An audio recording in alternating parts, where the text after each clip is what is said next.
Hey, beautiful people. We're going to watch Bill Clinton's full deposition. And as usual, we will talk after. So everything that's used for educational purposes. Let's go.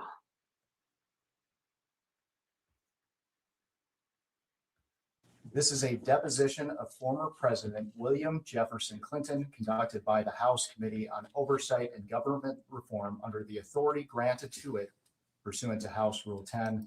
Accordingly, House Rule 10 grants the committee broad jurisdiction for the committee to conduct investigations of any matter at any time. On July 23rd, 2025, the Subcommittee on Federal Law Enforcement of the Committee on Oversight and Government Reform voted by voice to approve a motion directing the chairman to authorize and issue a subpoena to you for a deposition. On August 5th, 2025, Chairman Comer issued a subpoena for President Clinton to appear today for a deposition in furtherance of the committee's investigation into the actions and investigations of Mr. Jeffrey Epstein and Ms. Ghislaine Maxwell. I will now enter the original subpoena and corresponding cover letter from August 5th, 2025, as well as the additional subpoena from December 15th, 2025, determining a new date as Exhibit 1. I will enter as Exhibit 2 the correspondence between Chairman Comer and counsel for President Clinton and Secretary Clinton. This correspondence includes the following letters.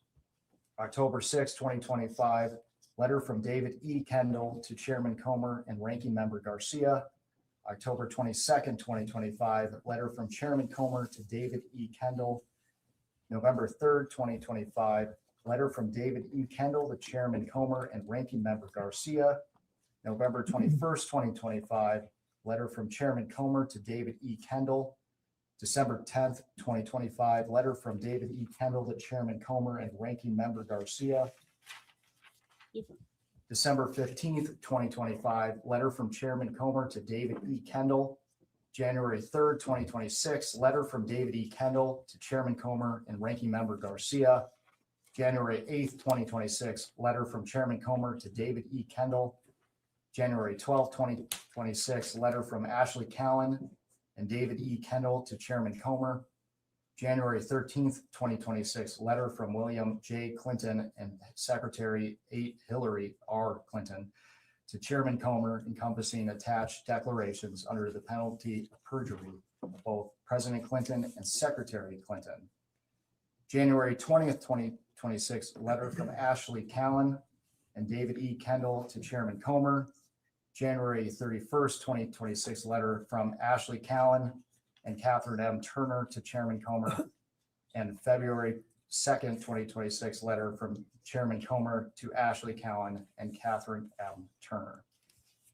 The committee originally noticed the deposition for President Clinton on December 12th, 2025. I will mark that notice as Exhibit 3. I will mark as Exhibit 4 the notice dated December 16th, 2025 for a deposition of President Clinton to occur on January 13th, 2026. President Clinton did not appear for his deposition on January 13th, 2026. I will enter as Exhibit 5 the transcript for the deposition that President Clinton failed to appear for.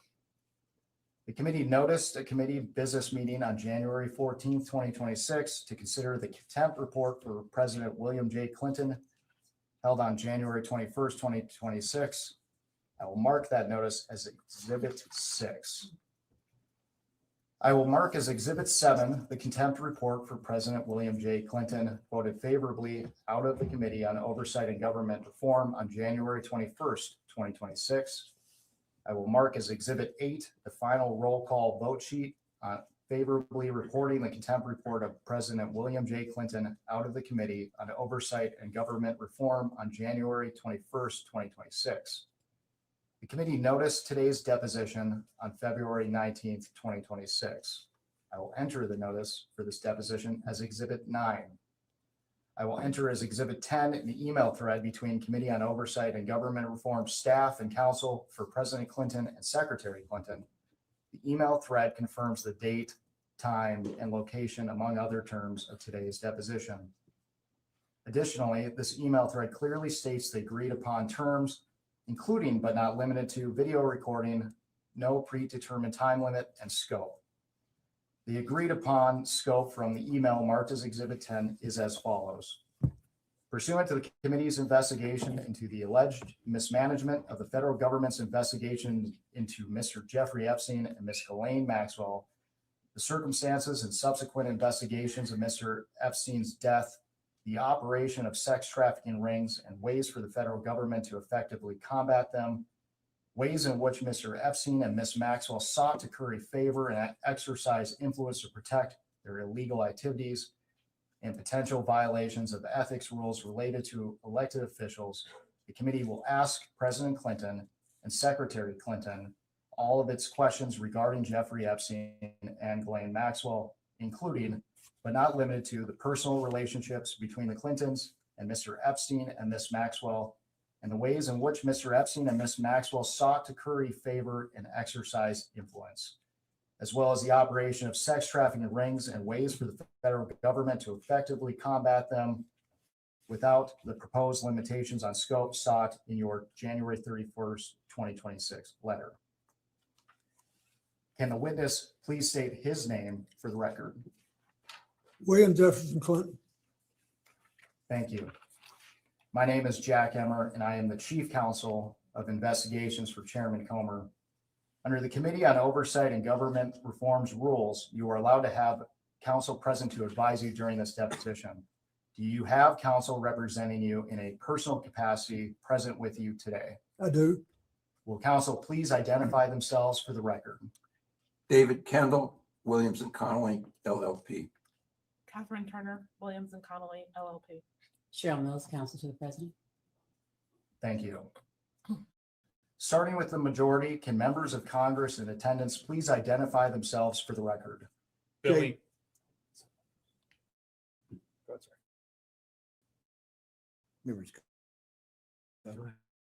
Yes, Jay. Carolina. Eric Burleson from Missouri.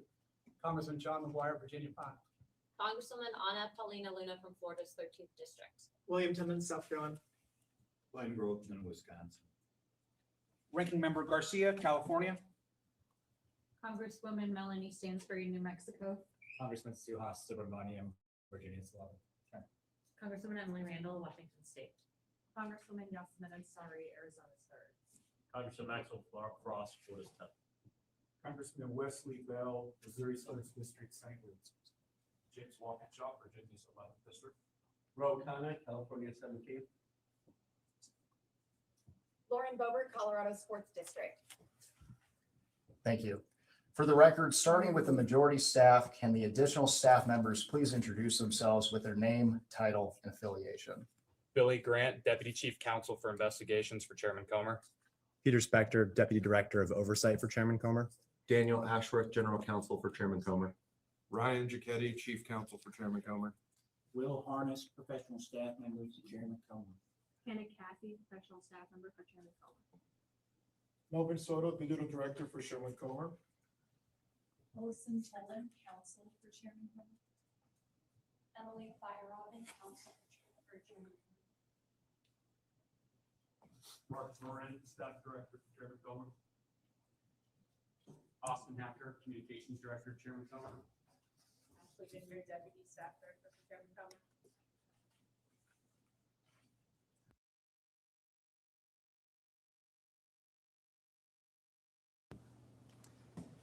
Thank you all. President Clinton, before we begin, I would like to go over the ground rules for this deposition. The questioning will proceed in rounds. The majority will ask questions for an hour, and then the minority will have an opportunity to ask questions for an hour if they choose. To the extent members have questions for the witness, they will be propounded during their side's respective rounds. The clock will stop if you need to confer with counsel. Your counsel is speaking, and when members or staff are speaking during the opposing side's rounds of questions, we will alternate back and forth until there are no more questions. Do you understand? Yes. There's a court reporter taking down everything I say and everything you say to make a written record of the interview. For the record to be clear, please wait until the staffer questioning you finishes each question before you begin your answer, and the staffer will wait until you finish your response before proceeding to the next question. Further, to ensure the court reporter can properly record this deposition, please speak clearly, concisely, and slowly. Also, the court reporter cannot record nonverbal answers such as nodding or shaking your head. So it is important that you answer each question with an audible verbal answer. Do you understand? I do. Exhibits may be entered into the record. Majority exhibits will be identified numerically. Minority exhibits will be identified alphabetically. Do you understand? Yes, We want you to answer our questions in the most complete and truthful manner possible, so we will take our time. If you have any questions or do not fully understand the question, please let us know. We will attempt to clarify, add context to, or rephrase our questions. If we ask about specific conversations or events in the past, and you are unable to recall the exact words or details, you should testify to the substance of those conversations or events to the best of your recollection. If you recall only a part of a conversation or event, you should give us your best recollection of those events or parts of conversations that you do recall. Do you understand? yes, You are required by law to answer questions from Congress truthfully. This also applies to questions posed by congressional staff in this deposition. Do you understand? yes, If at any time you knowingly make false statements, you could be subject to criminal prosecution, including but not limited to perjury. Do you understand? yes, This includes both knowingly providing false testimony, but also stating that you do not recall or remember something when in fact you do. Do you understand? yes, Furthermore, you cannot tell half-truths or exclude information necessary to make statements accurate. You are required to provide all information that would make your response truthful. A deliberate failure to disclose information can constitute a false statement. Do you understand? I do. Is there any reason you are unable to provide truthful testimony in today's interview? I don't believe so. Please note that if you wish to assert a privilege over any statement today, that assertion must comply with the rules of the Committee on Oversight and Government Reform. Pursuant to that, Committee Rule 16C1 states, for the chair to consider assertions of privilege over testimony or statements, witnesses or entities must clearly state the specific privilege being asserted and the reason for the assertion on or before the scheduled date of testimony or appearance. For the purposes of this deposition, objections must be stated concisely and in a non-argumentative or non-suggestive manner.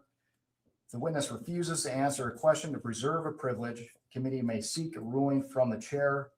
If the chair overrules any such objection, the witness shall be ordered to answer. If the witness continues to refuse to answer a question despite being ordered to do so, the witness may be subject to sanction. Do you understand? Yes, Ordinarily, we take a 5-minute break at the end of each hour of questioning, but if you need a longer break or a break before that, please let us know and we will be happy to accommodate. However, to the extent that there is a pending question, we would ask that you finish answering the question before we take a break. Do you understand? yes, Finally, I will note for everyone here today that the contents of what we discuss in the deposition today is confidential under the House deposition regulation. Under the rules, the chairman and ranking member shall consult before any release of testimony or transcripts, including portions thereof. This means it is a violation of House and committee rules to disclose the contents of the deposition prior to its official release. For this reason, the marked exhibits that we will use today will remain with the court reporter so that they can go into the official transcript, and any copies of those exhibits will be kept at the table or returned to us when we wrap up. Can the reporter please swear in the witness? Raise your right hand, please.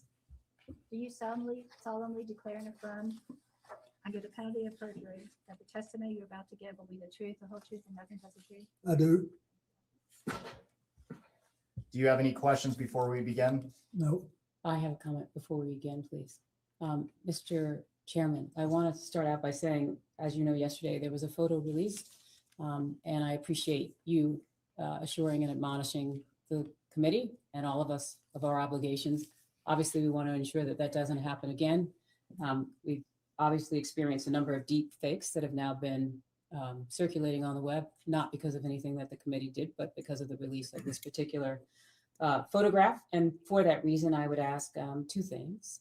One, a reminder to all that the obligation to maintain what is occurring in this room occurs. And two, a release of the video of the secretary's testimony as soon as possible, ideally today, which was in 24 hours, and the same for the president, so that there are not deep fakes that are representing what is happening here when they actually have not.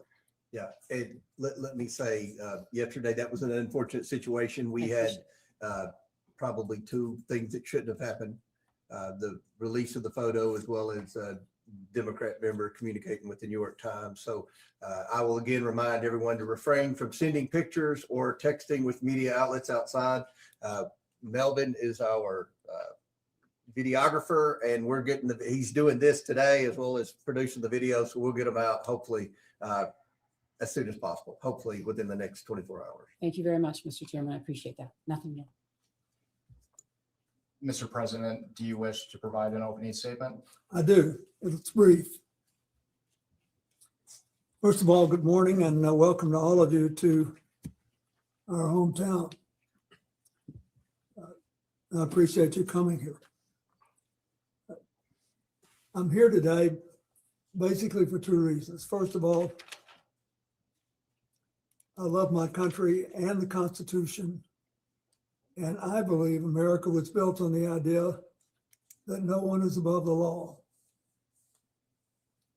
especially presidents, and that we should all live by the same set of rules shaped by the Constitution.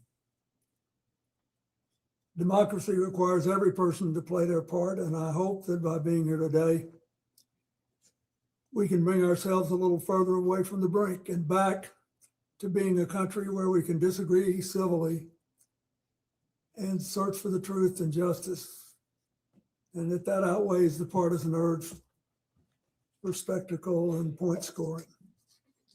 I will do my part, and I hope you'll do yours. The second reason I'm here is that the girls and women whose lives Jeffrey Epstein destroyed deserve not just justice, but healing.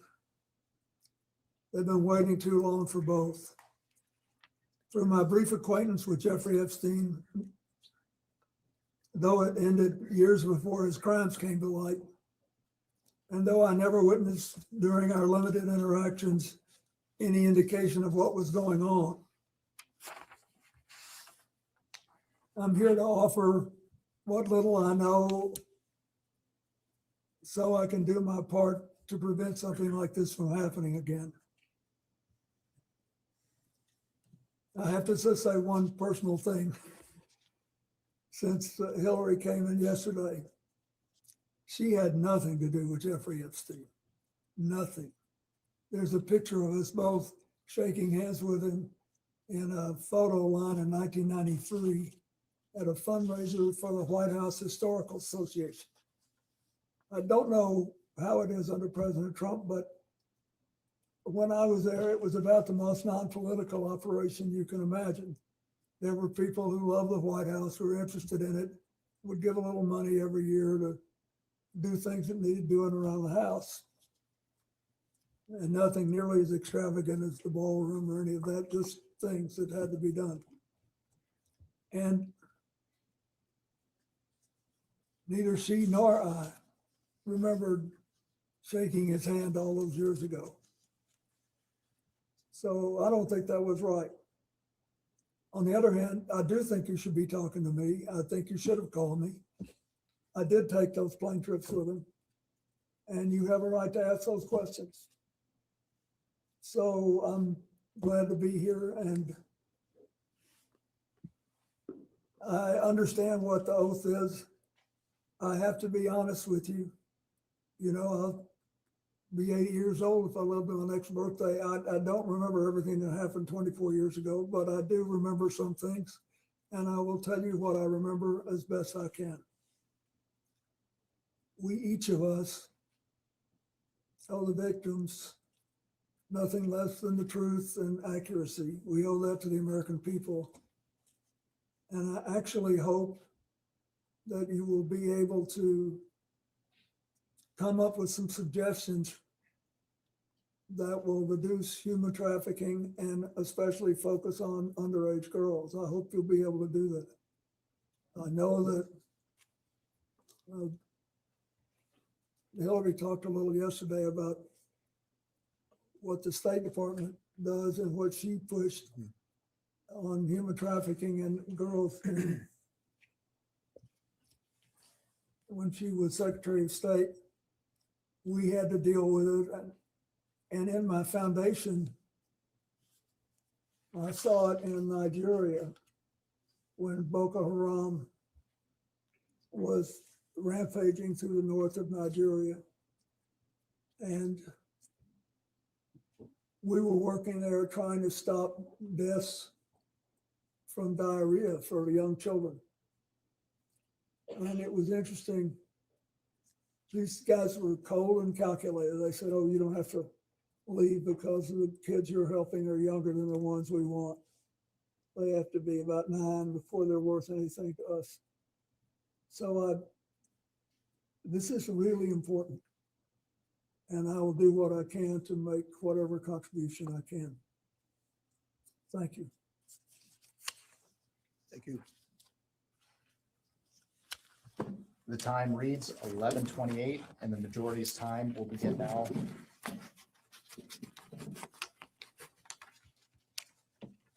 Mr. President, thank you for agreeing to testify today and for your years of service to our country. I want to start from the beginning. When did you first meet Jeffrey Epstein?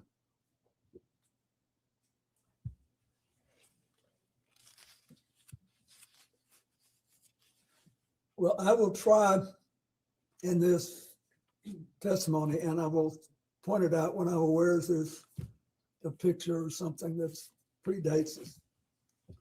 There's a picture that shows him shaking hands in the White House Historical Association reception. That was in 1993, but I'm not aware of that. I first remember meeting him when I got on his airplane to take the first trip with my foundation in, I think, 2002, whatever it was. But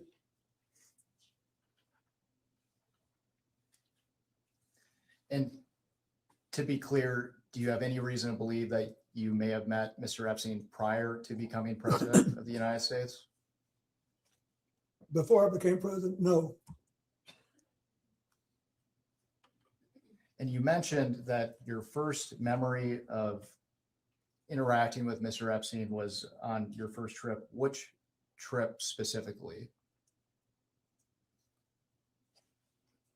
I'm not sure which one it was. Which one was the first? I took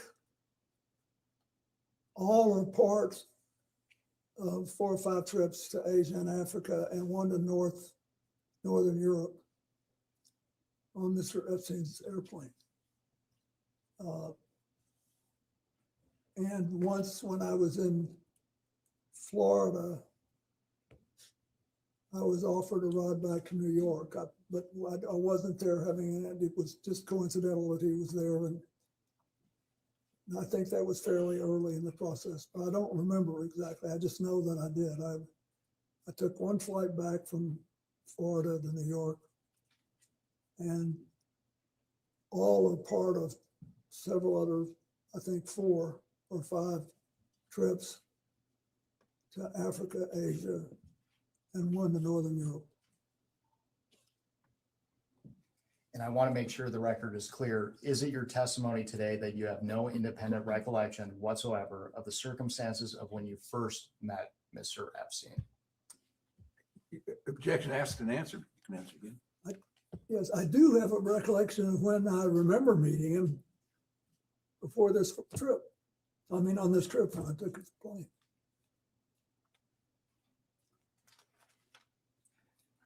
Mr. President, we're going to discuss more specifics later, but for the record, can you briefly describe the nature and extent of your relationship with Mr. Epstein?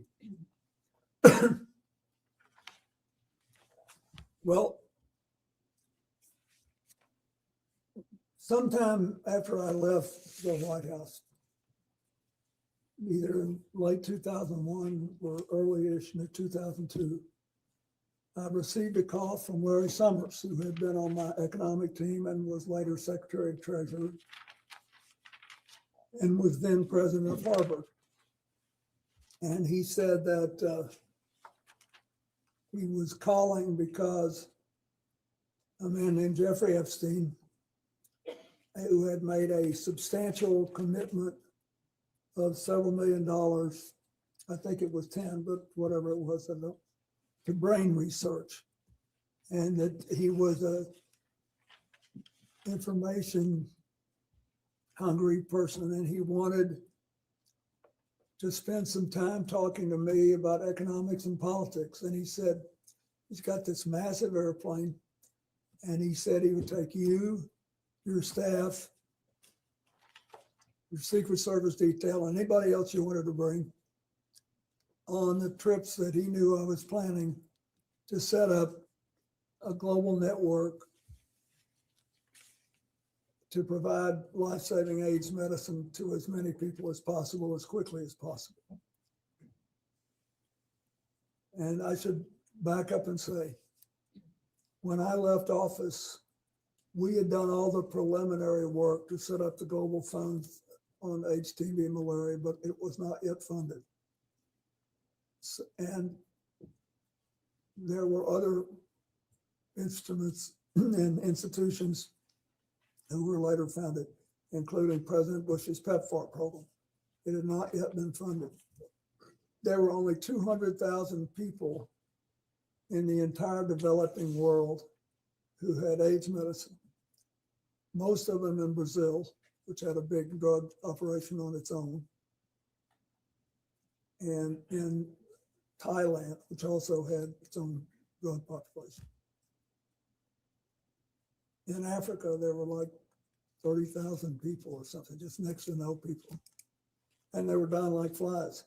And I thought we had found a way to drastically drive the price down. And that if we could drive the price down, we could, and empower people to administer the medicine right, we could save a lot of lives. And I was obsessed with it. And I was being helped by a man named Byron Magaziner, who had helped us in the White House and whom I had known since we lived as Rhodes Scholars together in the 1960s. So anyway, that's why when Larry Summers said this, I thought, boy, this would be great.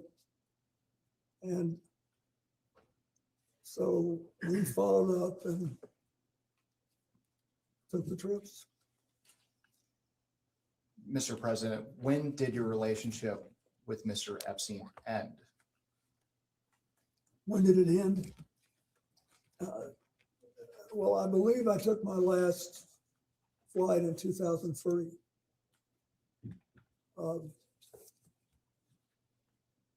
Now, later I became aware of some involvement he had in the first Clinton Global Initiative, but it was much later.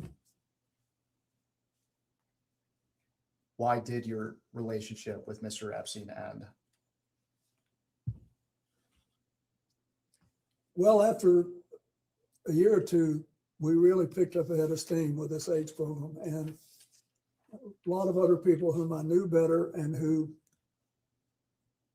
really cared about the work came forward and offered to help us provide transportation.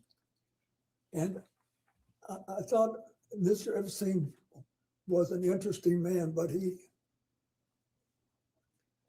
I didn't think he was really interested in what I was doing. That is, he asked all these questions. He did ask about economics and politics, as he said he would. And he never asked me anything untoward. It's just that I thought I had done what I promised to do, and he had done what he promised to do. And I thought I've always, over the years, with these donors, tried not to overstay my welcome. I thought that we'd done enough, and then it's time to start working with other people.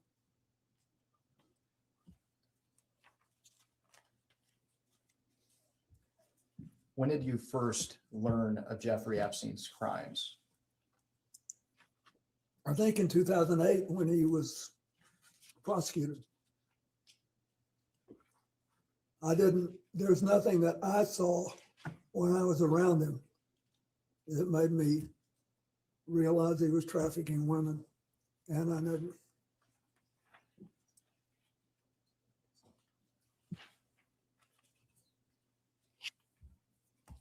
Let's talk about Ghislaine Maxwell.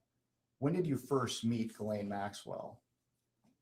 I believe I first met her with him when she was working with him.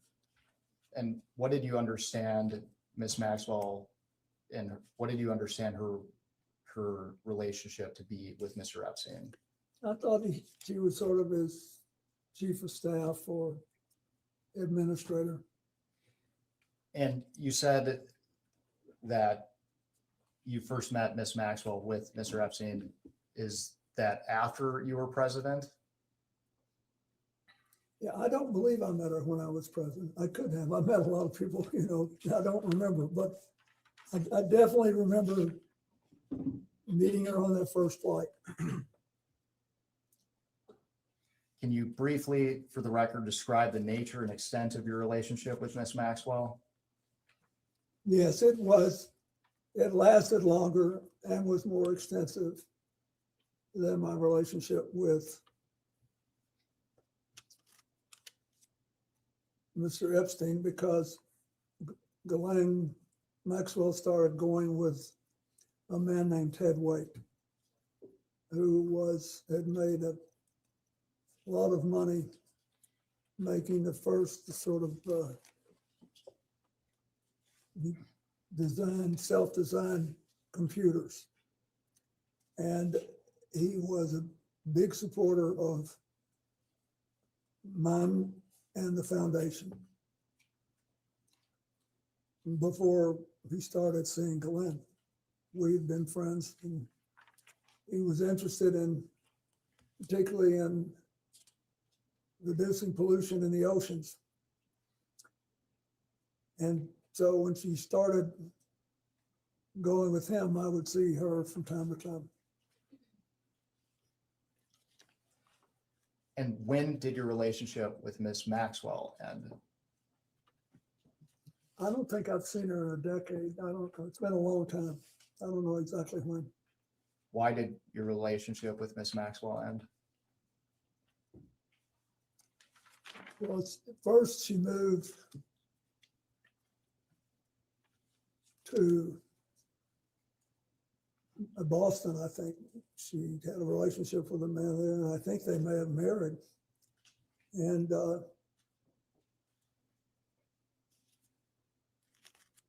so she wasn't so much around. And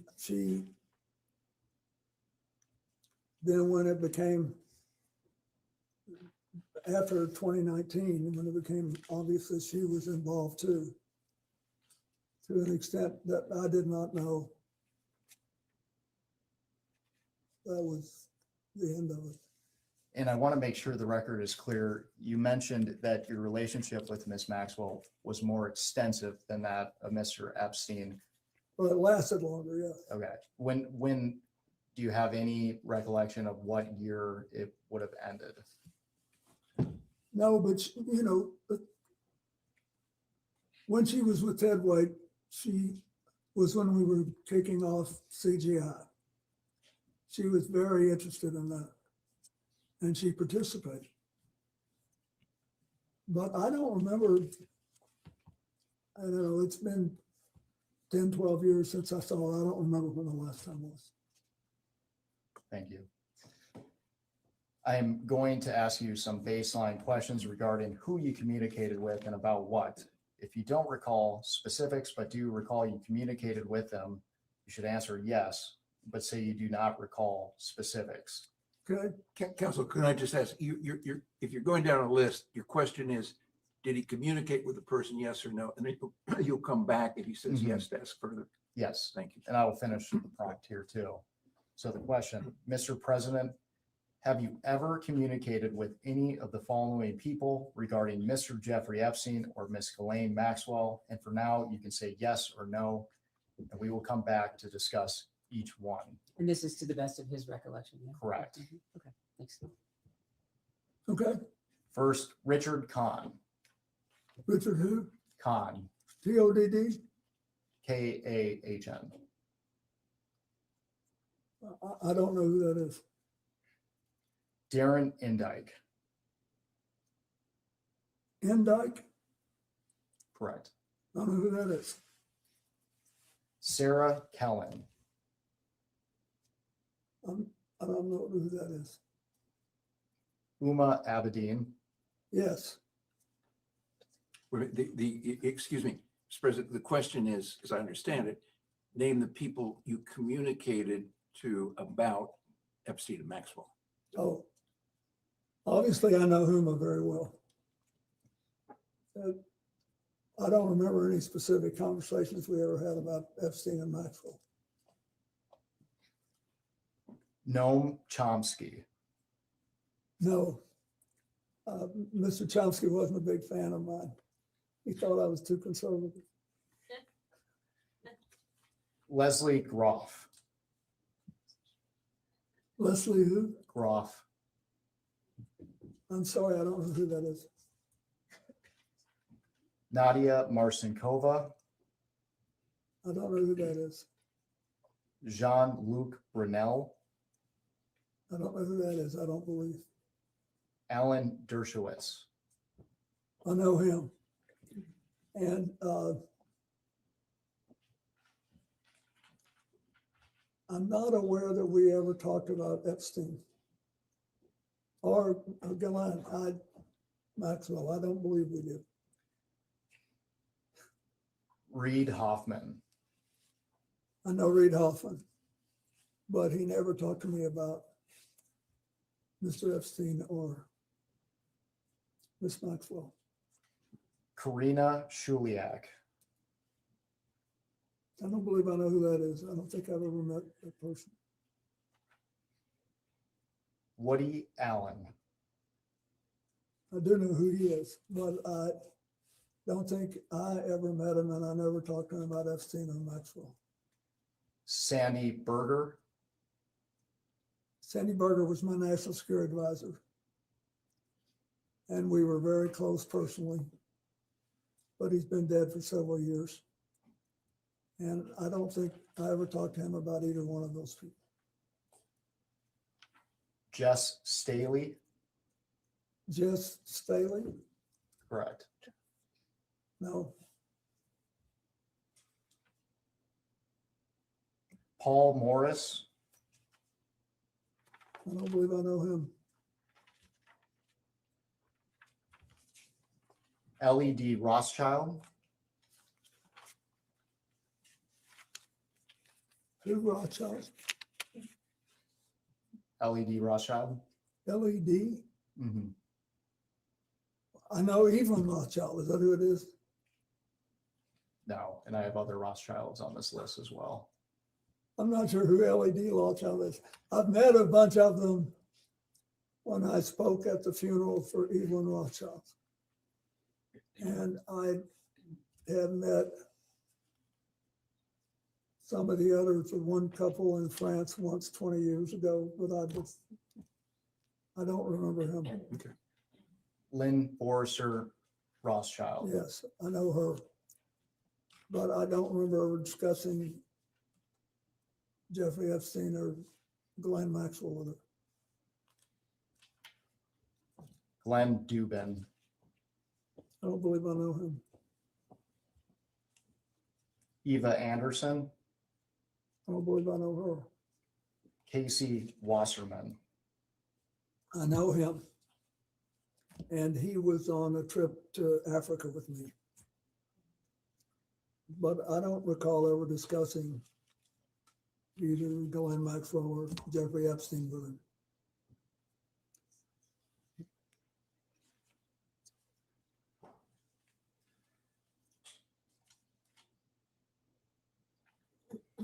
Ira Magaziner.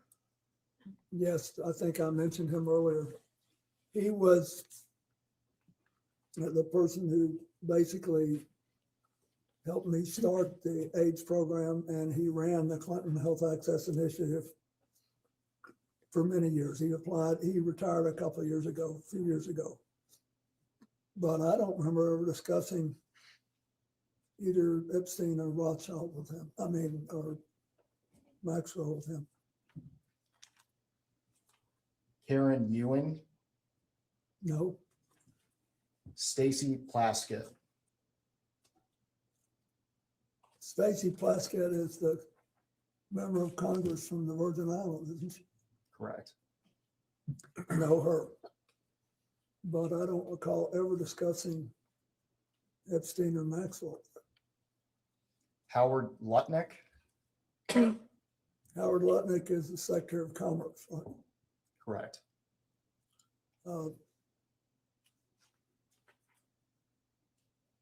I know him and from 9/11, and because Hillary worked with his company and helped him to get going again. But, and I know he's now President Trump's Secretary of Commerce, but I don't remember ever having any conversation with him about Jeffrey Epstein or Ghislaine Maxwell. Doug Band, And he worked for me for years. And I know that he arranged like airplane flights and things like that, and was doing work on the first Clinton Global Initiative in 2005. And I know that he knew both Epstein and Maxwell. I do not know to what extent he was in contact with them. And I heard things in the last thing I didn't have any idea 24 years ago. So you'd have to be more specific if you want to know if I knew something then. I can tell you as best I can, but he worked for me and I knew some of what he was doing, and I didn't know some of what he was doing. thank you. And we will return to Mr. Band. Louis Free. I do know him. To the best of my knowledge, I didn't have any conversations with him about anything practically, but I certainly didn't talk to him about this. Robert Rubin, Bob Rubin was Larry Summers' predecessor as Treasury Secretary and the first director of the National Economic Council. But I don't even know if he knew Jeffrey Epstein or Ghislaine Maxwell. I had no conversation with him about it. and for now, Mr. President, you can answer yes or no. Okay. And the yes or no is intended to convey whether or not you had a conversation about Ghislaine Maxwell or Jeffrey. Correct. So the answer to Rubin is no. Larry Summers, Yes. Pete Rathgeb, Read who? Rathgeb, Rathko. R-A-T-H-K-O? Rathge. Oh, Rathko. I don't recall that name. John Podesta, I don't believe I ever had a talk with John about it. I did stay in touch with John Podesta after I left the White House. And I consider him a friend, but I don't believe we ever discussed Epstein or Maxwell. Andrew Friendly, No, he was one of my, what you call body men at the White House. And we've stayed in touch over the years, but I don't remember discussing Epstein or Maxwell with him. Catherine Rumler, Kathy Rumler is a lawyer who has done some, on occasion, some help for the foundation. I don't believe I ever discussed Maxwell or Epstein with it, but I can't be sure, but I don't remember doing it. Mr. President, they're only asking you what you can remember. What? They're only asking you what you can remember. Mark Middleton. I did not. And he sadly is dead now. Bill Richardson. No, he's dead too now, sadly, but I didn't know about his relationship with Epstein.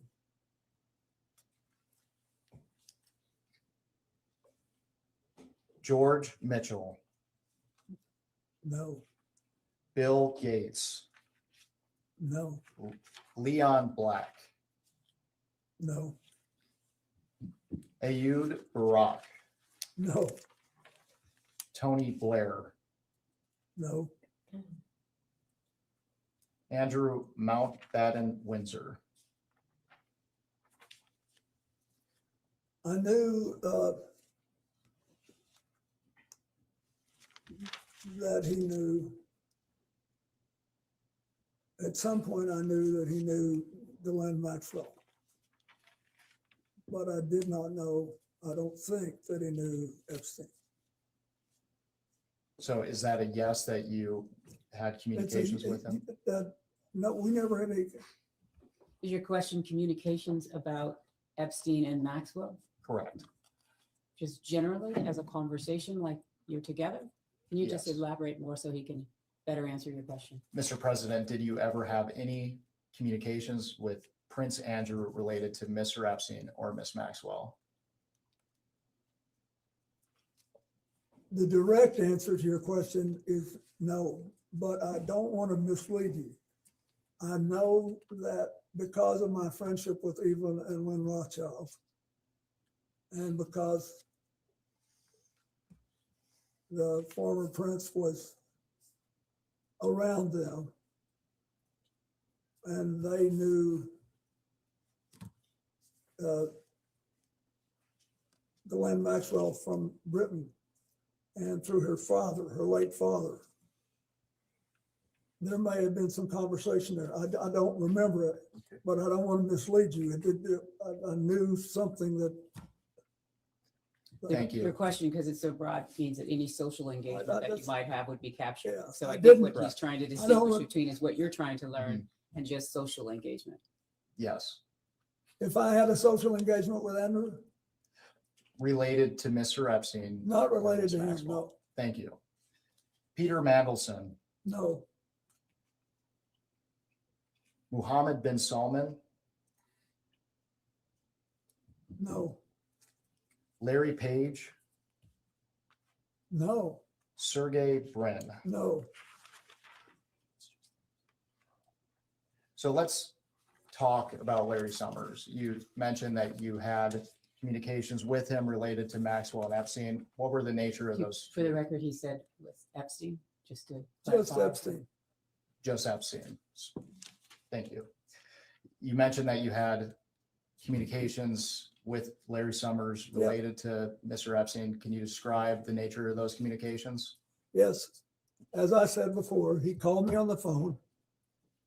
He knew what I was trying to do with this AIDS work and how important it was to me. And he said he had just talked to Jeffrey Epstein, who he's described as a successful investment advisor who made a lot of money and had made a large commitment to Harvard to brain research. And he said he wants to talk to you about politics and economics. And he says, if you will take an hour on the longer legs of these trips he knows you're going to make to Africa and Asia to talk to him about it, that he will fly you on his airplane and your staff and your Secret Service detail and any other people you want to take who are supporting your work.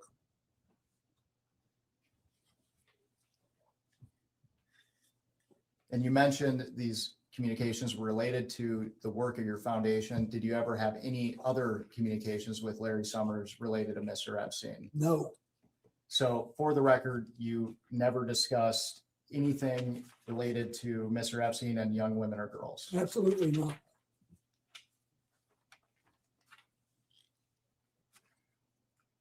Mr. President, for the record, have you ever been contacted by any law enforcement agency concerning Jeffrey Epstein or Ghislaine Maxwell?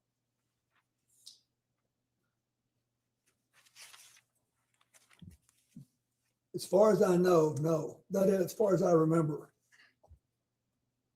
Back in 2008, I sort of thought somebody might ask me something. Because I was glad this had come out since it had happened. But I don't believe anybody ever did. You mentioned that you thought someone would want to ask you something. Can you elaborate on what that means? Just because he let me use this airplane. And to be clear, have you ever provided any information to any law enforcement agency concerning Jeffrey Epstein or Miss Ghislaine Maxwell? So you asked this question before, you're just asking him to reiterate the response to the question that he previously asked you, Mr. President. I don't believe any law enforcement agency has ever asked me. And I didn't know enough to volunteer anything. Mr. President, are you aware of any efforts by anyone, including an attorney, process server, investigator, or any other person to contact you regarding any civil lawsuit, claim, or litigation involving Jeffrey Epstein or Ghislaine Maxwell? Not that I recall. Did Jeffrey Epstein ever inform or represent to you that he was working with any intelligence service of any nation, including the United States? No. Did Ghislaine Maxwell ever inform or represent to you that she was working with any intelligence service of any nation, including the United States? No. And during your relationship, did you ever suspect Epstein or Maxwell of being affiliated with any intelligence agency? I did not. Thank you.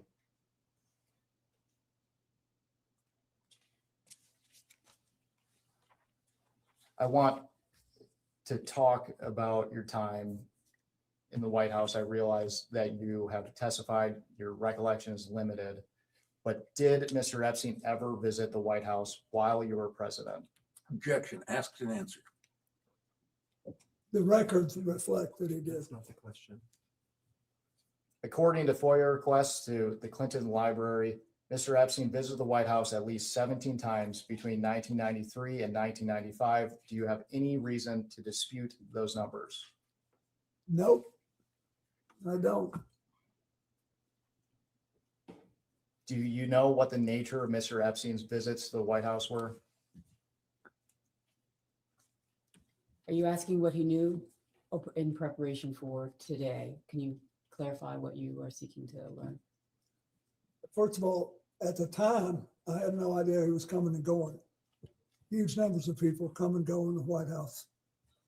A lot of them come well over once, especially if they're lobbyists, for example. But I didn't know he was coming, so I certainly didn't know what he was coming about.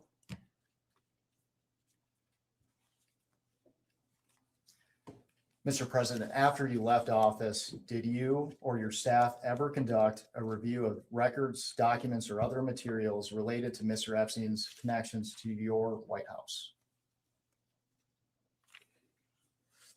You're exempting counsel. You can respond to that, but don't say anything about what you talked to your lawyers about. You can respond to this question. Do you need the question again? Yeah, I don't even understand. You mean, did we look into what he did in the White House after I left office? Mr. President, one of the concerns of the committee is how Mr. Epstein and Ghislaine Maxwell attempted or potentially attempted to curry favor with influential figures. My question was, after you left office, did you or your staff ever conduct a review of records related to Mr. Epstein's connections to your White House? To the best of my knowledge, no.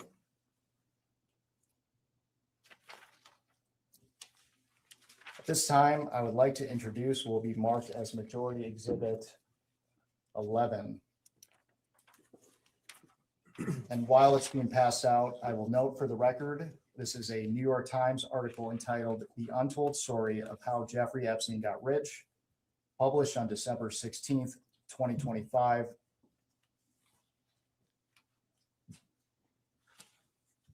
And when you receive the article, I want to direct your attention to the last paragraph of page 31. The last paragraph of which page? 31. And when you are ready, I will also read it into the record.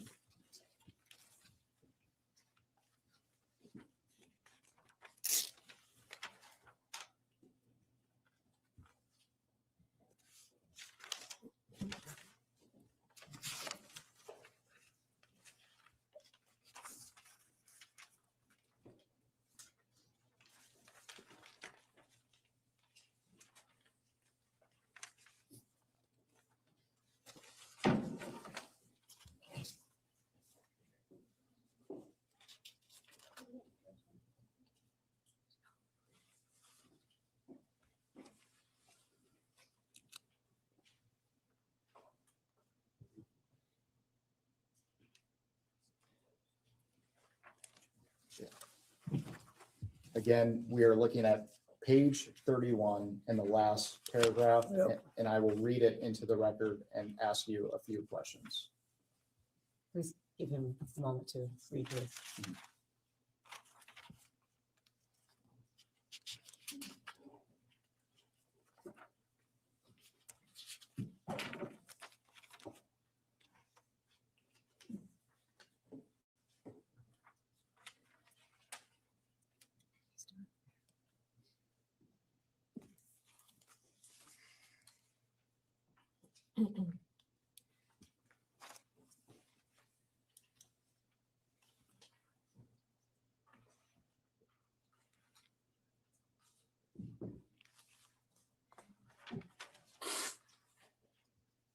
I see this.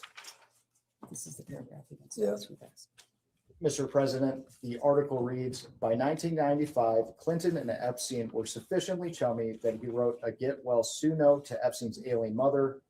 Hang in there, the president scrawled on a yellow Post-it, which Epstein saved and we reviewed. Mr. President, did you write this note? Are you asking if he recalls writing this note from 1995 on a Post-it? Correct. Okay, thanks. Just a minute. It looks like my handwriting, but I don't recall, but I will tell you this. I have written get well notes to lots of people I did not know and had never met. And you answered my next question. Did you ever meet Jeffrey Epstein's mother or any of his family members? No, I'm not sure that I was asked to do this by Jeffrey Epstein. And I want to focus specifically on the article's characterization. It says that you were chummy with Mr. Epstein in 1995. Is that accurate? Well, I'm going to object to that characterization. It's hearsay. President may answer. No. I was surprised by that.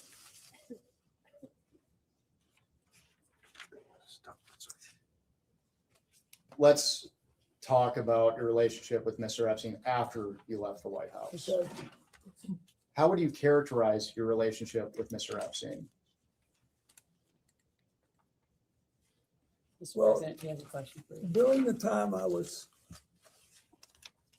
was cordial. At any time, would you characterize Mr. Epstein as a friend? We were friendly, but I didn't know him well enough to say we were friends. How often did you communicate with Mr. Epstein? Usually only on the trips.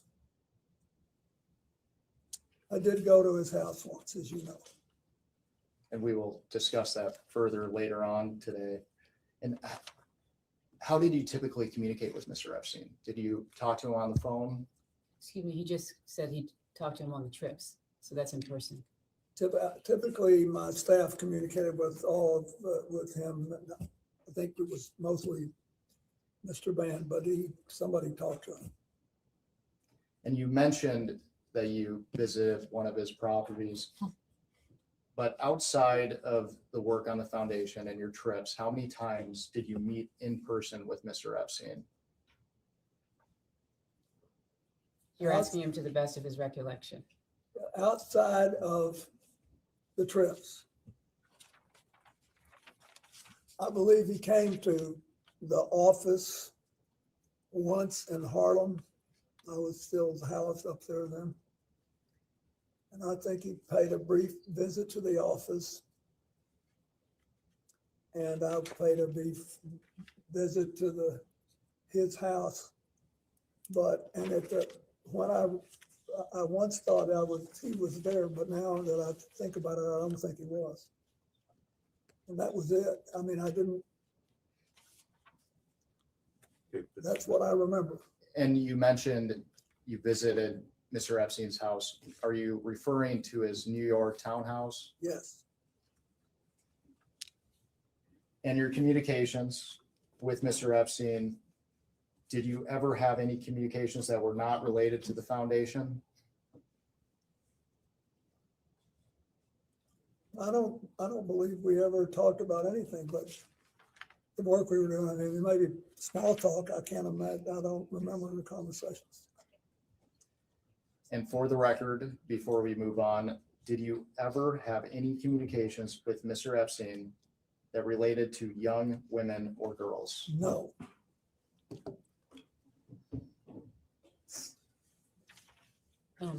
Excuse me. Do you have your fantastic? Thank you very much.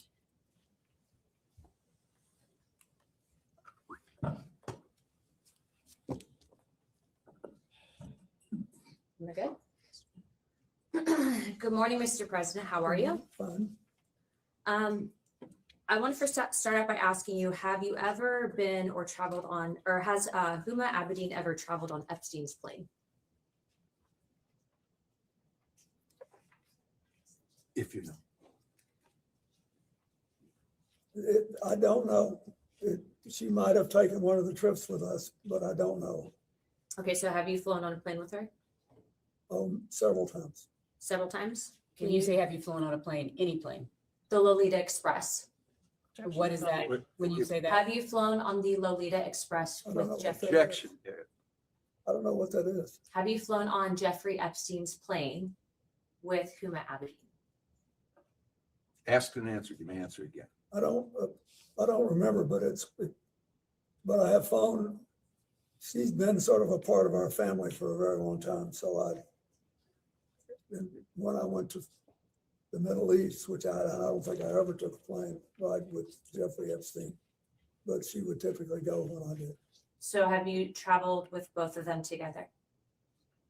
Excuse me, both of whom, Congressman? Of course. Have you traveled with Jeffrey Epstein and Huma Abedin together? I do not know. Okay, thank you. If the staff can please pass out EFTA 0021628 and the rest of the documents I have them print regarding passports to the president and council. To be Exhibit 12. Thank you.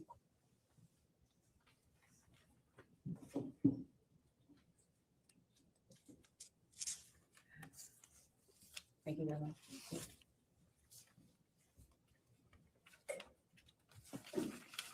So,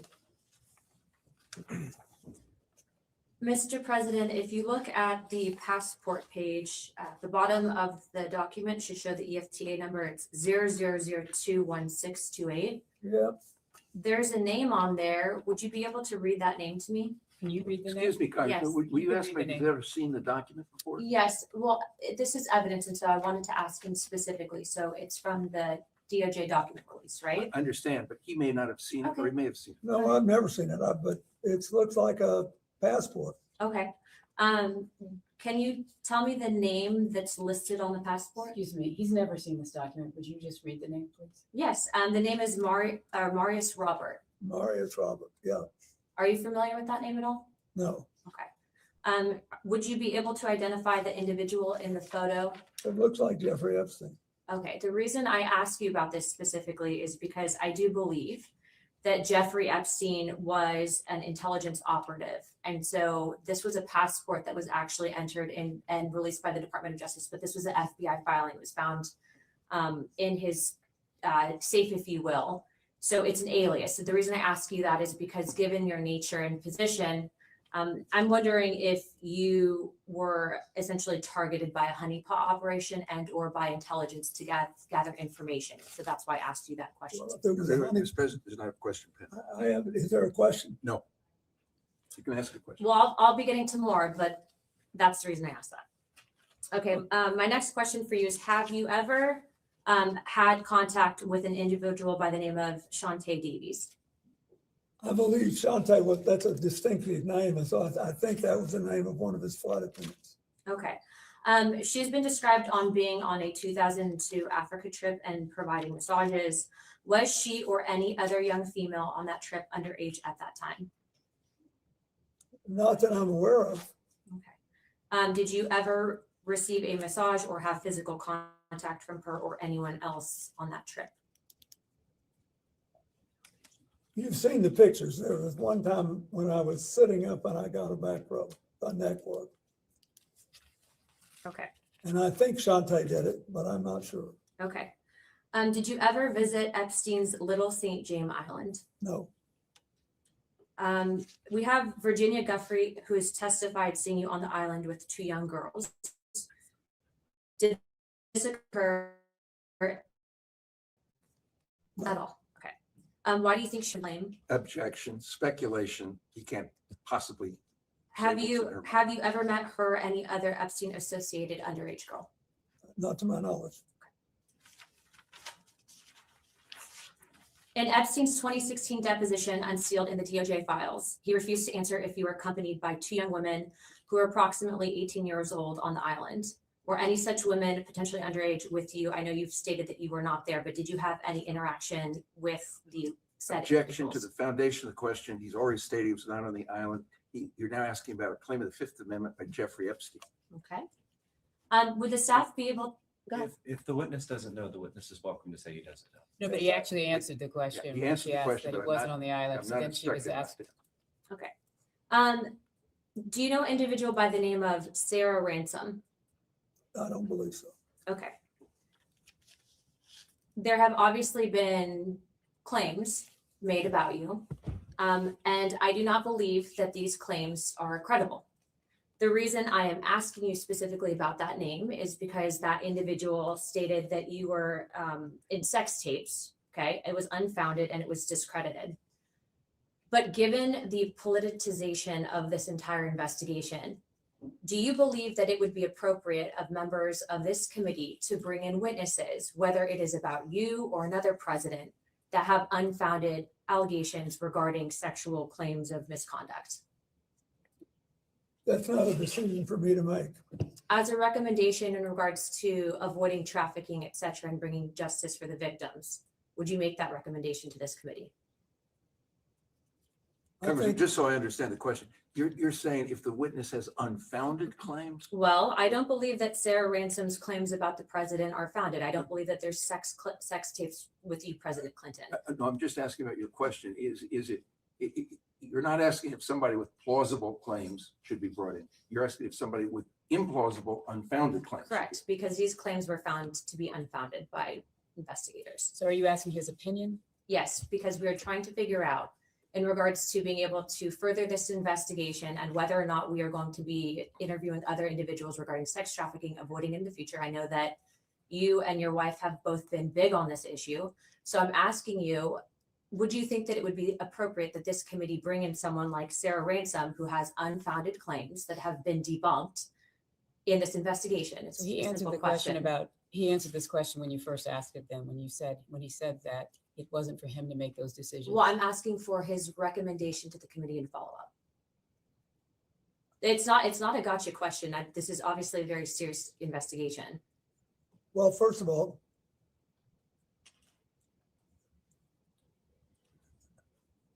I recommend that you have on your staff a prosecutor who's had a lot of experience in this, dealing with these cases.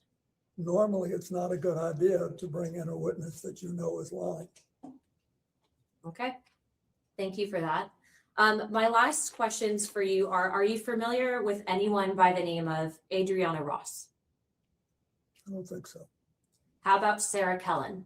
I don't think so. Okay. Would you recommend that this committee bring in individuals that were listed as trafficking minors? They were listed as co-conspirators and then given plea deals. I don't know enough about it, but I think you should do whatever you think will strengthen the ability of the United States not to have this happen again. Okay. Is it possible, and in your opinion, that you and or your wife were targeted as a means of an intelligence gathering operation? Object to the by form of the Jeffrey Epstein and question. Ghislaine Maxwell? Object to the form of the question. No objection to if he knows that they were targeted. I believe that's what she asked. No, she said it's impossible, so she's asking him to speculate instead of asking him, does Do he you know? know, do you know if you were targeted at any point? I don't, but Okay. I don't. I'd sort of be surprised, but I'm not. I don't know. Okay. All right, Chairman Comer, I think that builds my time. I just want to say thank you very much, President Clinton, for coming in. And I do understand that this has been politicized, but again, I will stay on record and I will state this to the press that I don't believe that Sarah Kellen's claims against you were valid. Thank you.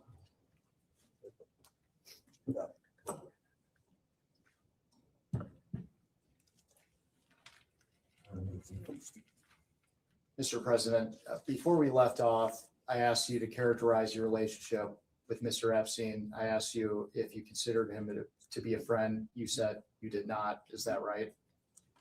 I said we were friendly and we had a cordial relations, but I didn't know him well enough because we had almost no contact beyond what I described. At this time, I'd like to introduce what will be marked as Majority Exhibit 13. And this is Bates marked House Oversight 00012. And while it's being passed out, this is a letter from a book of letters, which Yeah, was it's his compiled 50th birthday. Jeffrey Epstein's 50th birthday. Questions? Mr. President, do you recognize this I do. letter? And for the record, does this appear to be your handwriting and It signature? is. And why did you write this letter? Why did I? Because I was requested to contribute a nice letter for his birthday book. And who asked you to write the letter? I don't remember. Would Miss Maxwell have I asked don't you? know. I think someone on my staff asked me. Now, there's a word that our committee has not been able to identify, and in our defense, the Wall Street Journal has not been able to identify. Imagine being on his staff. Can you please read the letter for the record? Yes. It's reassuring, isn't it?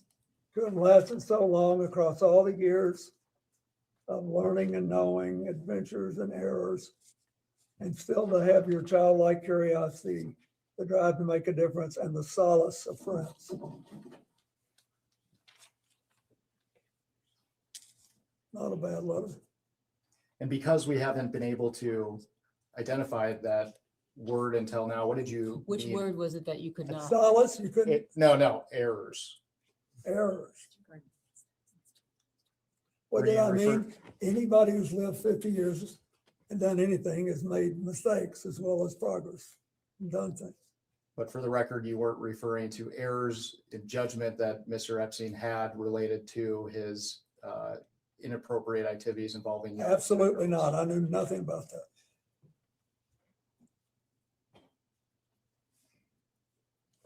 Did you ever see the birthday book compiled together? I don't think so. And you mentioned previously you were friendly with Mr. Epstein. Did you typically send birthday wishes to individuals that you didn't consider to be friends though? No, I send out literally hundreds and hundreds of birthday letters every year to people that have been my friends. But if somebody's doing a special, I've sent birthday letters of congratulations to people I've met 2 or 3 times for their 70th birthday, their 80th birthday, their, 50th wedding anniversary. I do it. And I told you, I thought Epstein was interesting and curious. So I wrote a letter that I thought reflected that. Can you elaborate on what made him interesting and curious? No more than I've already said. At this time, I'd like to introduce what will be marked as Majority Exhibit 14. And while it's being handed out, this is an article published by the New York Times on August 5th, 2025, entitled "A Look Inside Epstein's Manhattan Lair."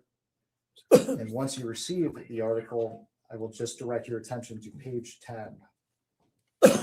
Where is that? No, they haven't brought it yet.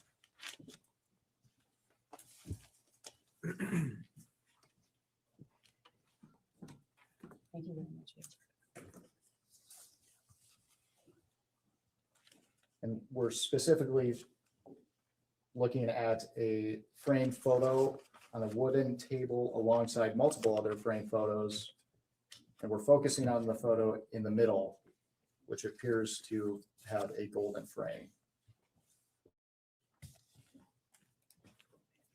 Where is that? I think Two more pages. Mhm. Right there.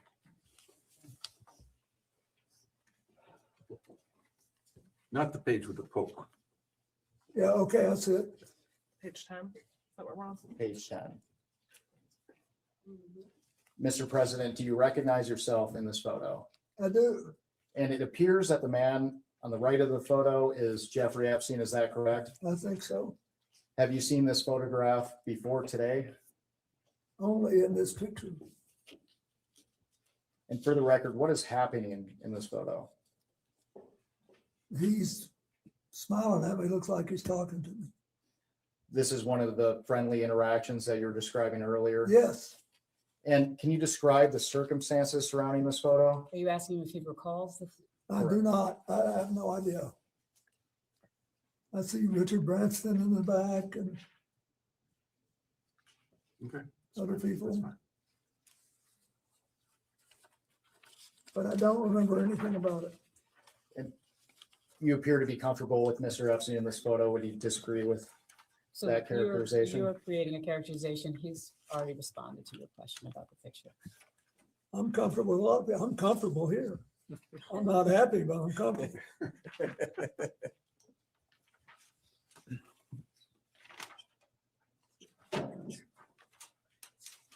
And my conscience is clear. That helps.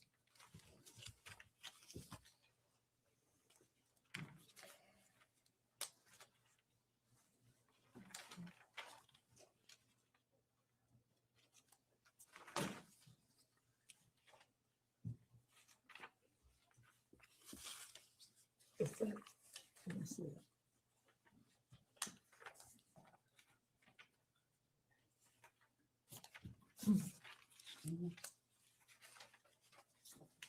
Okay.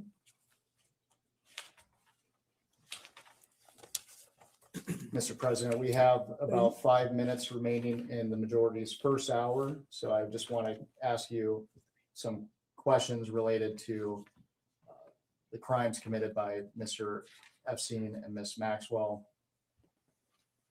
Did you ever witness Mr. Epstein sexually abuse or assault young women or girls? No, Did you ever witness Mr. Epstein receive massages from young women or girls?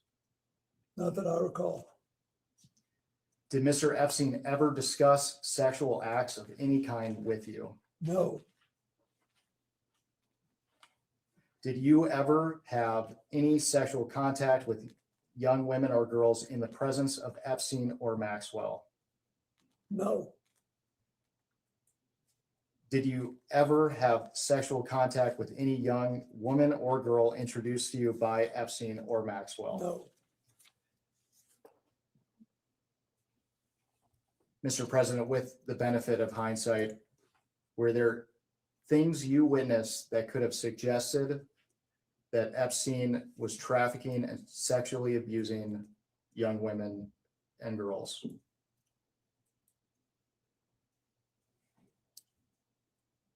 I do not believe so.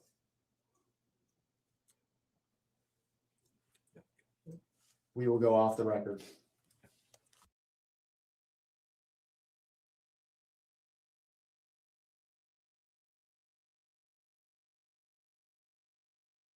We can go back on the record.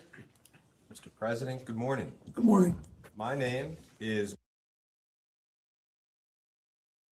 and I'll be doing most of the questioning for the minority today. First, I want to thank you for your long and distinguished service to this country. I also want to thank you for your time today. We appreciate it. Before we get to questions, I'd like to take a few minutes and highlight some context that we think is relevant for today's conversation. President Trump had a long-standing personal relationship with Jeffrey Epstein. That is not a secret. It is well documented, and I think the public and everyone in Congress understands that at this point. President Trump does not like talking about his long-standing personal relationship with Jeffrey Epstein. I think we've all seen that as well. On November 12th of last year, Oversight Committee Democrats released emails that were obtained from the estate of Jeffrey Epstein. In one email from 2011, Epstein said to Ghislaine Maxwell that President Trump was, quote, that dog that hasn't barked, and that an unnamed victim, quote, spent hours at my house with him. In another email from 2019, Epstein wrote that, quote, of course, he, referring to President Trump, knew about the girls as he asked Ghislaine to stop.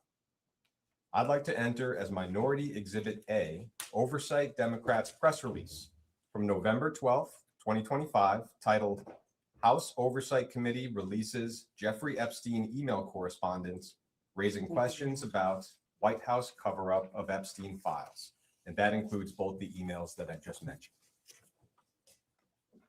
There was a fair amount of public attention on those emails, and 2 days later, President Trump asked the Department of Justice to investigate Epstein's relationships with yourself, Larry Summers, Reid Hoffman, and JP Morgan Chase. You are, of course, a former Democratic president of the United States. Notably, President Trump did not include any Republicans in his demands. Later that day, Attorney General Pam Bondi posted on social media that the U.S. Attorney for the Southern District of New York would comply with President Trump's directive and take the lead on the investigation. I would like to enter as Minority Exhibit B, Attorney General Bondi's post on X, which also includes President Trump's post on Truth Social. It is well understood that you had a personal relationship with Mr. Epstein, and we will talk about that today, but the events I just described color our perspective on the conversation. It appears as if you and other Democratic figures have been targeted by President Donald Trump in an attempt to distract the American people from his own long-standing relationship with Jeffrey Epstein. And if that were true, it would not be the first time that President Trump has targeted his political enemies under the guise of law enforcement. This deposition is occurring in the context of unprecedented weaponization of the Department of Justice by Donald Trump. You may have a perspective on this of your own, so before we get started, I just want to give you the opportunity to share any thoughts you might have on that subject.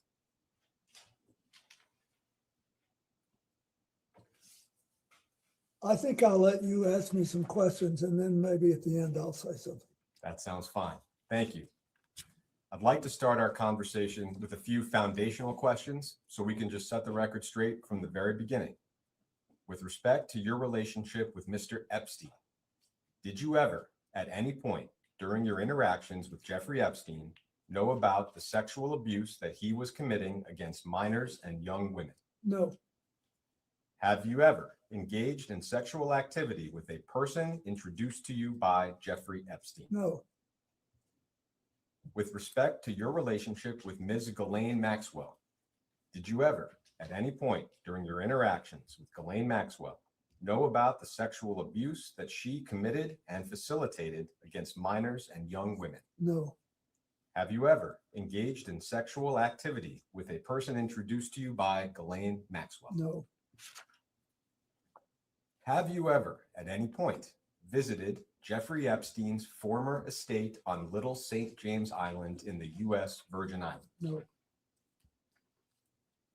In February of last year, Attorney General Pam Bondi said on Fox News that you traveled on Mr. Epstein's plane, quote, because it supposedly had a bed in there where Jeffrey Epstein had young girls. I will ask you, did you fly on Mr. Epstein's plane because it had a bed where Jeffrey Epstein had young girls? No, Are there any other accusations that have been made against you with respect to Mr. Epstein that you'd like to address before we get started with some chronological questions? I think you pretty well covered it. Thank you. Thank you. I will ask a series of chronological questions. I'd like to try to create one clear chronological record. Some of that might be repetitive from what you've already talked about to a minimum. All of these questions are from a long time ago. If you don't recall anything about what I'm asking, just let me know. Starting with events before and during your presidency, the earliest known link that we're aware of between yourself and Mr. Epstein is that he made a pair of campaign contributions to you in 1992. There was a $1,000 contribution to your presidential election committee in January 1992, and another $1,000 in June to the Clinton Corps General Election Compliance Fund. I imagine a lot of folks donated $1,000 to your campaign. Do you have any specific recollection or knowledge of those particular contributions? No, I think this is the first time I've ever known that. Thank you. That takes us into your time as president. You were elected in November of 1992 and inaugurated in January of 1993. Mr. Epstein visited the White House a number of times while you were in office. Our understanding is that Mr. Epstein visited the White House 17 times between 1993 and 1995. I am not going to walk you through each of those visits. I'm just going to break them into categories. I think first, with respect to the only Epstein visit where it is publicly known that you either met Mr. Epstein or had some interaction, was the White House Historical Association reception that you mentioned earlier. I know there's a photograph that you mentioned of yourself and Mr. Epstein meeting. Am I right that you have no specific recollection of meeting Mr. Epstein or Ms. Maxwell at that event? I don't. With respect to the other 16 times that Mr. Epstein came and went, and that spanned 1993 to 1995, am I right that you have no specific recollection of meeting Mr. Epstein any of those times? No, I don't think I did, and I don't know who he saw.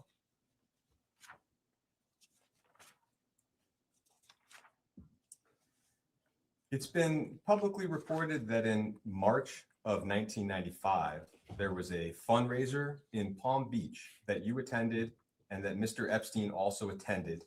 Other guests reportedly included Jimmy Buffett and investor Ron Perlman, who may have hosted the event at his home. Do you have any specific recollection of that event? I remember going there in 1995. I have now seen the picture with Jeffrey Epstein and Jimmy Buffett. I recognize Jimmy Buffett. He was a longtime friend of mine. He performed for me twice in my second term as president. And we were friends for the rest of his life. But that's it. I don't know if he knew Mr. Epstein. I had no idea what that picture was. I didn't remember it. And so is it right that you have no specific recollection of meeting Mr. Epstein? No, I don't. At that fundraiser, just for the transfer? Yeah. I'd like to introduce as Minority Exhibit C, an article from the Daily Beast titled "Jeffrey Epstein Visited Clinton White House Multiple Times in Early 90s." That article is dated July 24th, 2019. Once you receive it, I'll just direct you to page 8 of the article that you're about to receive. Okay.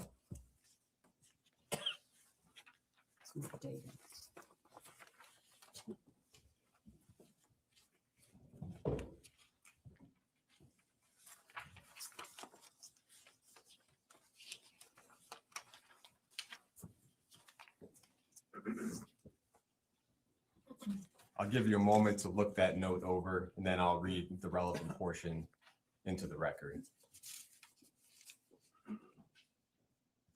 Page 8. Yeah. Okay.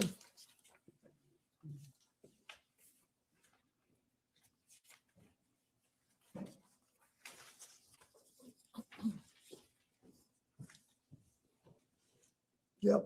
So you can see here that on April 27th, 1995, Lynn Forrester, now Lynn Forrester de Rothschild, sounds like served on a few committees or boards under your administration, wrote you a note.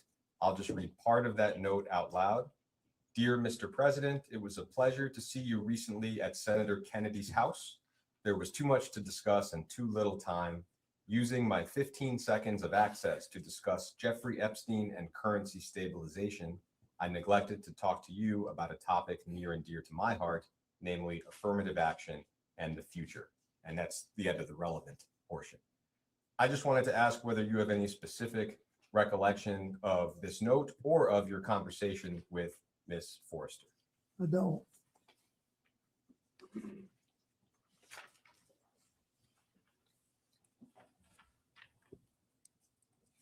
As far as you can remember, at this point in the middle of 1995, how would you have characterized your relationship with Mr. Epstein?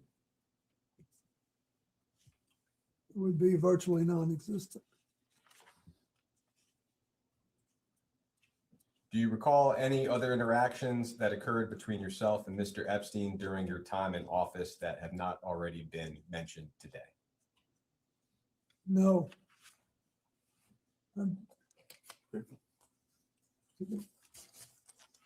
I think I've told you everything I know.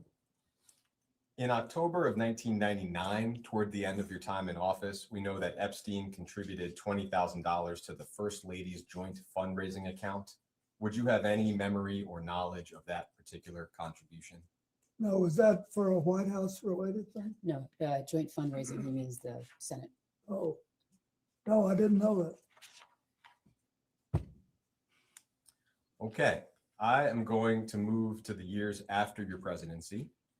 We'll do this in chronological order as well. Your second term ended in January of 2001. In December of 2001, the New York Post reported that you and Miss Maxwell had dinner at a New York City restaurant called Nello's. Do you have any specific recollection of that dinner? No. How do I know? I didn't. Nor do I remember the article. So moving into 2002, you touched on this in the previous round. It sounds like there were two meetings. We don't have exact dates for them, but one of them was at your office in Harlem with Mr. Epstein. The other was at Mr. Epstein's home in New York City. Could you just repeat for us, what do you recall about each meeting, maybe starting with your office in Harlem? I just remember that sometime in 2002, I think, he paid a visit, and he had become, I think it was either after or just before we started the flights. But he obviously was going to be a serious supporter of the foundation, and I think he paid a visit. I was flattered he wanted to see my office. I liked it. And then the meeting at his home in New York City, did I hear you say in the previous hour that Mr. Epstein was not actually there? I said that when I wrote my book and talked about it, and when I've talked about it in the past, I realized I talked as if he were there, and of course he was there. And I started trying to picture the nice man on the staff that showed me around, and now I'm just being honest, I don't remember whether he was there or not. He could have been there, but I don't remember. As far as you can recall, would the purpose of that meeting also have been related to Mr. Epstein's support of your work through his plane, for example? Yeah, the reason we went by, regardless of who was there, was that my staff we finished an event in New York City that at a place, Lord knows how many I've done since then. I don't remember what it was for, but it was in New York City. And my staff said, we're only a couple of blocks from Epstein's house. It's a converted elementary school. He's very proud of it.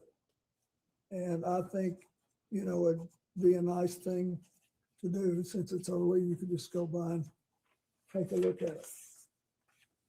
So that's what we did. Do you recall seeing anything or anyone in his home that was suspicious or reflected abnormally young women or girls? No, the only people I saw there that night were staff. And him, if he was there, I just don't remember. Do you recall seeing any images of young girls or women at Epstein's home? No. So moving to some of the travel on Mr. Epstein's plane, and we have specific dates for a lot of that. I'd like to move through that chronology of known trips, just one at a time in order. To begin, flight logs indicate that on February 9th of 2002, and we'll give you the logs, you flew on Mr. Epstein's plane from Miami to Westchester County, New York, with Epstein, Maxwell, and some others. And you mentioned this flight in the previous round as well. I will introduce that flight log as Minority Exhibit D. And we'll give you a moment to receive that and take a look at it.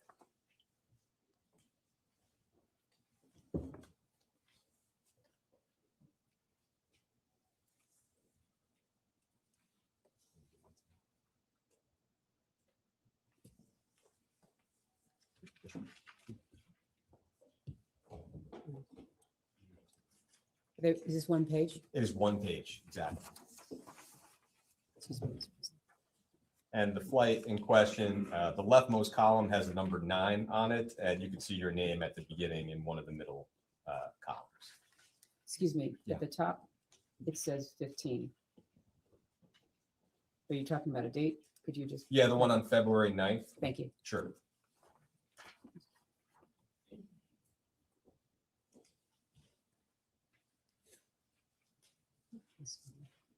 Yeah, I do see it. Great. I'll just ask some specific questions. As an initial question, and we can see it here, you had a Secret Service detail that traveled with you after you left office, presumably still does. Is that correct? Yes, that's correct. And did that detail accompany you on all trips that you took with Mr. Epstein? Yes.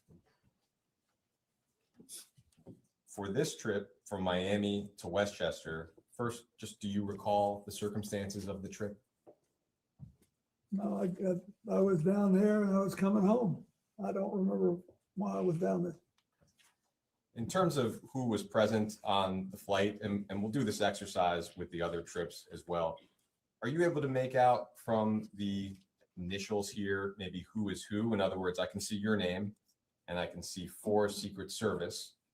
And then from there, we have 2 males, 1 female, I think Mr. Epstein and Ms. Maxwell, and then SK and AP. Do you have any recollection of who any of those folks may have been? No. I just don't remember. I'm sorry, I don't. And the initials, they don't mean anything to me. This isn't a record from yours. This is their record. Yeah. In February in 2002, so the same month as this flight, it was reported that you and Miss Maxwell were seated together at some type of charity gala in New York. I don't know what the charity was or where exactly the event occurred. Do you have any recollection of what I'm referring to? Could you state the date again, sorry? In the same month, February 2002, and I don't have an exact date. What was the report in? Simply that you and Ms. Maxwell were seated together at a charity gala in New York. Wow. I have no recollection of it, but it could have happened. Heading into March of 2002, so the following month, we have a series of international travel. And the first of those trips indicates that on March 19th and 21st of 2002, you flew on Mr. Epstein's plane from JFK to London and back with Mr. Epstein, Ms. Maxwell, and some others. We will introduce those flight logs as Minority Exhibit E and go through the same exercise.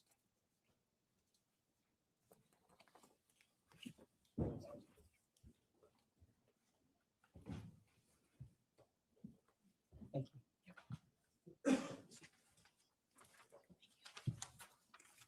And that's the 19th and the 21st.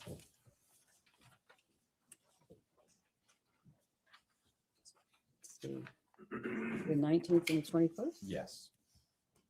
Down toward the bottom of the page. Oh, hold on, it's pretty.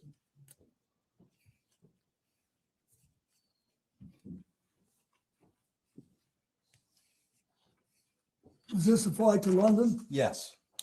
Yeah, this says we had 10 Secret Service agents. So I guess just to start with, do you recall the circumstances or the reason for this trip? And this was when? This was March of 2002. I don't, but keep in mind,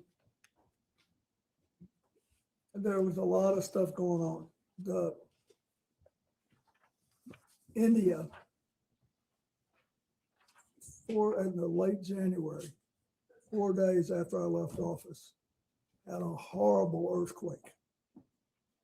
And lots of people died. And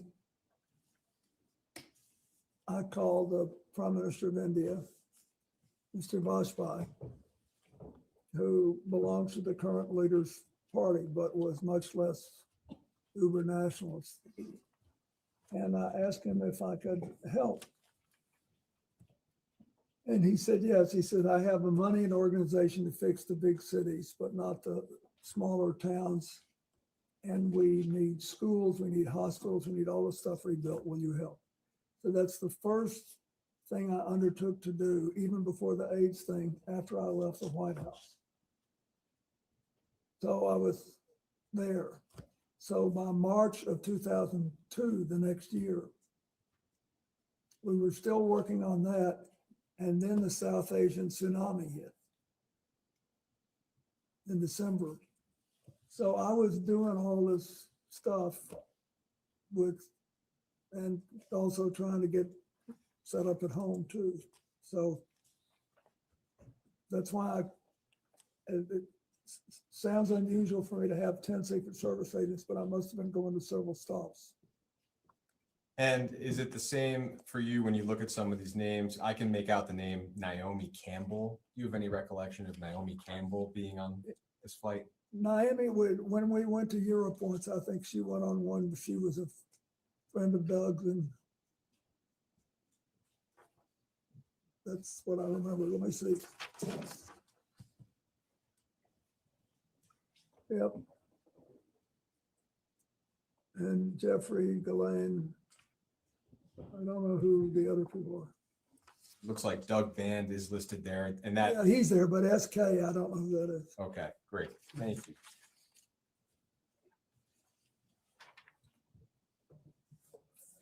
Moving to May of 2002, just 2 months after the one we just looked at, flight logs show a series of flights around Asia.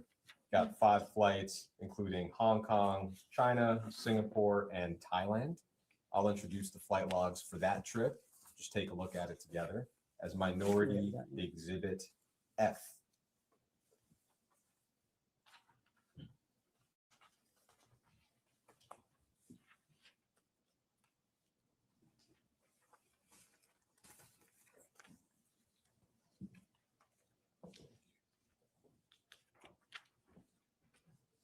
You still need it, right? We do need it. Thank you. Oh, great.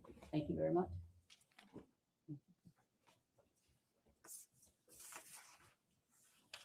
You said So what? those are from the 22nd to the 25th.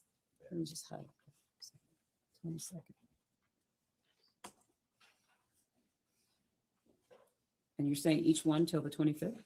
Yeah, so the first one lists the former president, and then 4 in a row after that lists same as above. So it's the same group of folks for about 5 flights Yep. there. So same question, this trip to Asia, do you have a recollection of the circumstances, how the trip came about? Yeah, that was 2002, right? Yes. So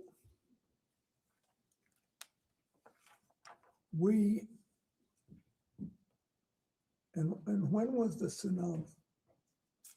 Was it at the end of 2002 or the end of 2001? That I'm not sure of. Just to the best of your memory, you have to share what you know. Anyway, to the best of my memory, this was a trip to raise funds to organize our health network in Asia, which was basically designed to deal with AIDS, but also I was heavily involved in the reconstruction of India after the earthquake there. And was asked to do it by the Prime Minister and later by the UN. So I was involved with that. And do you have any recollection of who these individuals on the flight were? For example, there are a few female names. I think one is Janice, one is Jessica. When you look at the log, do you have any recollection of who's who? No. Do May you, have been a flight attendant, I don't know. do you have any recollection of the flights themselves?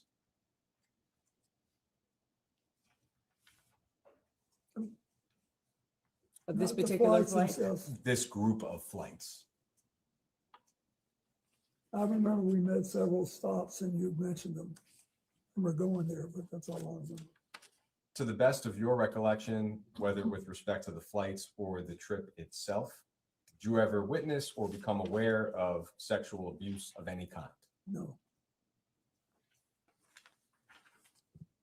We then have logs showing 2 flights in July of 2002, and I will introduce those as Minority Exhibit G.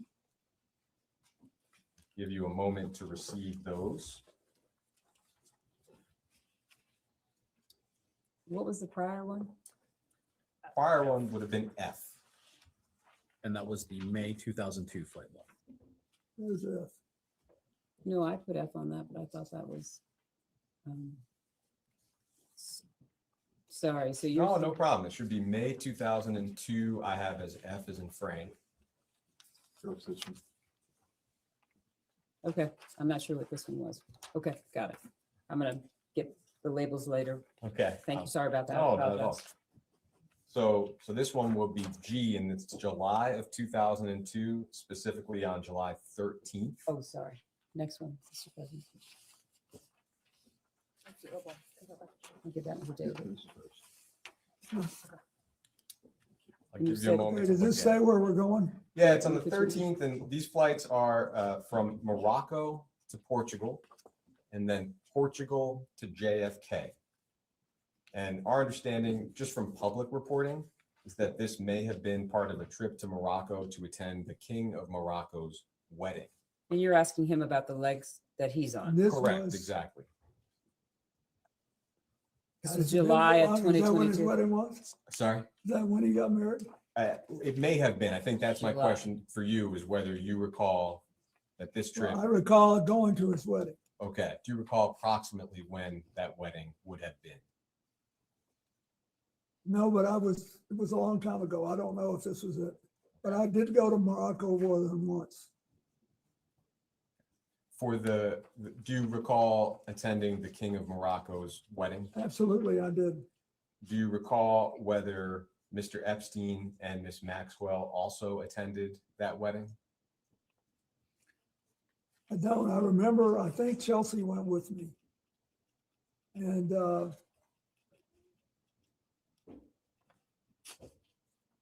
I remember because my late mother-in-law loved Morocco and Chelsea was there with her once and she wanted to go. So we went and it was really nice. I was very close to the king's father. And I marched in his funeral when he died. And so they had this wedding and we were invited and I very much wanted to go. Hillary was working and didn't go. Chelsea did, and I think Homer was with us too. I think, There's been some reporting that you may have invited Mr. Epstein and Miss Maxwell to the King's wedding. It sounds like, but please you tell me, do you have any specific recollection of that? I don't remember. Do you have any specific recollection of these two flights, which may or may not have been part of the King's wedding? They're from Morocco to Portugal and Portugal to JFK. Mr. Epstein and Ms. Maxwell were on the flights as well as yourself. When I was coming home, He's just asking you about these two legs, and he's asking you, do you have any recollection of these two legs of the flight? no, I remember the wedding very well and all the stuff that happened, but that's all. I don't remember the coming or the going. Thank you. In September of that year, we have the trip that I think a lot of folks are aware of. This is a trip to Africa in September of 2002.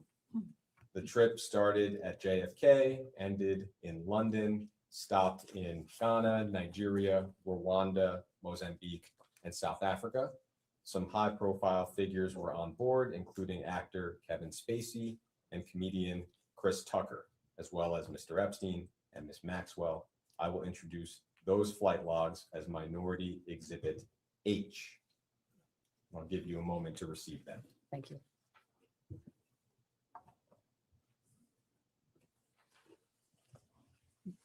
H. Thank you very much.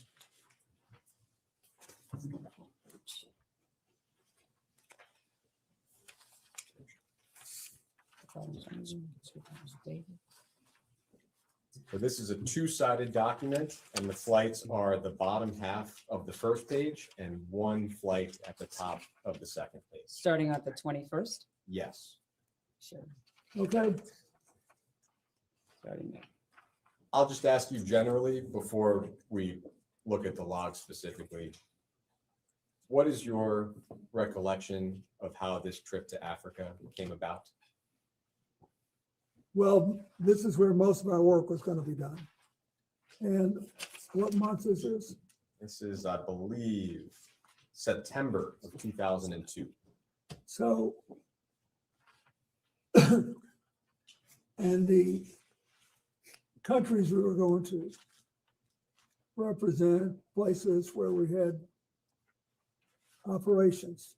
Like Mozambique, for example, had a big AIDS problem and we were trying to help. And there was, so that's what I know. When we, in South Africa, we spent quite a bit of time because I wanted to go see Mandela. He was still in good shape then. And we did things together. And then Charlene Hunter-Galt, who was one of the Black women that integrated the University of Georgia and became then a very well-known international television commentator for PBS. And her husband, Ron, had moved down to South Africa.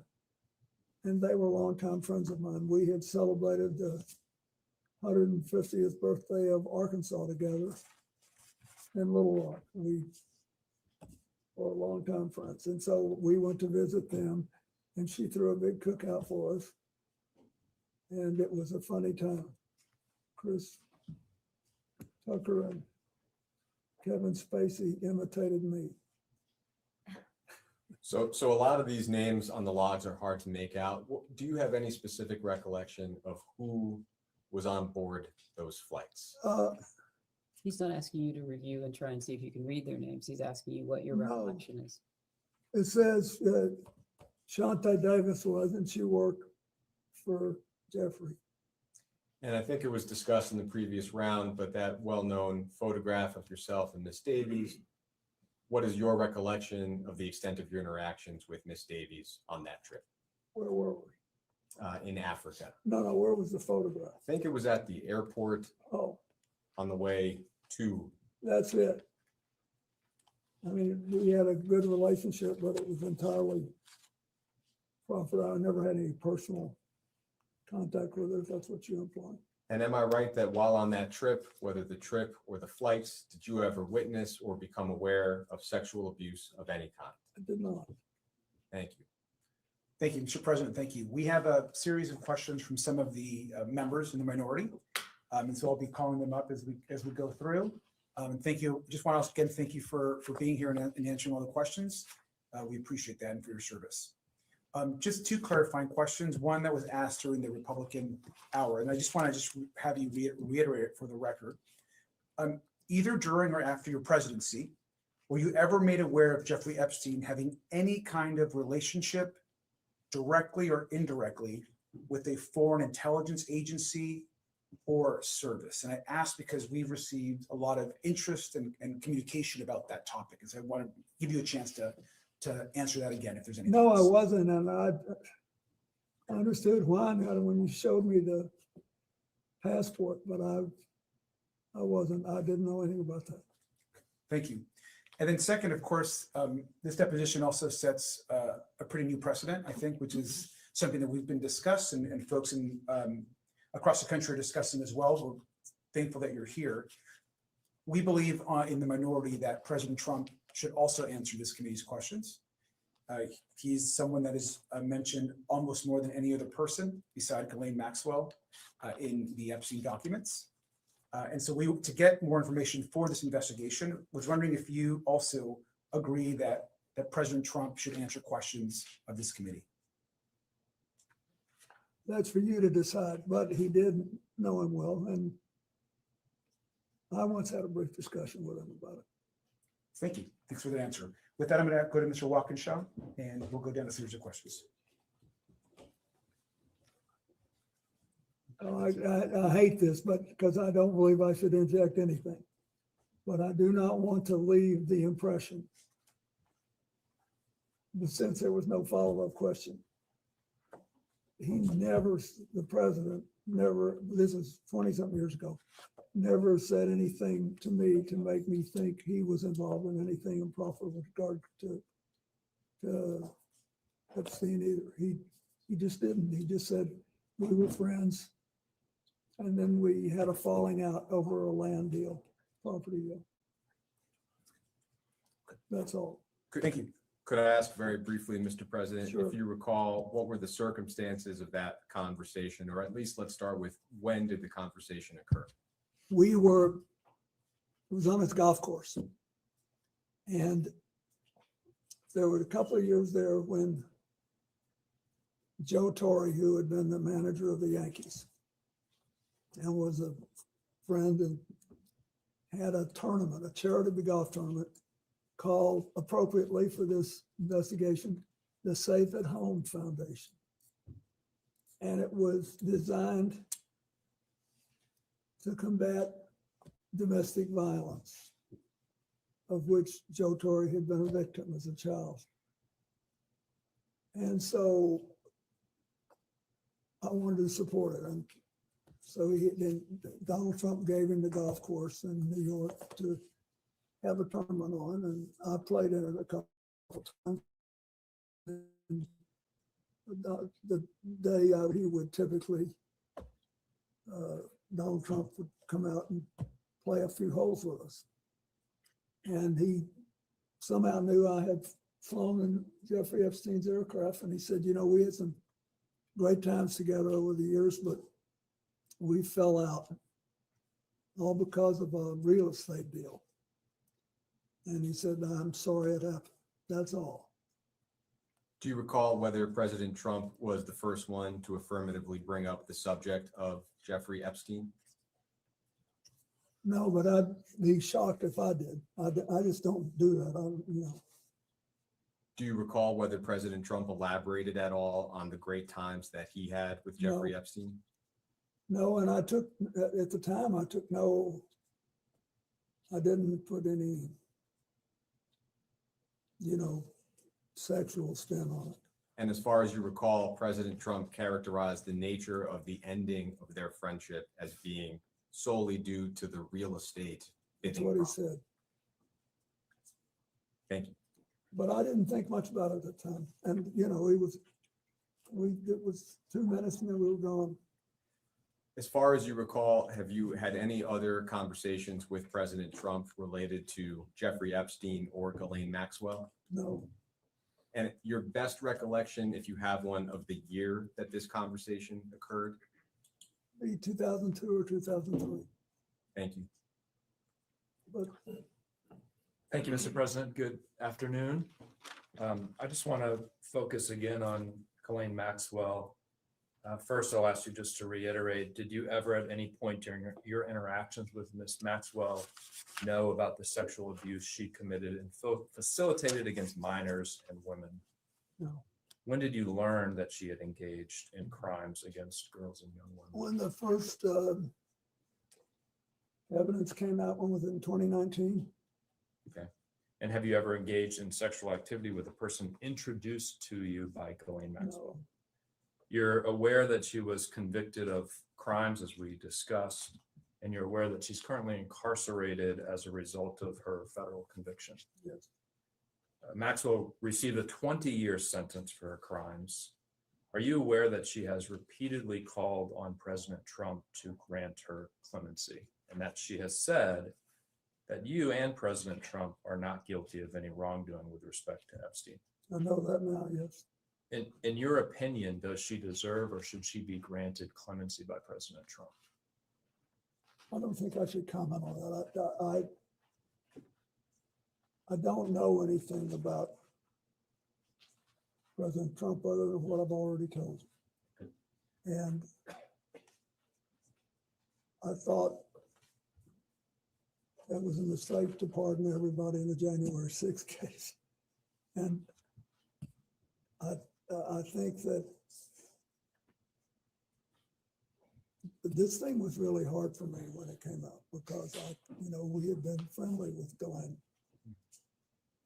I was sad, but it was terrible what she did, and she has to be punished. Somebody besides me should make a decision on what it is. So she got 20 years, and there it is. Okay. Mr. President, on July 24th, 2025, the Deputy Attorney General and President Trump's former personal attorney, Todd Blanche, conducted a closed-door interview of Ms. Maxwell at her then low-security prison. On August 1st, 2025, just a few days after that interview, she was transferred to a lower security prison where she's afforded a list of amenities, personalized meals, playtime with puppies, a transfer that I think most Americans agree is inconsistent with a very serious crime she was convicted of. Do you have any opinion on her transfer to that lower security prison and the amenities she's been granted? Did it seem strange to you when you learned of that? I think you're in a better position to find out what happened than I am. Okay. When you were president of the United States, was it common for your Deputy Attorney General to directly conduct interviews of witnesses and or federal inmates? Was it? You were there. You have to testify could- what you know, he's what you asking- recall. Yes, he's You asking, recall if it did you was. ever send a deputy attorney general to? To the best of my knowledge, I did not do that. All right. Thank you, Mr. President.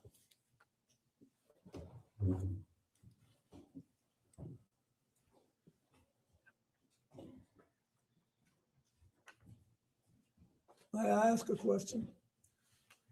Representative Foster, are you still the youngest person in Congress? Yes, I am, Mr. President. Lucky you. Hopefully that changes soon. If you're the youngest for too long, it's not good. Come a time, believe me, I was for most of my life the youngest person doing whatever I was doing. And one day I woke up, I was the oldest man in every room. And I couldn't tell you for the life of me how I got from one place to the other. Time will take care of it. Enjoy it while it lasts. Thank you, thank you. It's a blessing to be the oldest person in the room as well. Mr. President, I just wanted to circle back to the conversation around the conversation you had with Jeffrey Epstein on the golf, or with Donald Trump on the golf course in New York. You know, President Trump has said publicly multiple times that his falling out with Jeffrey Epstein was the result from Mar-a-Lago and his crimes. He said that's why he kicked him out of Mar-a-Lago. You brought up two questions about this.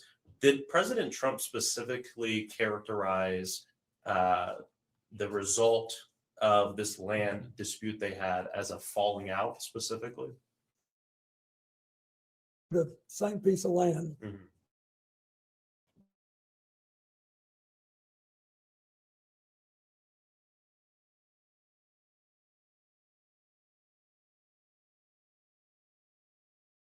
as a result of that? That with him happened. Mm, Well, it had to be in 2002 or 2003, I think. 2002, 2003. All right, thank you. During any of your interactions with Jeffrey Epstein or Ghislaine Maxwell, did either of them ever mention or discuss their relationships or connections with Howard Lutnick? No, What about their relationship or connection with Alex Acosta? no, Prior to Jeffrey Epstein's arrest in 2019, did anyone ever speak with you about Epstein's relationship with Howard Lutnick? no, And what about Alex Acosta? no. Okay, thank you. Those are my questions.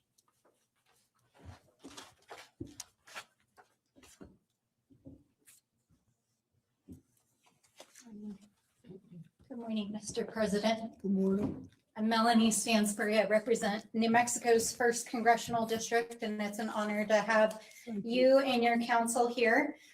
This is a very important investigation, and we obviously have a lot of questions. And for me personally, this case is all about justice for the victims. And I really appreciated in your opening statements, your statement about nobody being above the law, including a president. And I think it's important that we are setting the precedent for Congress establishing oversight and subpoena power over a president. And I believe Donald Trump should and will ultimately be in front of this body. And I also appreciate what you said about women and girls who were abused by Jeffrey Epstein deserving justice and healing. And that's where I'd like to focus my questions.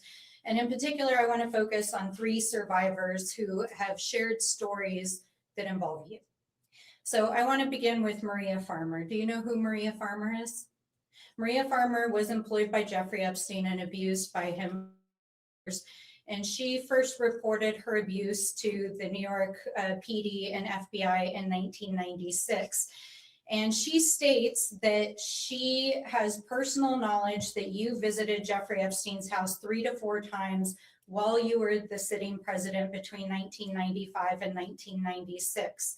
And she says she knows this based on photographs that Ghislaine Maxwell showed to her, as well as discussions with the staff. So let me ask you, Mr. President, did you visit Jeffrey Epstein's house while you were president? I do not remember doing that. I do not believe I did. How do you explain this discrepancy? Objection calls for him to speculate. I can't speculate. But all I can tell you is I don't remember being there. Okay. Moving on to Virginia Roberts Giuffre. Are you familiar with her?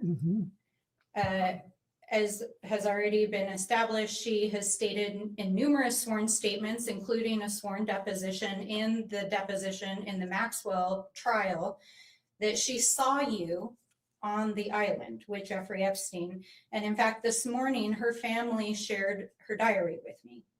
And in it is a quote wherein she writes, quote, Bill Clinton met 2 times island with 2 girls, CT, GM, and JE.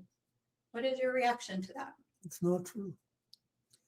Do you have any dates associated with that? Were there dates on the diary? I don't have that information, but we'll be happy to share it with you. Well, terrific, because I think there are also records that would reflect where else he would have been. So thanks. Did she say that in her book? This is from her personal diary that her family shared with us. But the book came out more recently. Did she say that in the book? I'm just reading you the entry from her diary that her family shared with me. I think she ultimately reached a different conclusion, although I had no contact with her. Okay, well, I just want to make sure that it's on the record that that is what Virginia Giuffre's statement. Did you ever fly in a helicopter with Ghislaine Maxwell? Ever, anywhere? I have no idea. Okay, well, at least one of the survivors claims that you flew in a helicopter with Ghislaine Maxwell to the island. Did you ever? Then I did not do that. I've never been to that island. Okay. The third person I want to talk about briefly is Shantae Davies. I know we've already mentioned her here today. I know you've already mentioned that she was listed as a flight attendant on the trip to South Africa in 2002 that you took with Jeffrey Epstein. Are you aware that Shantae Davies is a survivor who claims she was abused for 3 years, including during that time period? I am now. And are you aware that Jeffrey Epstein recruited his victims through calling them masseuses? No, You're not aware that but Jeffrey, it doesn't surprise me. I mean, I didn't know that. No.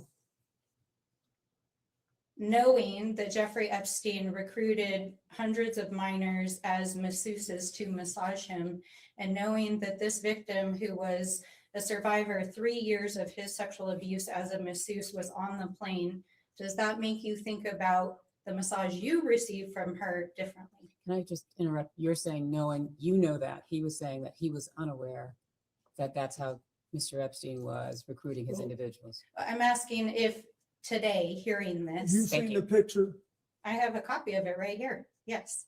Well, I'm sitting up in the, I'm just asking if now that you know that Jeffrey Epstein recruited girls as masseuses, does that reframe that photograph, and knowing that there were girls on the plane that were being abused?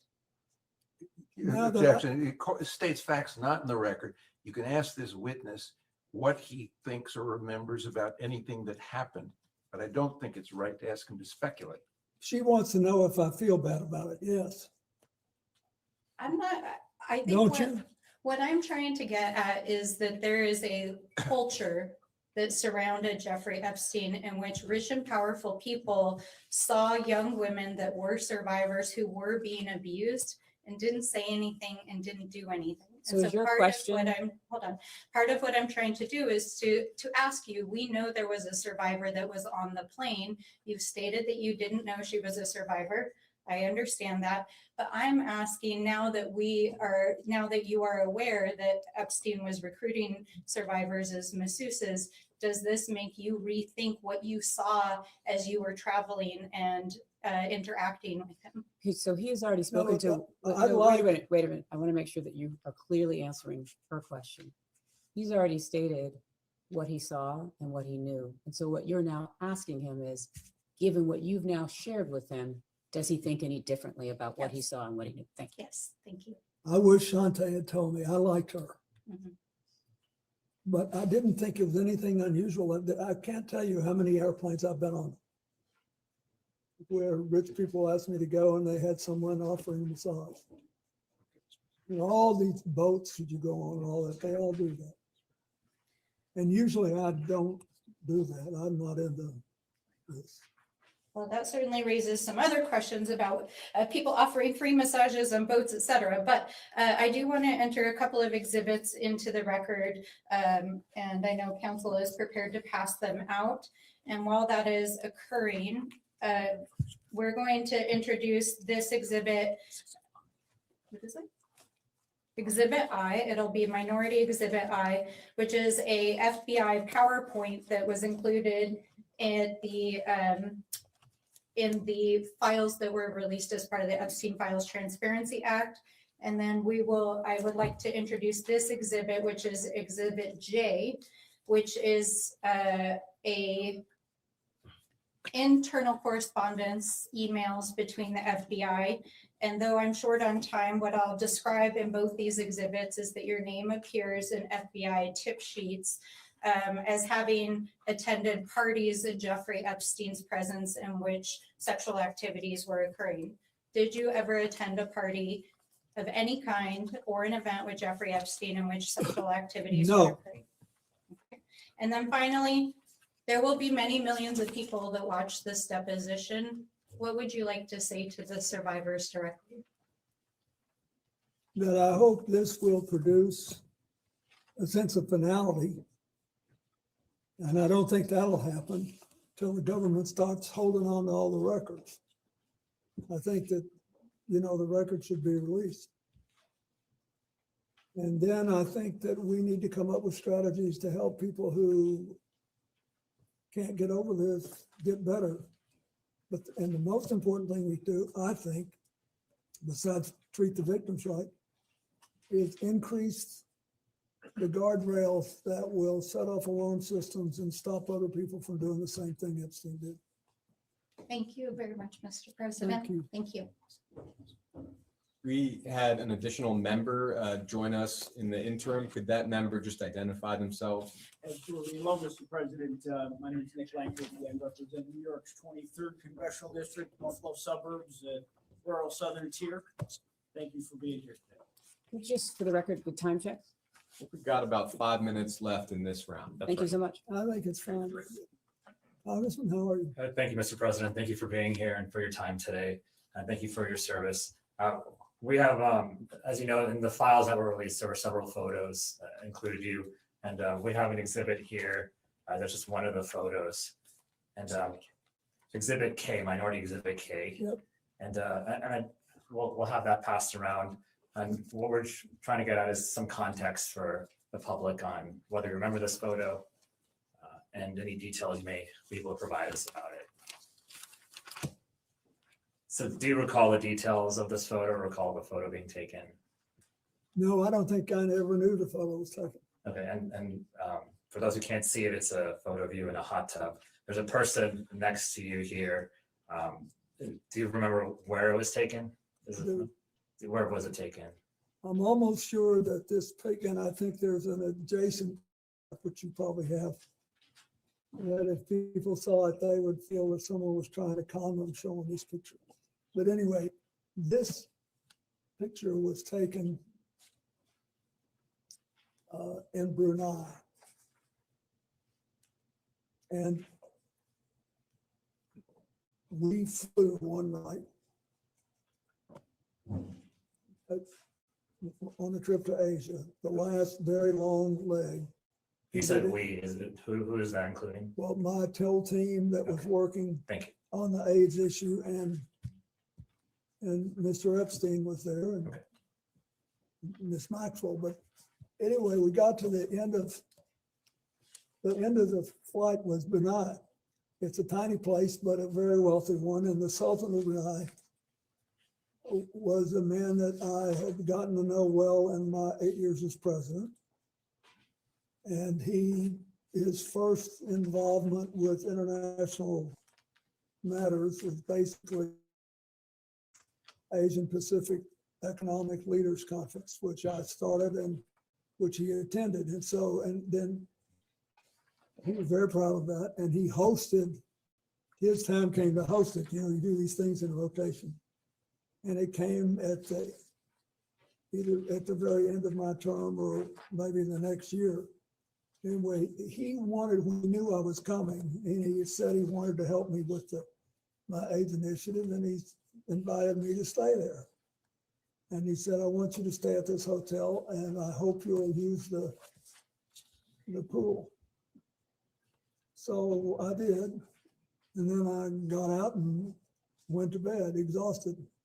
Just for the record, there's another picture that also shows this as part of the larger pool area. Do you all have that so that he can refresh his recollection with respect to that? We should have it.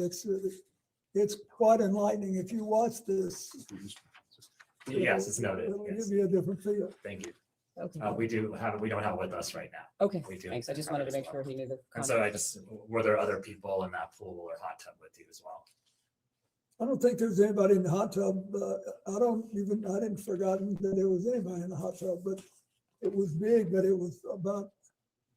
Well, He's asking in the pool it appears area. this photo, there's a girl over here, or there's someone. Yeah, I don't know who that is. But he's also asking in the pool area were there other Yes, individuals? I don't know who that is. Okay, so you don't know? No, and then there were other people in the pool. Okay, so do you remember were they under 18?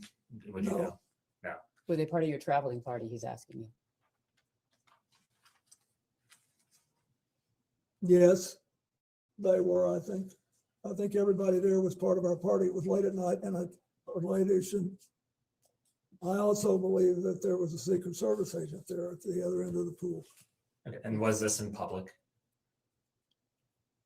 No, it was a hotel room, and the Sultan wanted us to stay there, and the water of this big pool was on the same floor that there were several suites, and so we went out, I swam around, I sat in the hot tub for 5 minutes, or whatever it was, and I got up and went to bed. And then I have to ask this, did you engage in any sexual activity No. with this person? Okay, thank you. And that ends this round, and we can go off the record.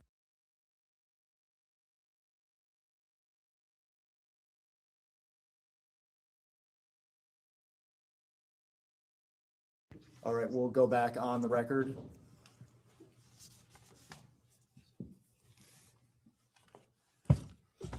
Thank you for that. I appreciate it. Yep. Ready to go? Yep, we'll start with them. Wonderful. Hello, Mr. President. How are you? Fine. Good. Thank you so much for being here with Thank you us. for being hoarse. Oh, you're fine, Mr. President. Mr. President, I want to make my questions as quick and as painless as possible so we can move on with the day and hopefully not keep you here for too long. First question I have for you, Mr. President. Have you ever lied in a deposition?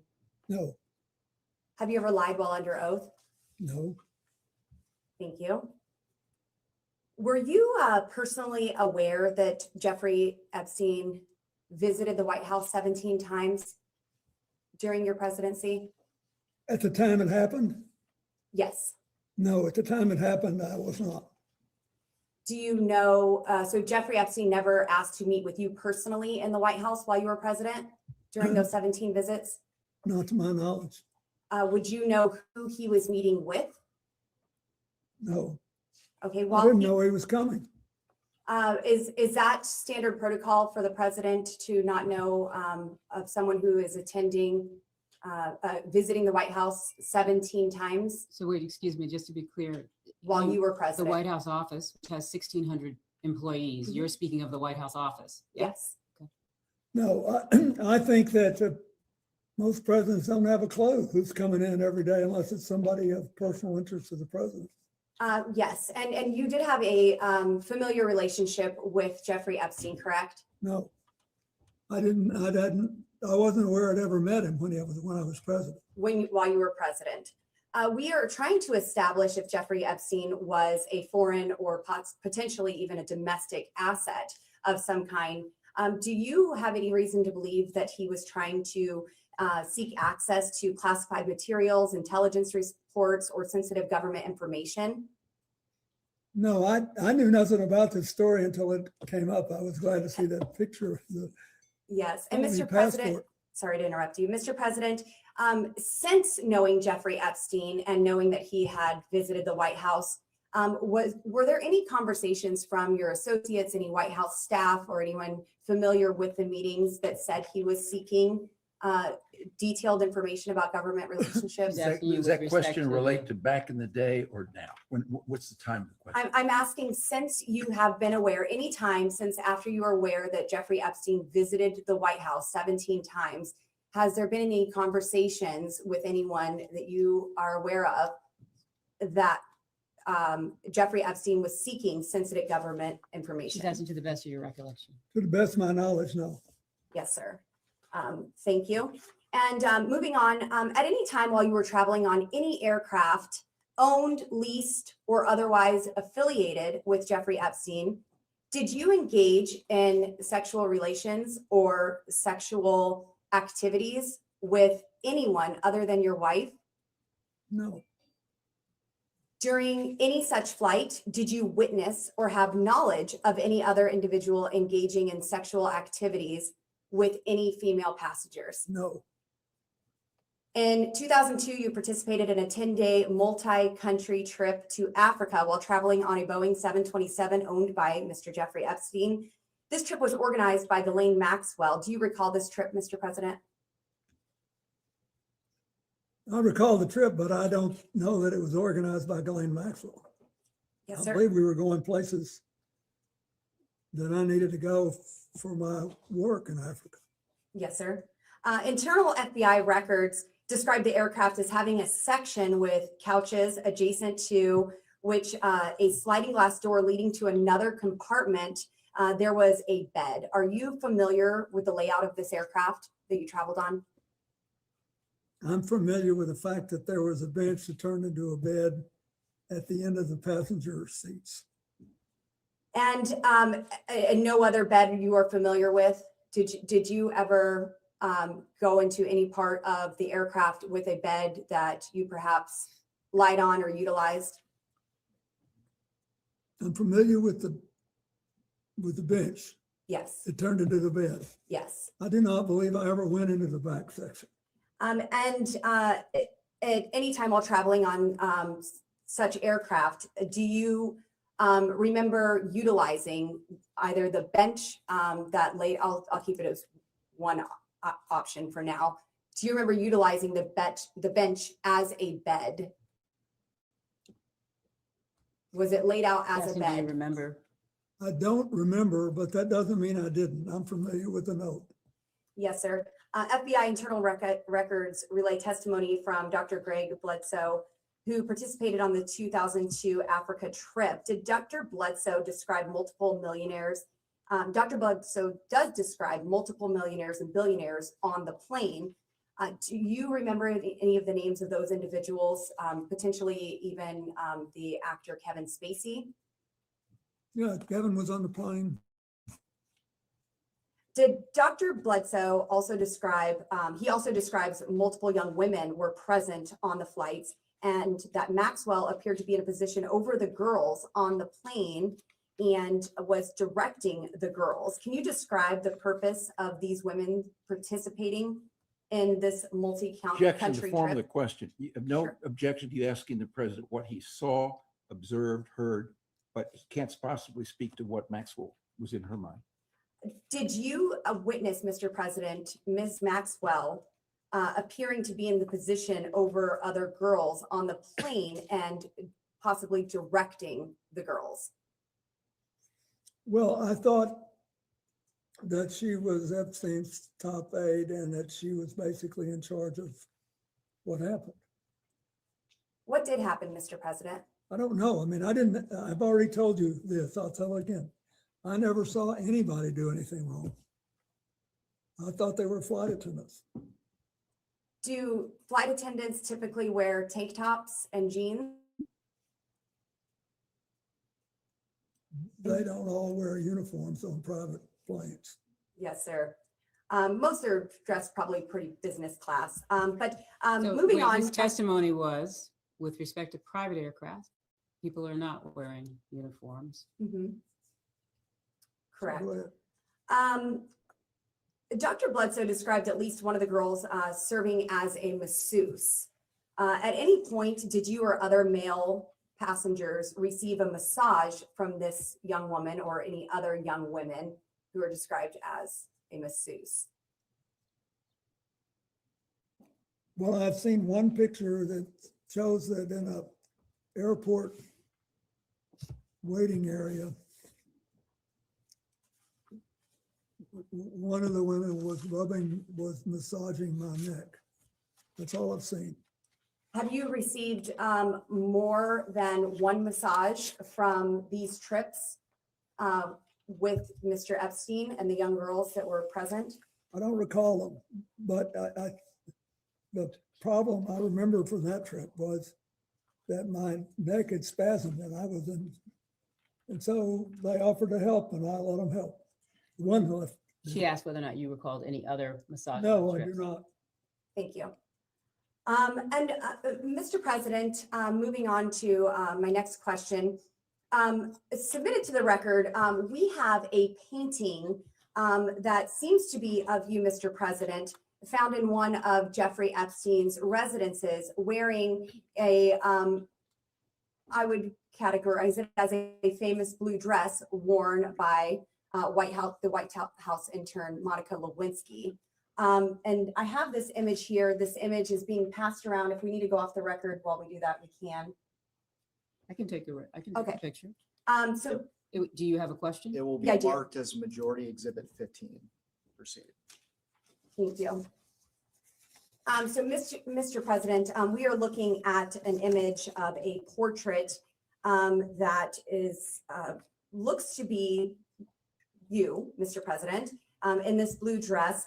Can you describe this painting? And He doesn't need to describe the painting. You just gave him a picture. What's your question? my question is, are you familiar with this painting? Have you ever seen it in person? I've never seen it in person. Do you know why someone would paint this? Are you asking him to Objection. speculate? That's calls for speculation. You can ask the artist. And if I had known Jeffrey Epstein had this painting, it would have saved me this whole day.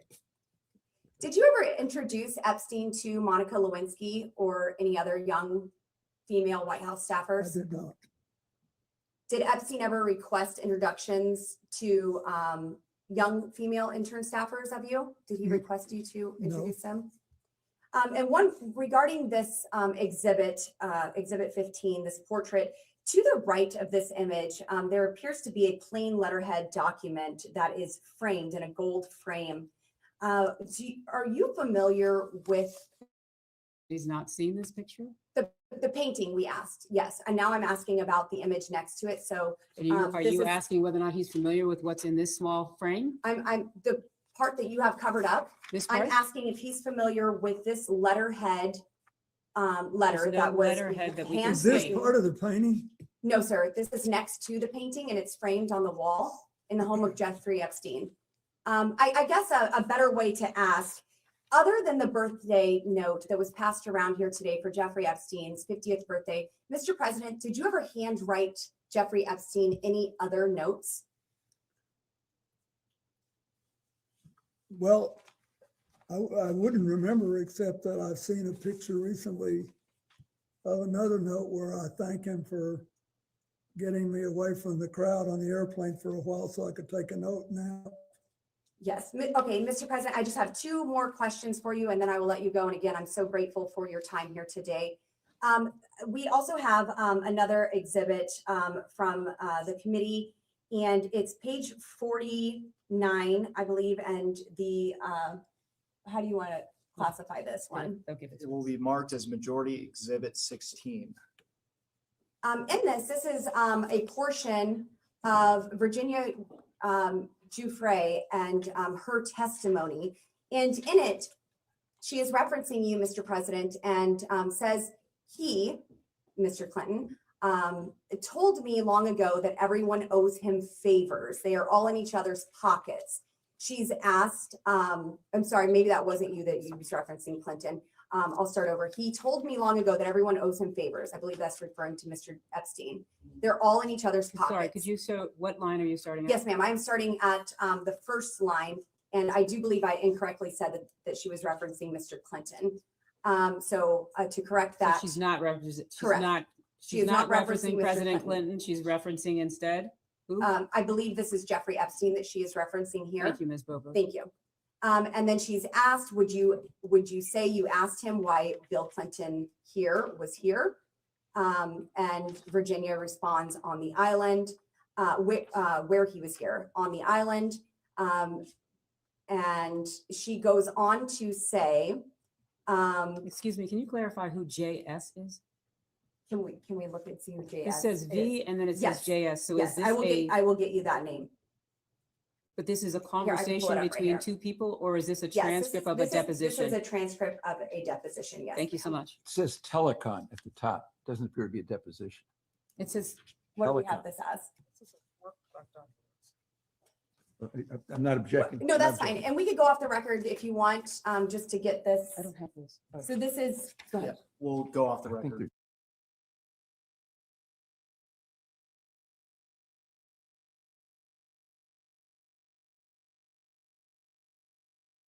We can go back on the record.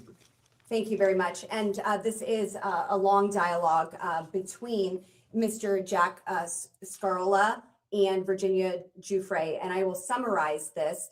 It is mentioned by Virginia that everyone owes him, presumably Jeffrey Epstein here, favors.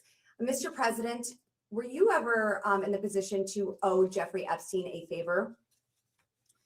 I didn't consider that. I thought we had an understanding about the airplanes, that he would let me use the airplane to set up my AIDS programs around the world if I'd agreed to talk to him for an hour about economics and politics on every long leg. I kept my word and he seemed to honor his. Were there any sensitive government topics ever discussed Never. in those conversations? And also here, just for the Virginia, record, did the court reporter get his response? Thank you so much. thank you. Sorry, I'll try not to talk over you. Wrapping up here. Virginia Giuffre is also asked in this document. The same one you handed us? Yes, ma'am. So we should be looking at, This is 1, 2, 3, 4, 6, 7, 8 lines down, JS is speaking. Were sexual orgies a regular occurrence on the island at Jeffrey's house? Yes. My question, Mr. President, were you ever aware or engaged in any of these sexual orgies? Are these on the island where he's testified that he's No, not ma'am, been on the I was island? never on the island. Were you ever on any island in the Virgin Islands? To travel for a trip with his wife, which is on the public record? I'm With sorry, what's Jeffrey your question? No, Epstein? You were never in the Virgin Islands in the Virgin Islands with Jeffrey Epstein, no. Okay, thank you. Mr. President, there's been new information that has come out regarding the autopsy of Mr. Epstein. I would just like to ask you personally and directly, do you believe that Jeffrey Epstein killed himself? Are you asking him to speculate on how Mr. Epstein died? I'm asking what the president thinks of. So you're asking his opinion? Mr. President, was your friend Jeffrey Epstein Are you suicidal? classifying him as a friend who he has testified that he was has called him friendly? a friend in a letter. He said he was friendly, but not, you've asked for his Mr. testimony. here. President, do you believe that Jeffrey Epstein was suicidal? Do you know? Was he ever She's asking for the suicidal? best of your I understanding. don't know. I only know what the medical finding was. I think maybe That's it. he finally got caught, and I don't know. I've accepted it in my own mind. I don't know what happened, Mr. President, what did you accept? That he killed himself or that he did not? but he did, but I don't know. Yes, sir. And Thank you, neither do Mr. you. President. We don't, none of us know. We weren't there. Mr. President, it's been an honor. Thank you. Thank you.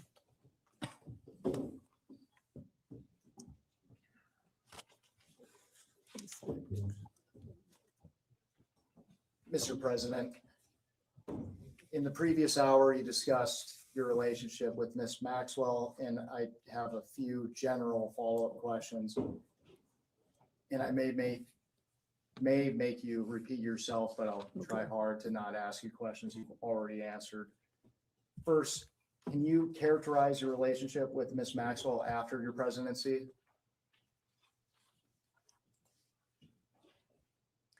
Well, I didn't, to the best of my memory, I didn't see her very much until I started flying on Mr. Epstein's airplane. And for the record, would you at any time ever consider her to be a friend? Oh, yes, I would. What years would you consider her to be a friend? I don't know, when she started going with Ted Waite, I saw her more frequently because I saw him more frequently. Then she was around CGI. So if you compare the time I spent with her to the time I spent with Mr. Epstein, I spent more time and I felt that we were better friends. How did you typically communicate with Ms. Maxwell? When she showed up at something that I was doing or vice versa, like. So in person. At CGI, yeah. I bet I never talked to her on the phone more than twice in my life. And what were the nature of your communications with Ms. Maxwell? What you recall? I don't recall anything. I don't recall what they were, but she was always, I don't know. She was very interested in CGI. I remember that. And that's it.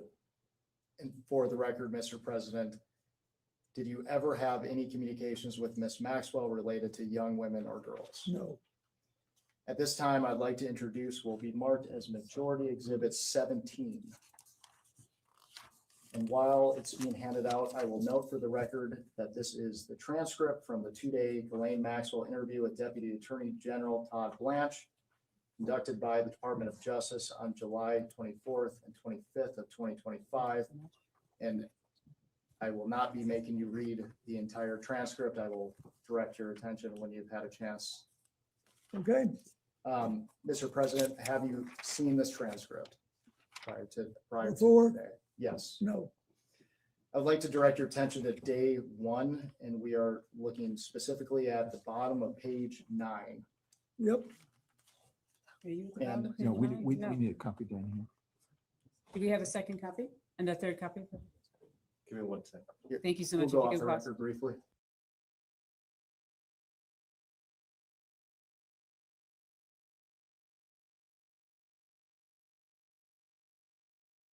We will go back on the record. Yep.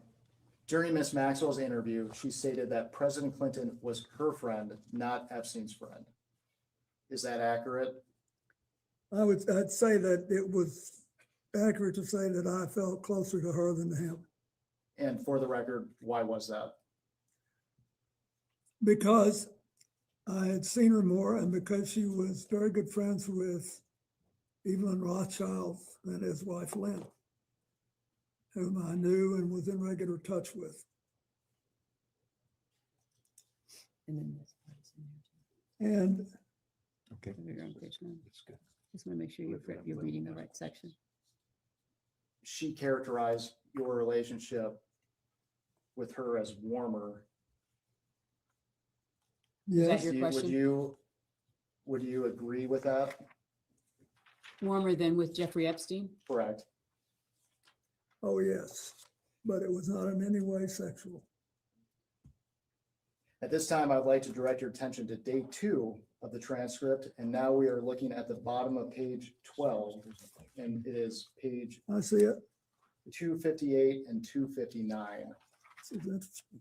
Wait, pardon me. Sorry, I'm not with you. Bottom of page 12 says 42 to 45. Of day 2. Oh, sorry. I apologize. Okay, Day 2, page 12, Yes. page 252. 257 to 260. Okay, 258 and 259. okay, got it. Can you hold for No. 1 second? Can you wait?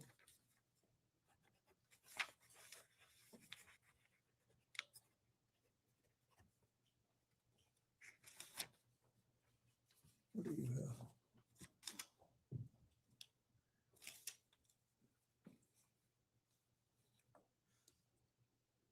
Two 258, 259, Correct. got it.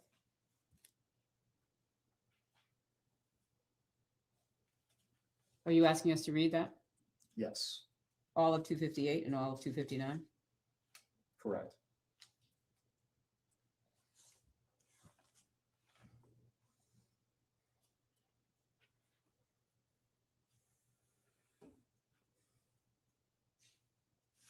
Hmm.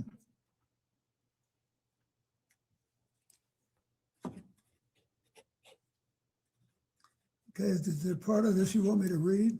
No, No. he has a question. He wants to make sure You- you've you read read through two- here two and you've pages. read through here. Okay,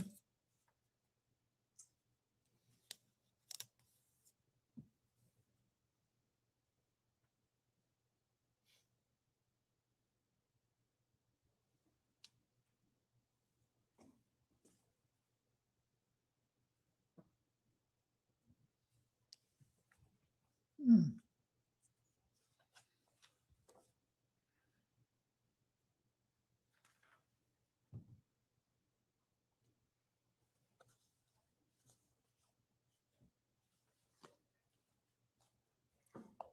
He's asking about these two. You read them? This and this. No, you don't have to read the other part yet.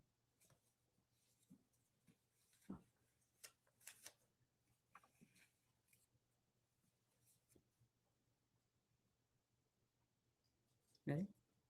Yes, got it. Mr. President, you've had a chance to review the transcript. Here, Blanche asks Maxwell if she has ever visited your home in Chappaqua, to which Maxwell testifies that she had been invited to visit your home. For the record, did Miss Maxwell ever visit your home in Chappaqua? It wouldn't Excuse me, surprise- counsel, the transcript says I went to the house. Does it say invited? Did I miss that? Maxwell replies after Blanche asks, Got it. why Sorry. did you go to the house? You're right. Maxwell says, I was invited. Got it. I will repeat the question again. Did Miss Maxwell ever visit your home in Chappaqua? I don't recall, but it's quite possible she did. Hillary was a senator. In the beginning, she had a lot of events there. And we knew her. During the same exchange, Miss Maxwell implies that she may have been just driving past Chappaqua and stopped in if you were home. Did this ever occur? If you don't. Not that I remember, but I may not have been home. But Mr. President, is it common for people to just stop by your house? No. There And for are the more than record- one or two people who would do that. So for the record, you're a former president. Does your security detail allow people to show up unannounced? Well, No. they'd allow them to, but they don't, your question is whether or not the security allows them in. Yeah, you know, they have to be cleared to be able to come and go Thank you. like that. Thank you, Mr. President. I want to ask about Doug Band and Okay. what was Doug Band's relationship with you, sir? Well, it changed over time, but he was basically the last in a long line of young men. They were my sort of body people. They were close to me and supposed to get me where I was trying to go on time and all of that. And then after he and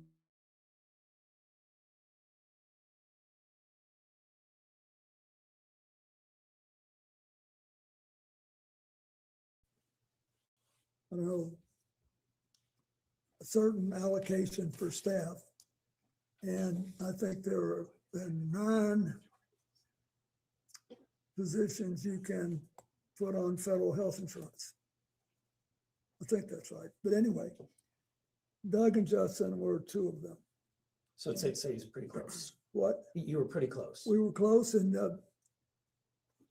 Justin wrote my book with me, and he did all the, the clerical work, and Doug was our main fundraiser when we started off. Okay. I'd like to introduce majority exhibit, I believe it would be 18, which is the EFTA 02332287.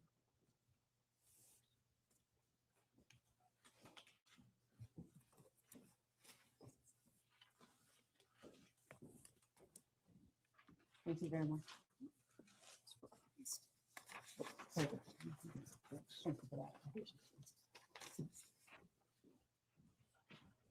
So this is pretty short. This is an email from Doug Band to. Yep, I'm familiar with it. To GMAX, which is commonly known as Ghislaine Maxwell. Yep. It says, for the record, the email states, "You back. Another way to get in touch with me quicker is on my BlackBerry, actually the president's, but we share it." The email that's listed there, WJC, is that your email address? Or was that your email address? Practically, no. That is, I never sent 1 email on it. But you recognize that? I recognized it, and I think Doug thought it would increase his cachet if he had an email with WCC on it. And But he's asking you, is this your email, Mr. President? no, I didn't send emails on it. Did you share a BlackBerry with Mr. Band? Well, he says we did, but I think I finally got another BlackBerry. But this was back before. Okay, sorry, Mr. President, this is back in, think of the year, look at the year, so you make sure you're answering the question. 2001. Did you have a phone in 2000? Did you have, he's asking you, was this your BlackBerry or did you share this BlackBerry with him? Well, I've been out of office in 9 months. Did you have a phone, Mr. President? I don't think I did. Anyway, but the truth is I don't remember. I just know that I did not email. Okay. So you did not email. How often do you send emails? Or did you send emails? Have you ever sent an email, Mr. President? I sent one email to John Glenn, Senator John Glenn, when he was in space at age 77. And I sent an email to the men and women aboard a U.S. ship in the Adriatic during the Kosovo War. Have you sent any other emails, Mr. President? He's asking. Since then, I'm not sure I've sent one. Okay. I'd like to introduce Majority Exhibit I number know that makes me 19, a certified, which ends in 2335030. yeah.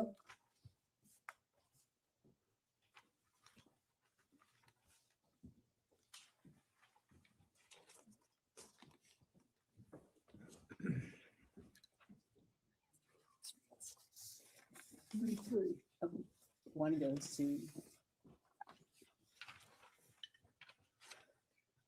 Okay, if you're ready, I'll be happy to read it out loud. It's, again, it's from GMAX, Ghislaine Maxwell. Yeah, I read We it. believe, while it's redacted, having seen the unredacted files, we believe that the two is to the same email. It says, sorry to hear about the Bellsburg stuff is bad news, even worse, that it may be damaging. You know that one of my pet fears is that in London, I am press toxic, so I hope that I never add to your woes in that department. If I hear anything, I will of course let you know. I could not help myself. There was one juicy little bit tidbit I did let out, the one about what a super stud that you are and how I have a crush on you and how you are hung like a horse. And well, hope you don't mind. Are you familiar with this email? are you saying at the time it was sent or in the preparation for this? At the time that it was sent, were you familiar with it? Oh, no. Are you familiar with it before? Yes, it's Okay. now famous. Okay, what can you tell me about your knowledge of this email? So if his knowledge is only from when he was prepared for this hearing, that would have been with his counsel, or is that what are you asking for outside of any preparation me for ask this this. hearing? Mr. President, do you believe that Mr. Band sent this or received this email? I do. Okay. So, and there's more. Let me go to the next one. Exhibit, which would be number 20.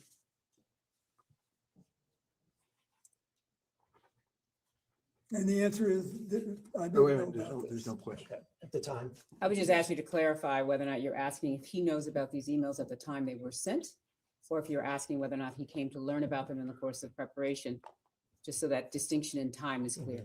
Okay.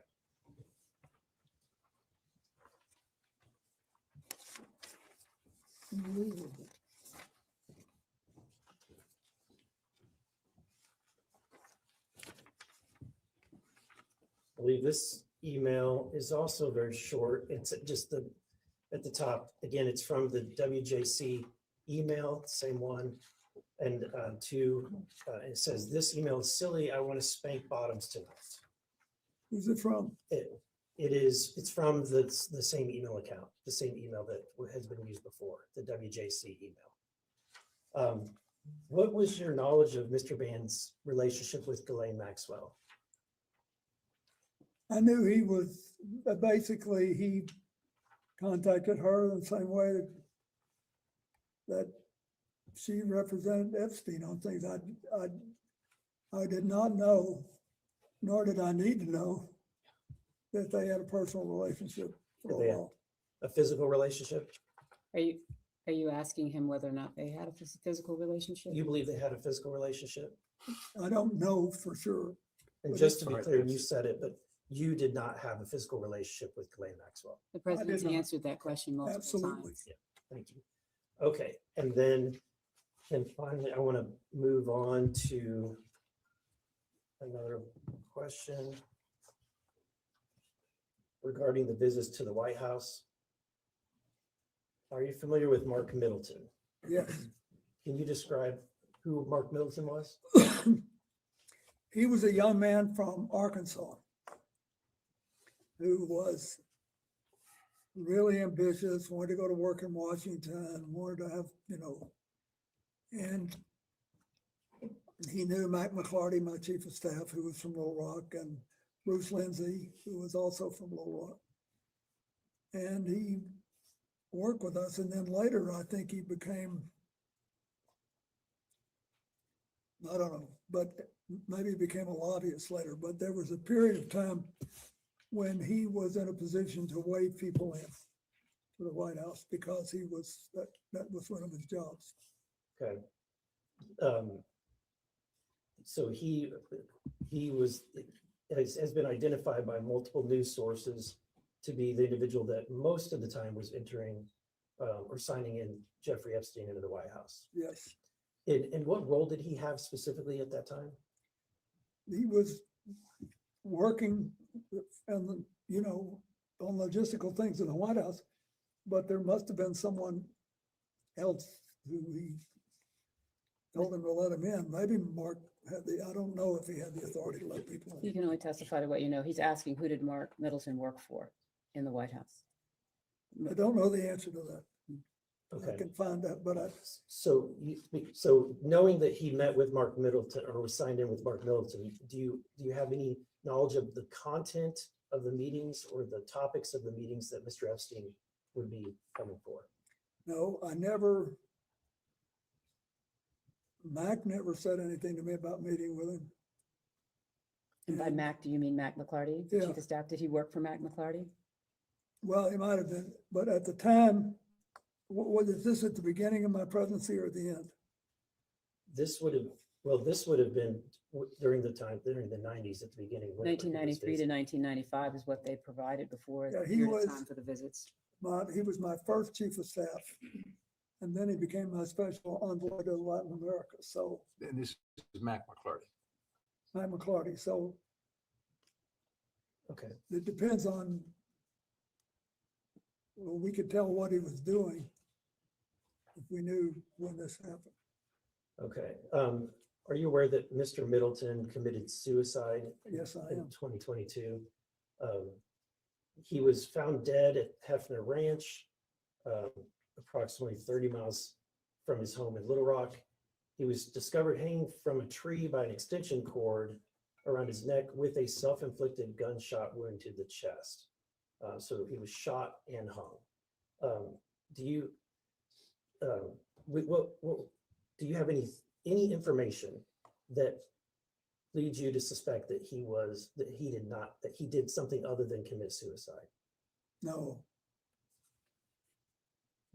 Do you have any concerns that this was in relation to his knowledge or relationship with Jeffrey Epstein, given the date?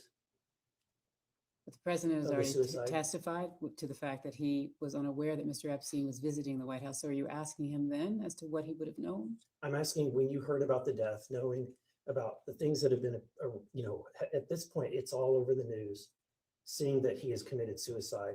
Have you ever had any conversations with people about whether or not that there's any relationship between the two? oh, no, no one's ever suggested it to me. Okay, thank you. I yield back.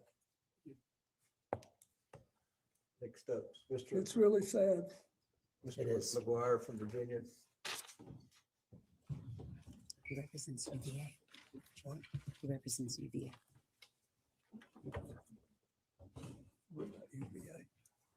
He represents UVA.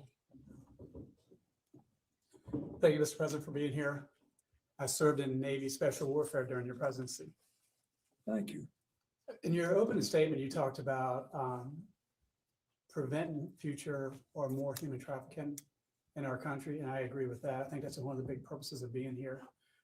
Today, we hope we can get justice for the victims, have accountability and transparency. Just curious, have you read the Epstein files that have been released?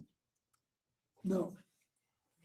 I've read many news stories about them, but I haven't read them all. And how many Epstein files do you recall were released during the Biden administration? I If don't you know. know. How many? If you know.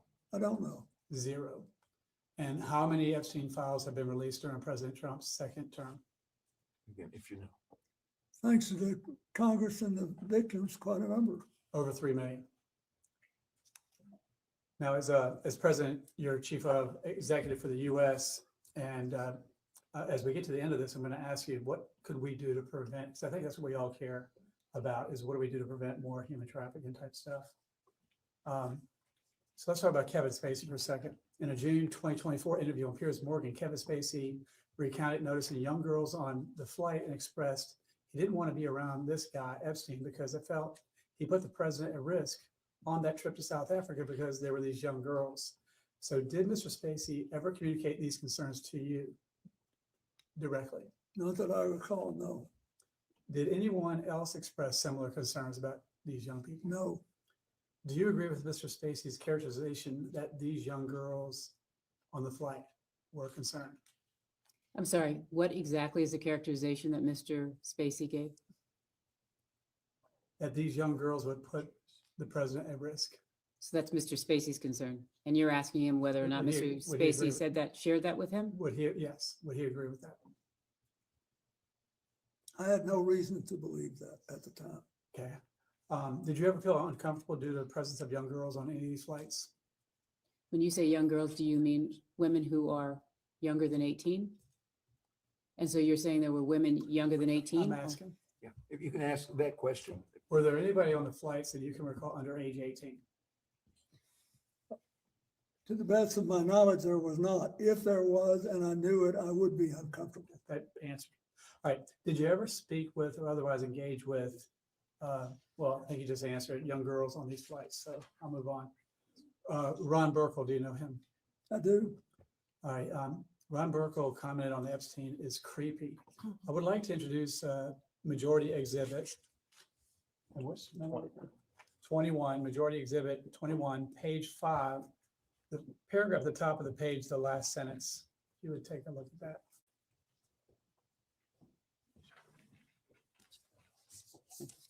Could you say what page again? Sure, it's page 5, the paragraph at the top, the last sentence. Just a minute to read it. That'd be Sure. great.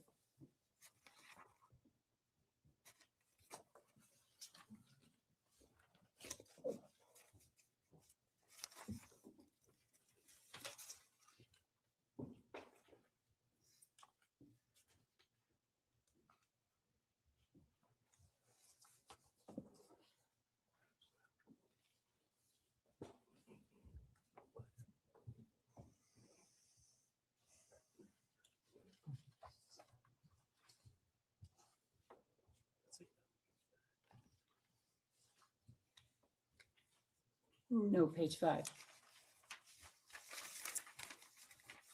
Top this paragraph. paragraph.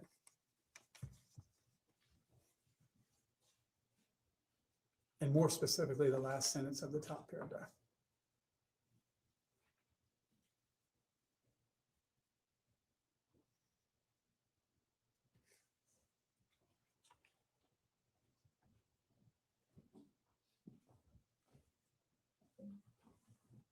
Yeah, I didn't know about this.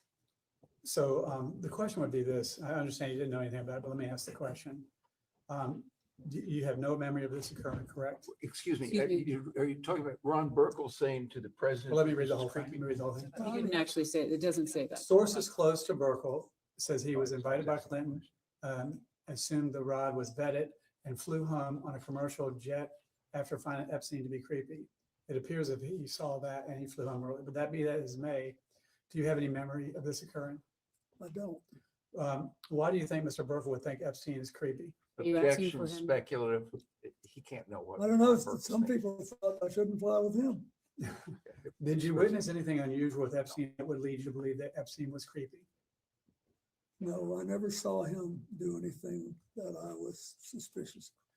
And you don't recall Mr. Burkle leaving the trip early to fly home commercially after I finding? don't know. Okay. I'm surprised I don't know that. Sure. So who else in your circle, because one of the concerns I have is how did someone who is convicted of trafficking humans, how did he infiltrate the highest level of government? If we could get to an idea or a lesson learned, we could prevent that from happening again. Who in your circle, while you were president or after in the Clinton Foundation, who else do you think we should question here? Can I just clarify one thing? You said who had been convicted. He wasn't convicted at the time. Epstein? Yes, No, I'm talking afterwards. So people that were associated with him because after he was because that- convicted. one of the questions would be is, why do you think Epstein visited the White House so much? So he was convicted in 2008, I believe so. I have to look at my and he notes. visited the White House in the 90s. So I'm just trying to make sure you're not speaking to before he was convicted. You're talking about after he was convicted? So let me go back. So the thing is, he went to the White House many times, and he is connected to world leaders all over the place. Many people have resigned as a result of the Epstein files. So I'm just asking, a neutral question in that, based on your experience as a world leader, what could we do to prevent predators like this from infiltrating the highest levels of the American government? Well, when someone knows about it, should report it, and there should be a system set up to act on it. Well, I agree with that. Is it true that in 2013, Miss Maxwell was a guest at the Clinton Global Initiative Conference? I don't know. When's the last year we had it? 2013 is one of the years where they're asking whether or not she was there. I know. Mhm. I'm trying to, So you can just, off the top of my head, I don't know. Well, I understand that she also attended your daughter's wedding. She did. And so understanding now the unspeakable evil that these people committed, do you believe it was a mistake allowing them close to your family? are you asking if he knew at the time when she was at the wedding? Looking back, Looking back, I had no idea. If I had known what she was doing, I would have done the right thing. understand. Well, I think that, But I also, keep in mind, I felt bad for Ted Waite, who was a very close friend of mine. And I never had any doubt about him and still don't. Roger that. Well, I think you would agree that we all want justice for the victims. We all want transparency and accountability. We want to strengthen our anti-human trafficking laws. President Trump has secured the border and gone after the cartels and even passed legislation to help human trafficking victims.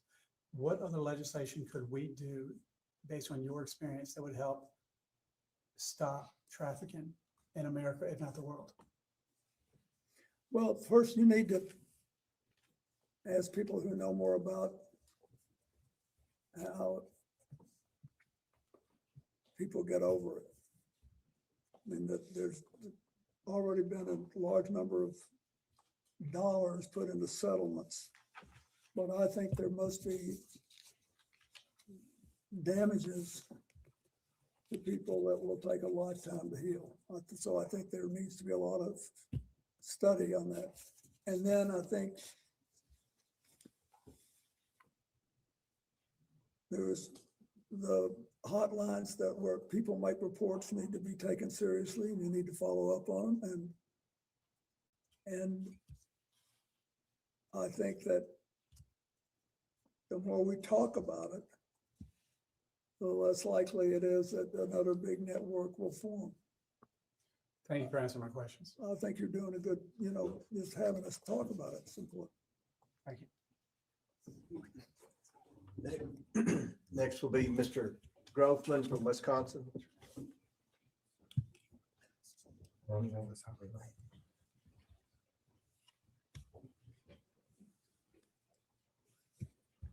Can I get a time check?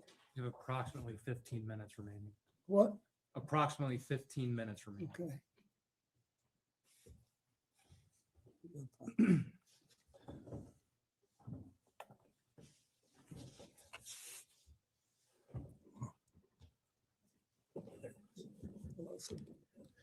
Oh, Mr. President.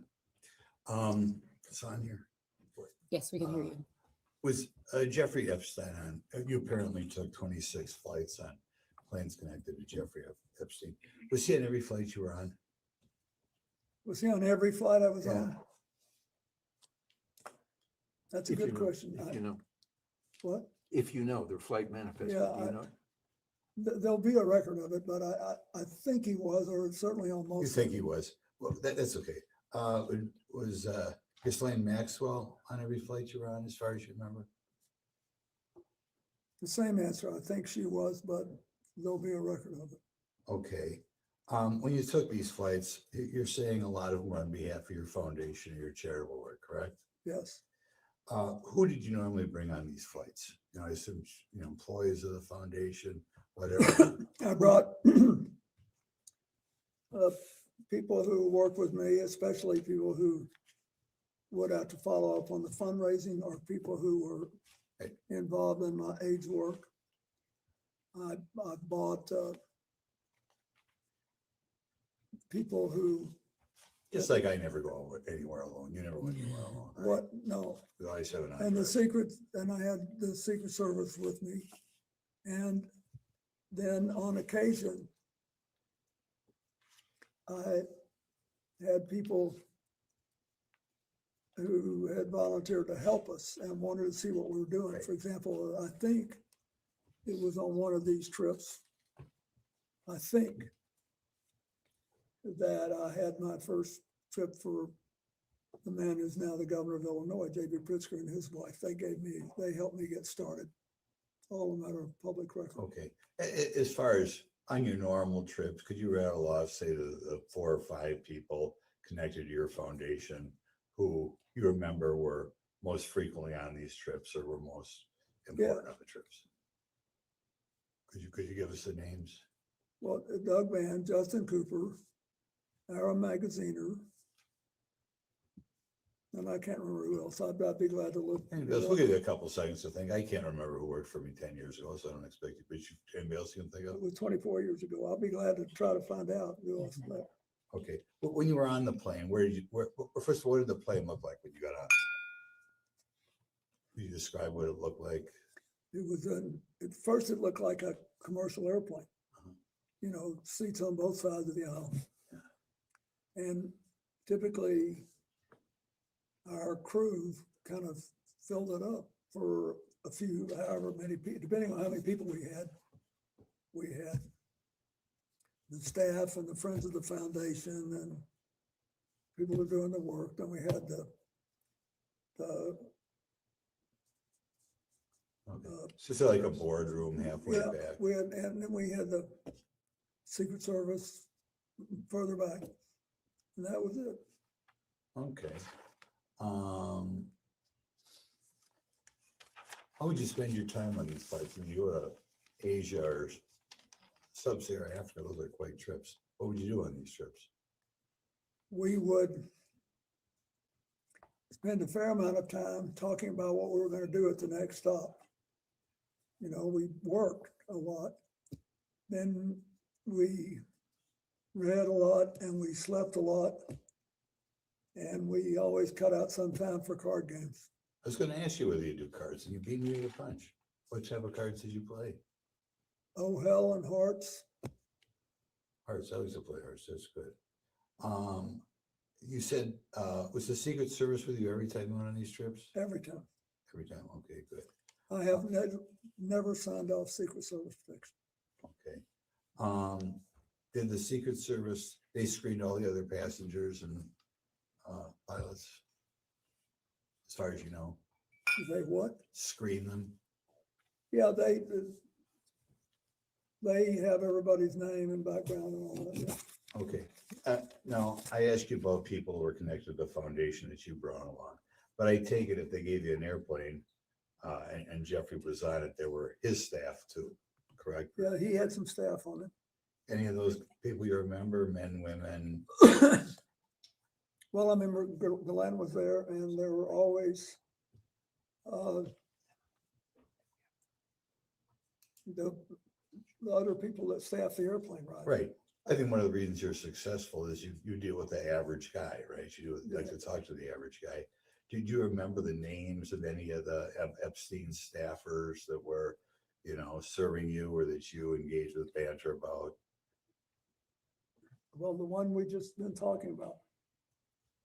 Shante Davis. Yeah, Shante. I remember her, Shante Davis. Okay. Anybody else you talked about? Where are you from? Oh, I talked to a lot of them. One of them was from Hawaii and was a military wife. Okay. I remember that, but I don't remember their names after 20 Hawaiian years. gal? Was she Asian? No. No. Okay. Okay. Yeah, were there ever new people that you remember joining in the, this is kind of what spread out over what, 4 or 5 years? Or two or 3 years, I guess, on the 2 years on the flight. Did you ever get to the Virgin Islands other than on these planes? Have you ever been in the U.S. Virgin Islands in your life? Oh, yes, I worked, my foundation did a lot of work in the Virgin Islands. And you also vacationed there as president? Well, yeah, and when I was president, Hillary and I vacationed there. and we liked it very much. Okay, But, after, but when they had the hurricane in 2017, we went to the islands and tried to help. My foundation did, okay, and we did a lot of work there. okay. We have another question. You know, when you read about this, and obviously these files have received a lot of public attention.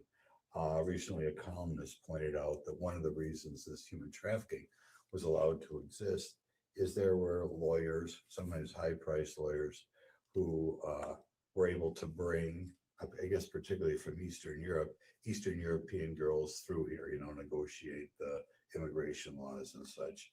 And particularly some very high-priced famous lawyers were hired, and apparently, I don't know, they couldn't find anything better to do when they left Washington, were engaged in helping, I guess, girls that some people alleged became prostitutes get here from Eastern Europe. Could you comment on lawyers who make money bringing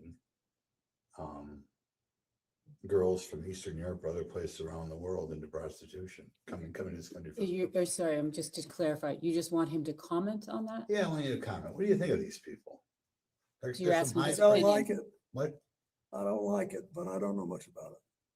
would you think that, would you, oh, I'm sorry. I'm getting the hook. You know how it is. Saved by the bell. Well, why don't I finish that question? Do you think if lawyers help legally or illegally, people come into this country for the purpose of prostitution, that they should be disbarred? Not unless it's illegal to do it. If you pass a law which said it was illegal to provide representation, notwithstanding the constitutional right to You get think they're one, sleazy lawyers if they do then it? Can we you get you to get- say that?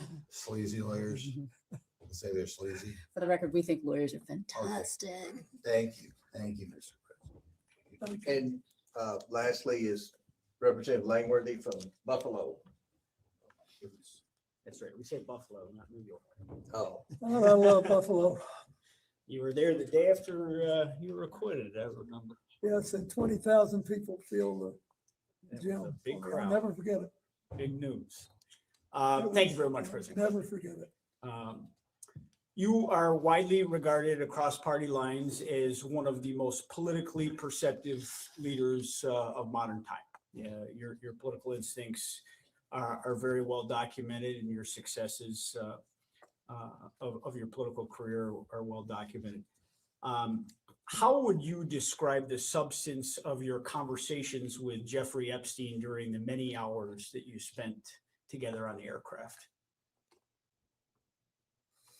Well, at first, he really seemed to be like a vacuum cleaner, like he really wanted information. And there was no, to go back to the business with the, what do you call it, the passport, the false link. There was nothing overtly manipulative about it. He wanted to know, you know, what did I think of derivatives trading?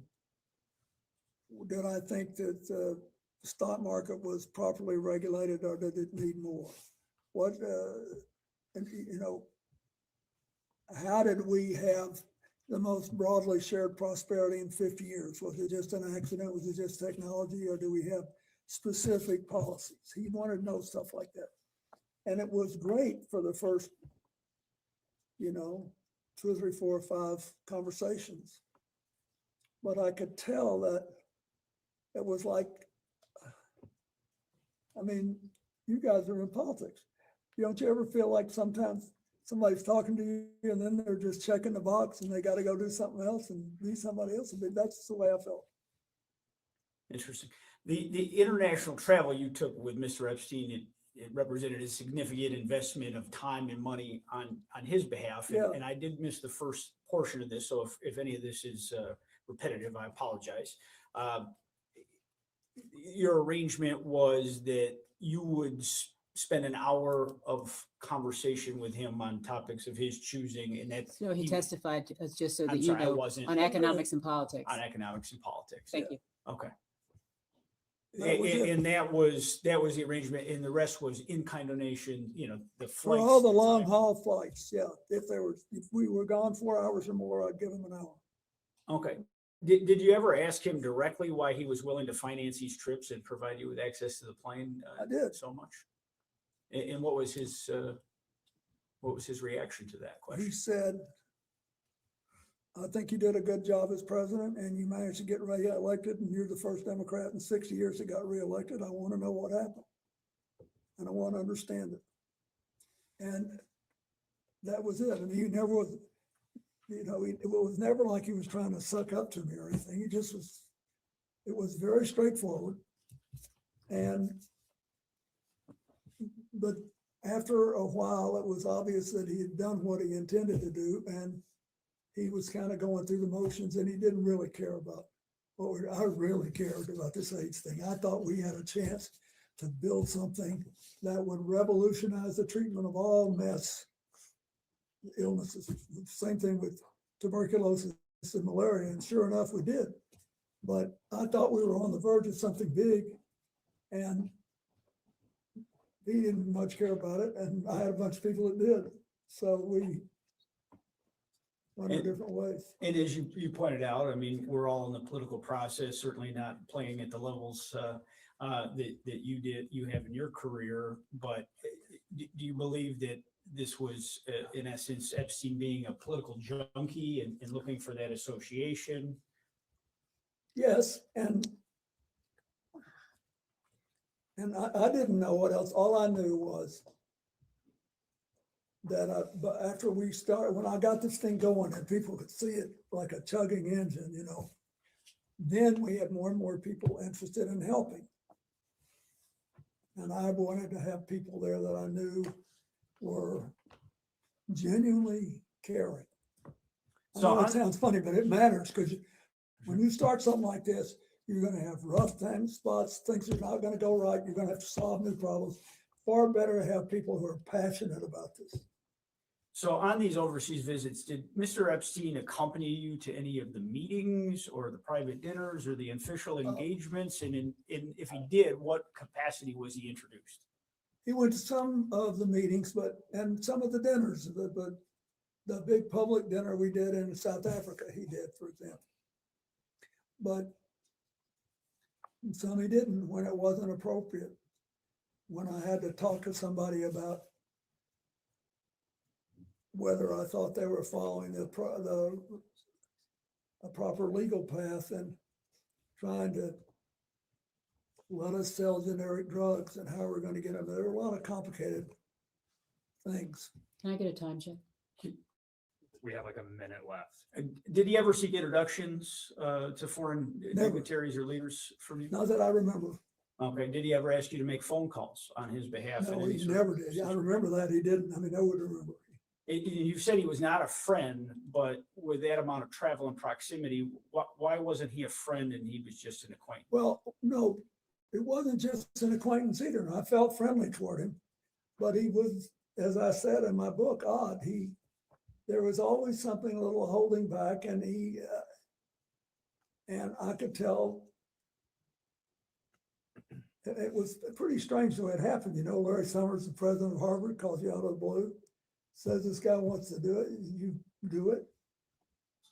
And then I like to spend as much time as I can with people I know that I can count on. And I didn't have, honestly, I never saw anything that I knew was illegal, but I just felt I should move on. And we did. Did you ever have any arguments or disagreements with Mr. Epstein or Miss Maxwell in the course of your travels? Not to my knowledge. And is there anything that you saw that he was looking to monetize the relationship that he had with you? Okay. And Can I check the time? I was Wait, 5 seconds. And my lawyers are going to kill me on this, but I have to say, I want to be honest. I'm not trying to be, goody two shoes here. I did feel closer to Ghislaine Maxwell because of Ted Wade.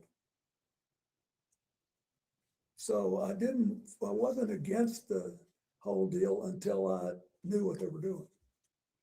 Okay.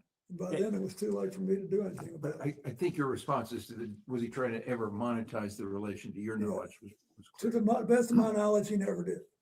Thank you for the opportunity, Mr. President. Thank you. We will go off the record.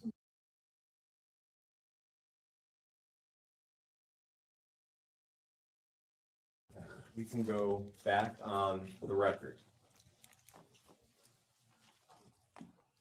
Mr. President, I just have a few more questions.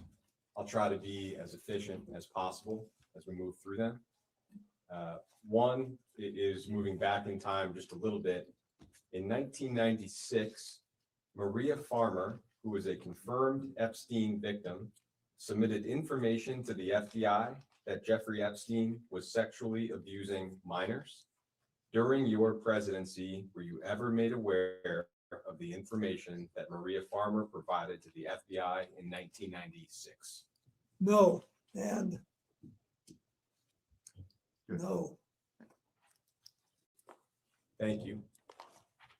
I'm going to move back ahead to the year 2003. There's just one international trip that I don't think we've specifically discussed yet.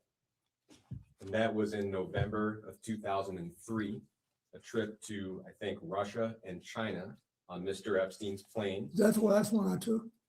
Great.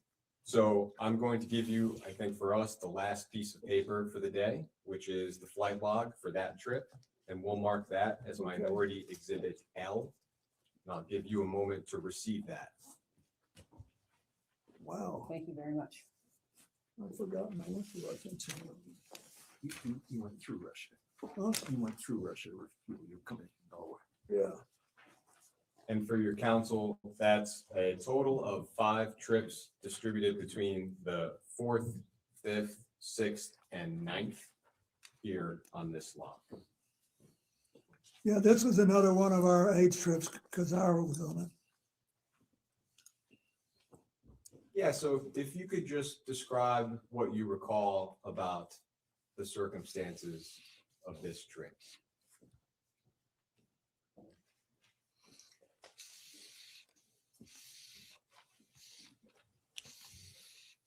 Can you refresh my memory about what stops were actually taken? Yeah, the countries in question are Russia and China. I think the final stop was Beijing. I do not, off the top of my head, recall what each of these airport codes are. It was Brussels to Oslo to Tolmakacho, Russia, to Hong Kong, Chengdu, Beijing. Well, thank you. I appreciate that. Okay, let's do it again. Brussels to Oslo, to the middle of Russia, Tolmachevo, to Hong Kong, to Chengdu, to Beijing. Got it. We stopped in Europe, and as I remember,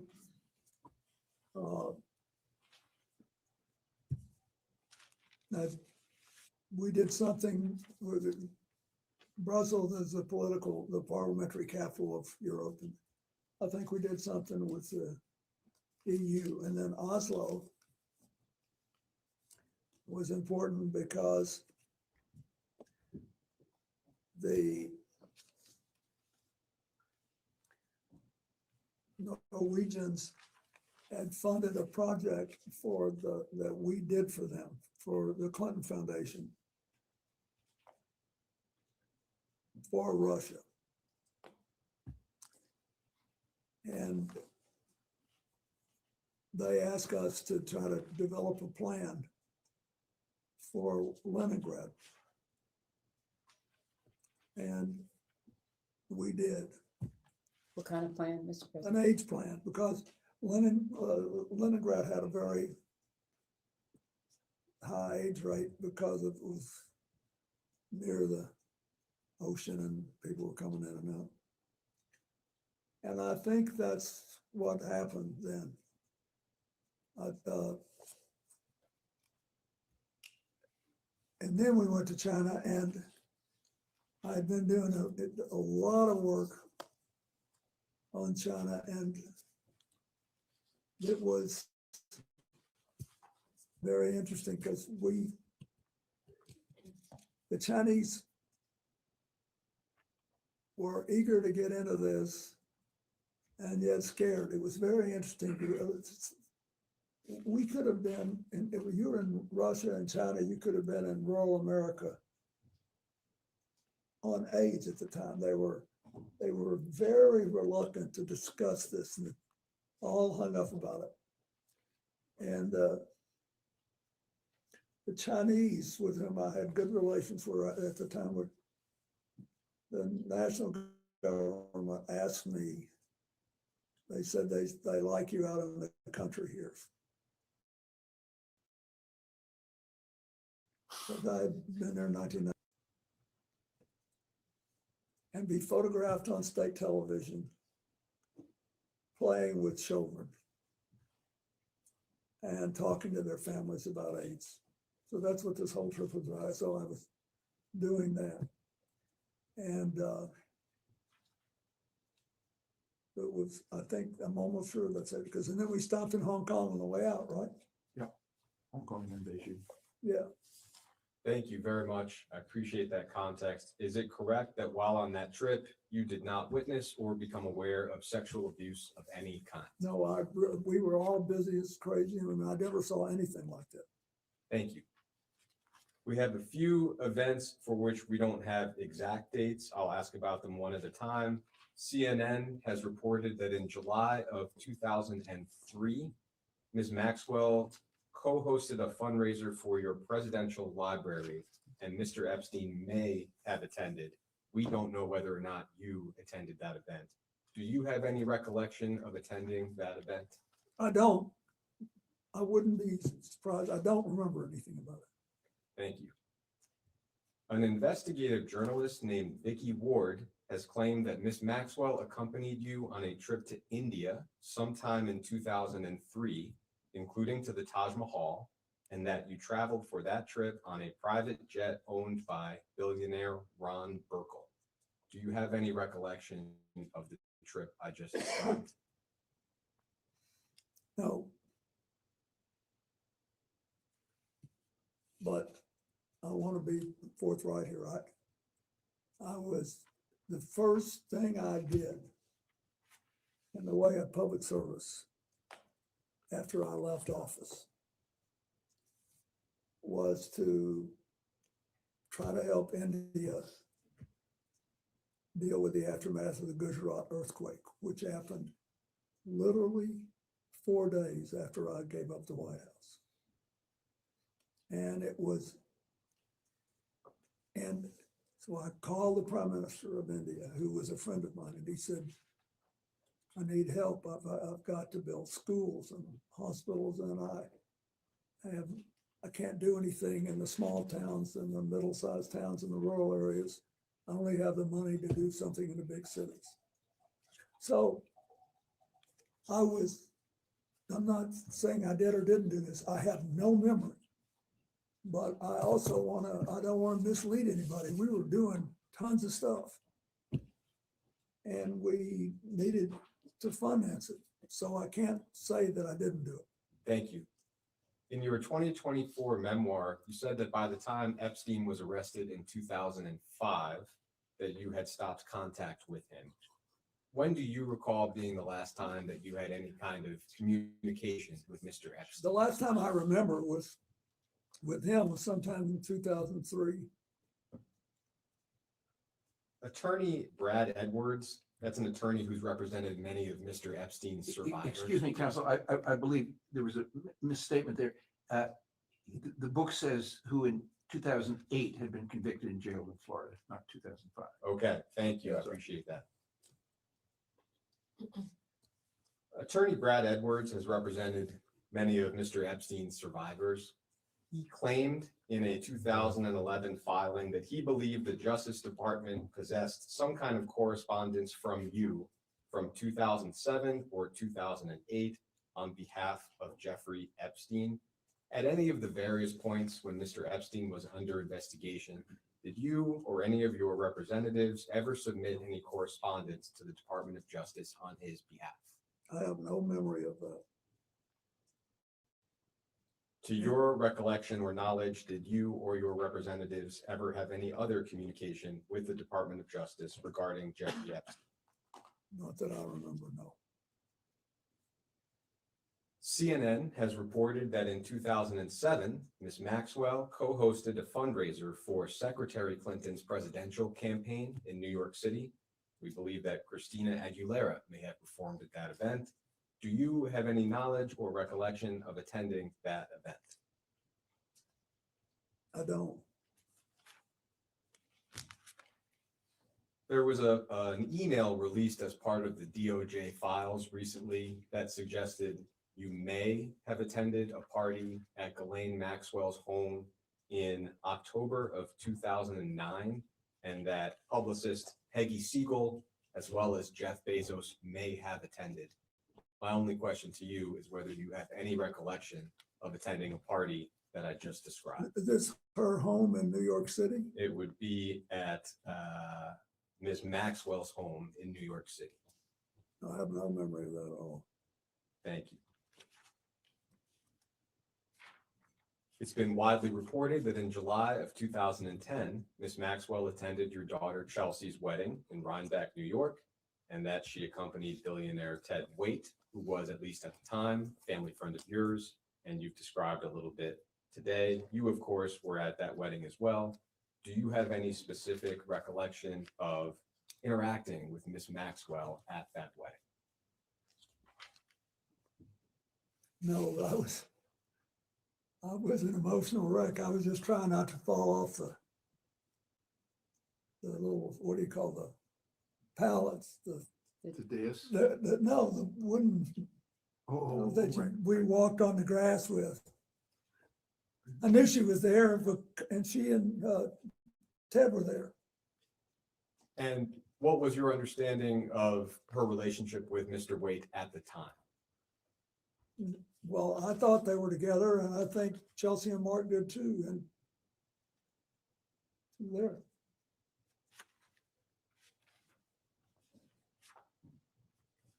It's also been reported that in 2011, your advisor, Doug Band, instructed an aide to remove Ms. Maxwell from all attendance-related lists for Clinton-related events. This was reportedly in the wake of Virginia Roberts Giuffre and allegations that she made at the time against many people, including Ms. Maxwell. Do you have any memory or knowledge of Mr. Band's instructions that I just described? I don't. Thank you. That takes us through most of the known timeline of your relationship with Jeffrey Epstein. There's just one more topic I would like to cover. That is the Clinton Global Initiative. In 2007, Mr. Epstein's lawyers claimed that he was part of the original group that conceived the Clinton Global Initiative. Would you agree with that characterization? No. Can you elaborate a little bit on why you would not agree with that? I wouldn't agree with that because the first time I ever discussed what became the Clinton Global Initiative was with Doug Band and the rest of our small group on the way back from Davos. And Doug said we should have a meeting like this in New York at the opening of the UN. And we can make a lot of money because you don't have to go to Davos you can meet all these people over here. And I said, I want to do it for an entirely different reason. It's fine if we make money, but the most important thing is that we give serious people a chance to go to meetings and actually make commitments to make positive change. I'm tired of going to meetings where everybody just bloviates and doesn't ever do a damn thing. So if we can figure out how to do that, I'm interested. And then we got, a team. There was, to operationalize it, It was Doug Bann, Mary Morrison, who had worked for me in the inner office at the White House, and a man named Ed Hughes, who was a wonderful young guy who stayed with us the whole 12 years. And they were working on how to stand up and do the mechanics of this.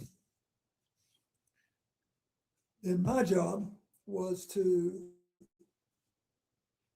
try to get some people who would come that people would want to hear and see, and try to, you know, make it exciting and make people actually want to make commitments. And so I think it was at that point that Ghislaine may have gotten involved. I don't know. You can ask them about it, but I'm just telling you how it began. It began with Doug said, let's do this and make money, and me saying, let's do this and make commitments.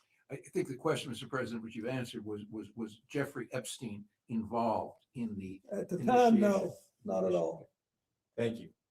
But I do not know what happened afterward. It has been publicly reported that in 2006, Mr. Epstein made a $25,000 donation to the Clinton Foundation.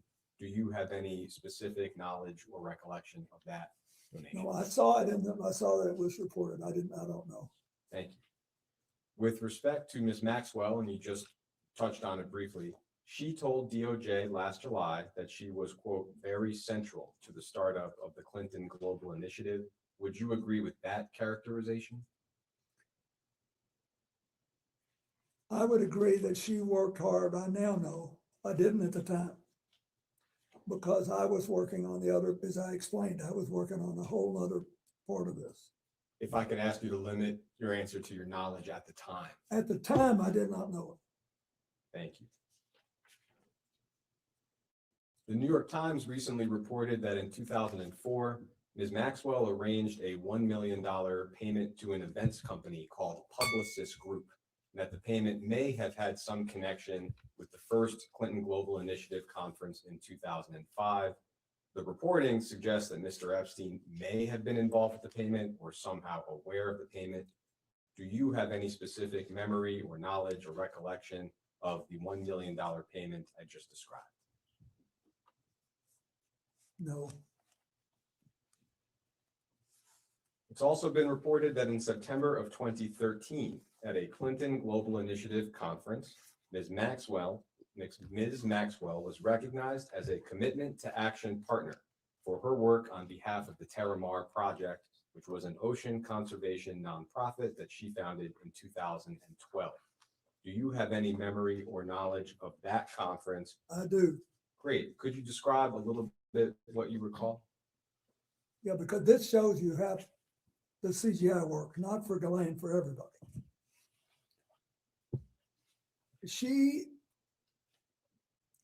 First, she was still with Ted Waite, and he was still heavily involved in ocean work. So that was sort of an incentive, but she had organized this group whose objective was to, in effect, take two massive islands made of metal and junk out of the Atlantic. And they were floating around. One of them had gotten to the Caribbean. They were floating around and all this metal. So that was what she was trying to do. That was a good idea. And she was recognized for that. The fact that she was recognized was not particularly remarkable. Everybody who makes a commitment goes through a photo line and gets recognized. Did you have any personal role in Ms. Maxwell's recognition at that event? Or would that No, have I been- might have been in her room by the time she got it, but it was, no, they put the recognition in that room. I remember this specifically because it was where all the ocean freaks were, all the people that cared about this, that wanted to be. So that's why they wanted those things announced. By there. ocean freaks, you mean people who are passionate about the ocean. Yes. Thank you. I mean that. People who were passionate about doing this, it was great. And so I didn't think a thing about it. Do you have any additional knowledge or recollection related to Ms. Maxwell's role at that event? No. Reportedly, in February of 2014, you had dinner with Ms. Maxwell and others in Los Angeles at a vegan restaurant called Crossroads Kitchen. That dinner may have been organized by your then Deputy Chief of Staff, John Davidson, perhaps around 20 guests. Do you have any recollection of the dinner I just described? I had a lot of dinners like that in Los Angeles, so I don't remember that specific one, but whenever I went to Los Angeles, I tended to have a dinner someplace in public with a lot of my friends, just to keep in touch with them, keep going. As far as you can recall, when was the last time you had any form of communication with Ms. Maxwell? I think it must be a decade ago, maybe even longer, I don't know, but it was a long time. Thank you.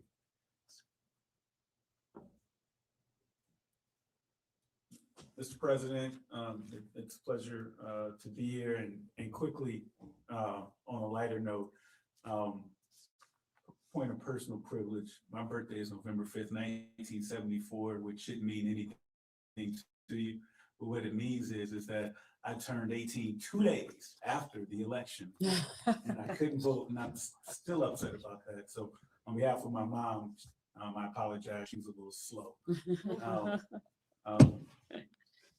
President Clinton, as counsel noted at the beginning of this deposition, Donald Trump posted on social media that he wanted Attorney General Pam Bondi to investigate you and other prominent Democrats in order to distract from his own close ties to Jeffrey Epstein. That post was previously marked as Minority Exhibit B, which you already have. Yep. President Trump's post refers to Jeffrey Epstein's crimes against young girls and women as the Epstein hoax. His post also completely ignores several other high-profile individuals, including Republicans and allies of President Trump, who were known to have had relationships with Epstein. In fact, the Epstein files contain numerous officials in the current and previous Trump administrations who have connections to Jeffrey Epstein, including Howard Lutnick, RFK Jr., Steve Bannon, Tom Barrett, Kevin Warsh, and Mehmet Oz, to name a few. President Clinton, to your knowledge, has the Trump administration done anything at all to investigate these other individuals with ties to Epstein? Well, I wouldn't be in a position to know.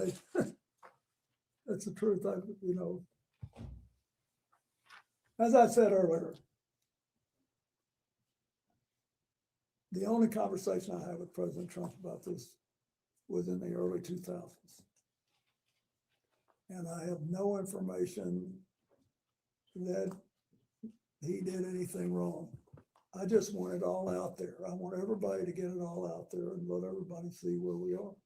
And had you had any conversations with him since the early 2000s about this subject matter? No. And then my last question is, Howard Lutnick recently went so far as to lie about his close connections with Jeffrey Epstein, but the truth came out with the release of the files. President Clinton, is Howard Lutnick still employed as Secretary of Commerce in the Trump administration, to your knowledge? I think he is. And in your opinion, why has Donald Trump ignored these other prominent figures who've had close ties to Epstein? He's asking your opinion, Mr. President. Lutnick runs a big company and has made a lot of money and has supported him strongly. I don't think he believes that he's done anything bad enough I think he thinks he took his family to the island and he couldn't have done anything wrong. That's what I think he thinks. But I'm speculating. I'm doing what I have no business doing because I really don't know. Thank you, Mr. President. Thank you. That's okay. Can Thank you. I'll speak up. Thank you, Mr. President, for being here, for your service. I'll be brief. I think most of the pertinent questions have been asked today. I want to talk about transparency. You and Secretary Clinton were both very clear about your desire to testify publicly before this committee. In fact, on February 6, 2026, you posted on social media, quote, I will not sit idly as they use me as a prop in a closed-door kangaroo court by a Republican Party running scared. If they want answers, let's stop the games and do this the right way in a public hearing where the American people can see for themselves what this is really about. President Clinton, why do you feel it is important for you to testify before this committee in a public setting? Because I think that first, what happened with Jeffrey Epstein was horrible. What he did and what Glenn Maxwell was convicted of, it was horrible. We can't tolerate it in America and shouldn't. We ought to keep doing as Hillary talked about yesterday, try our part to get rid of that kind of trafficking around the world. Secondly, I was on the plane. It may be that I've said something today that gave you some indication that would help change policies or something. So I thought it was important. But I also think people know that there's been a little bit of zig and zag and ambivalence about, you know, how we should, how hard this thing should be put out there. And I'm not pointing a finger at anybody, I'm just saying we know that. And so I think it's important that we get it all out. So to be clear, so this committee issued a subpoena to the Department of Justice to release the full and unredacted files last summer. There's also now the Epstein Files Transparency Act that asked for the same that President Donald Trump signed into law. But still, the Department of Justice under this administration has not released all of the files, and there's been many illegal redactions. Do you think that we, of course, as Congress and the American public should get the full and unredacted files immediately? I think unless there is some serious danger of physical harm to one of the victims, or some national security interest involving intelligence, because you've heard these, that some of you think that there's some intelligence issues, national security issues. I think the rest of it ought to be gotten out, and I think we just need to get to a point where we can put this behind us. And then I think I hope you can and will help build us a system that works in America the way our international system works best in trying to identify and stop human trafficking and trying to make people whole once they've been damaged.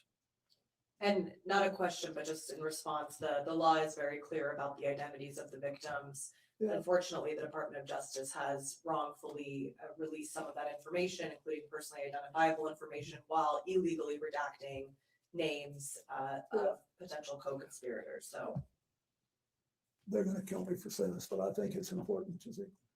I think it is entirely possible that people in the Justice Department, I don't agree with on nearly anything, right?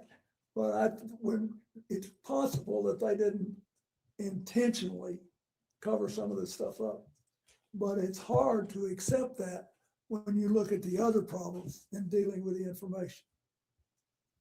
So you guys got to clear that up, clean it up, decide how you think it should be handled. thank you. So before we go off the record, just one clarification. It's more just for councils. The quote from the 2024 memoir, I think was accurately quoted in the first instance. The full sentence is, quote, "He," meaning Mr. Epstein, "hurt a lot of people, but I knew nothing about it. And by the time he was first arrested in 2005, I had stopped contact with him." And that's the end of the sentence. That's page 373. So that's just for council. And My apology. no, not at all. And with that, we can end this round and go off the record.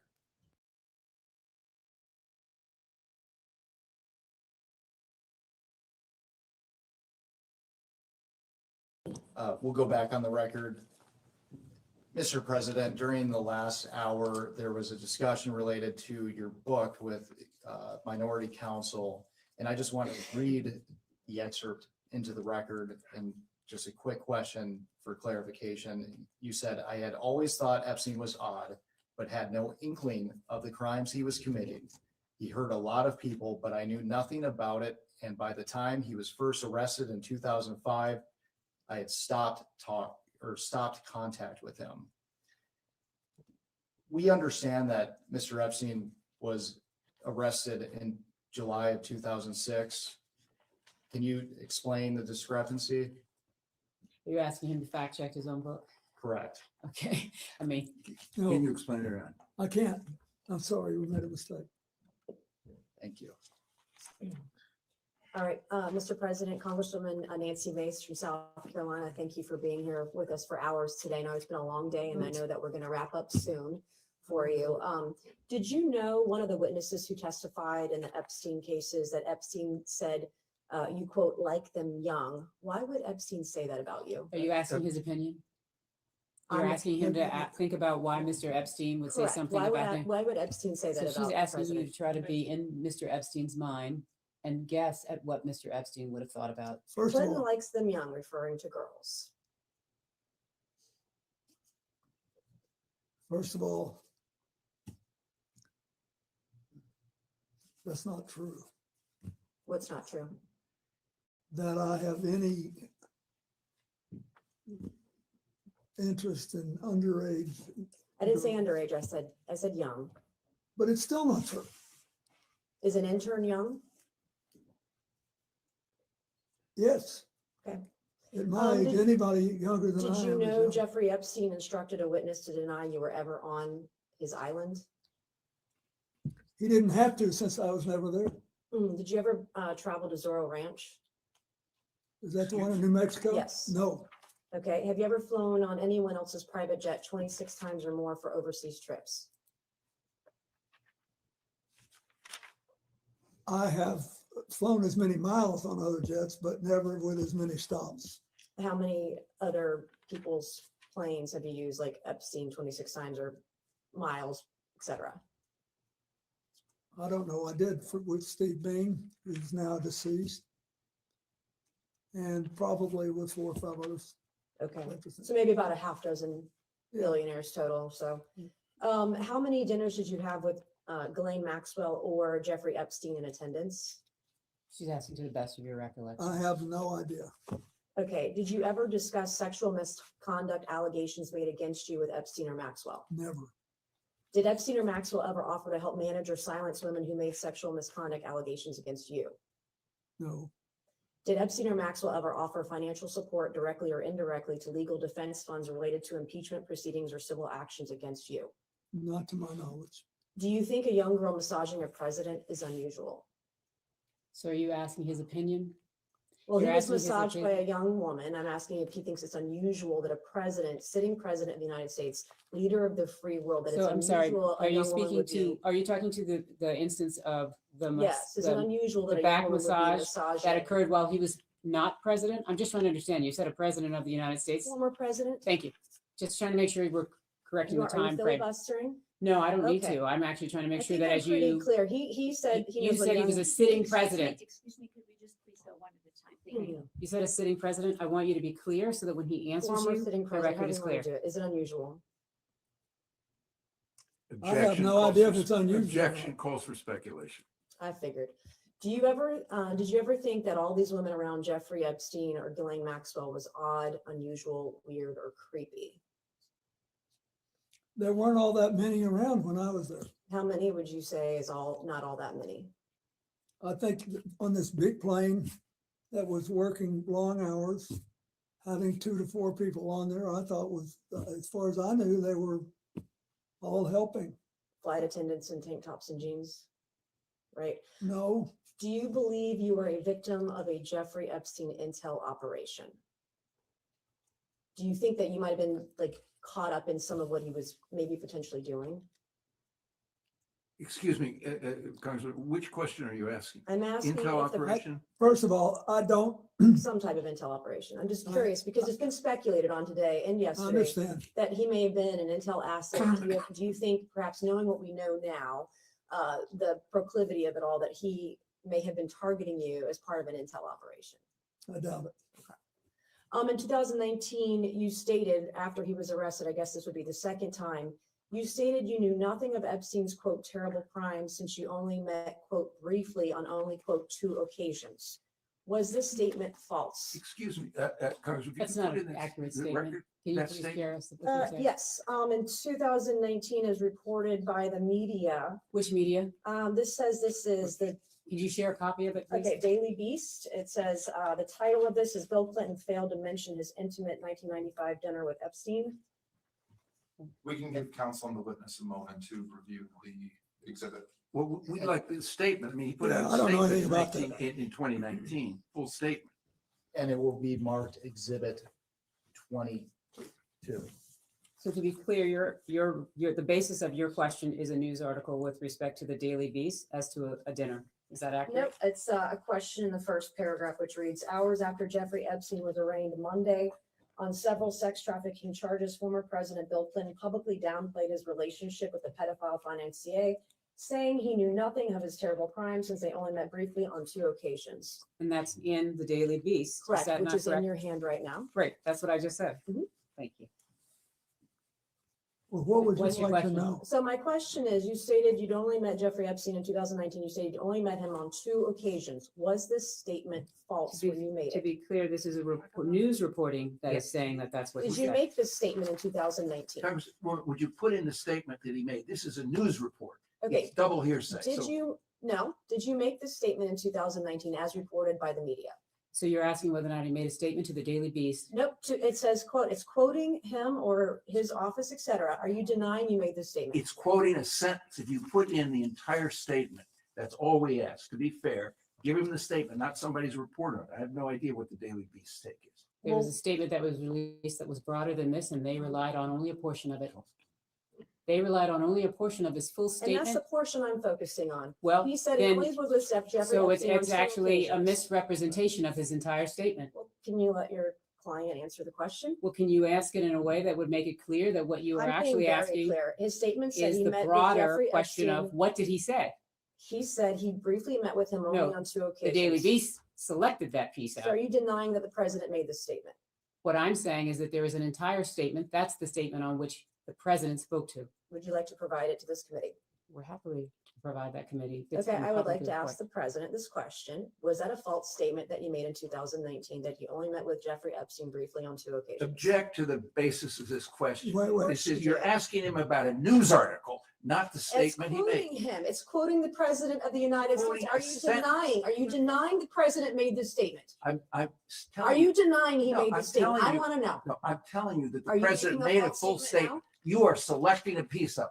Let's put in the My entire source- statement he made. I wasn't in federal office in 2019. I was not a part of this committee. I was a state house rep from Goose Creek, South Carolina. And I'm quoting open sources that I have. To the best of my knowledge, I'm not rich with a bunch of attorneys, okay? I'm doing the best that I can to get the information that I can. And I'm asking if the president was telling a lie in 2019 when he stated to the public he'd only met with Jeffrey Epstein on 2 occasions. He He did didn't not say say to that the only public, in you're the statement, misrepresenting. Congresswoman Mays.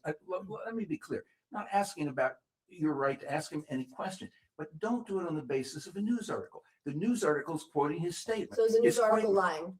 Is the news It's not article lying. false? It's false if you take it to mean what you say, which the statement did not do. Do you understand English?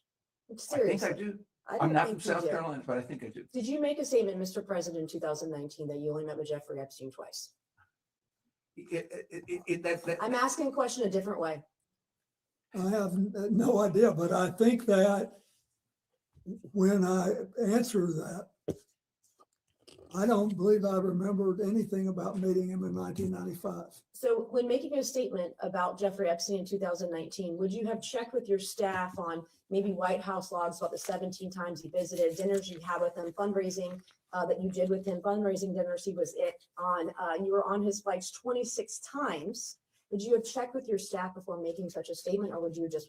Congressman Mays, what statement are you talking about? Are you talking What about the statement? entire statement that he made in 2019? Ms. Mays, can I just You don't ask you know for the, what it pur- is. Ms. I Mays, can don't I ask you know for the what it record? is. Excuse me. Ms. Mays, can I ask you for the record? Can you read the article into the record, please?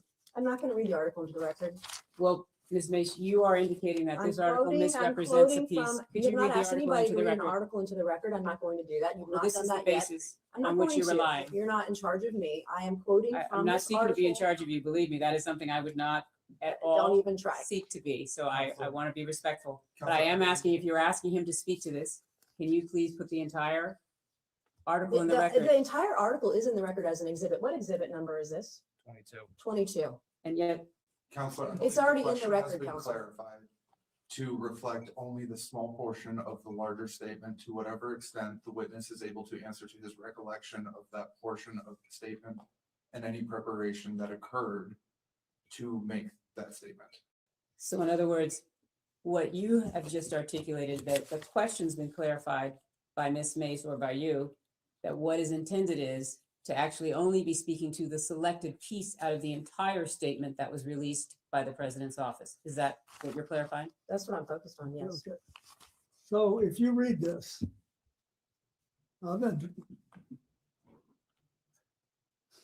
you really want to know is if I was at a dinner No, I don't. My question was that about Ron your statement. Perlman No, sir. gave. No, sir. I'm not asking about that dinner. I'm asking about the statement at the beginning of the article. I would like to ask another question. Your statement in 2019 about only meeting with Jeffrey Epstein on 2 occasions briefly.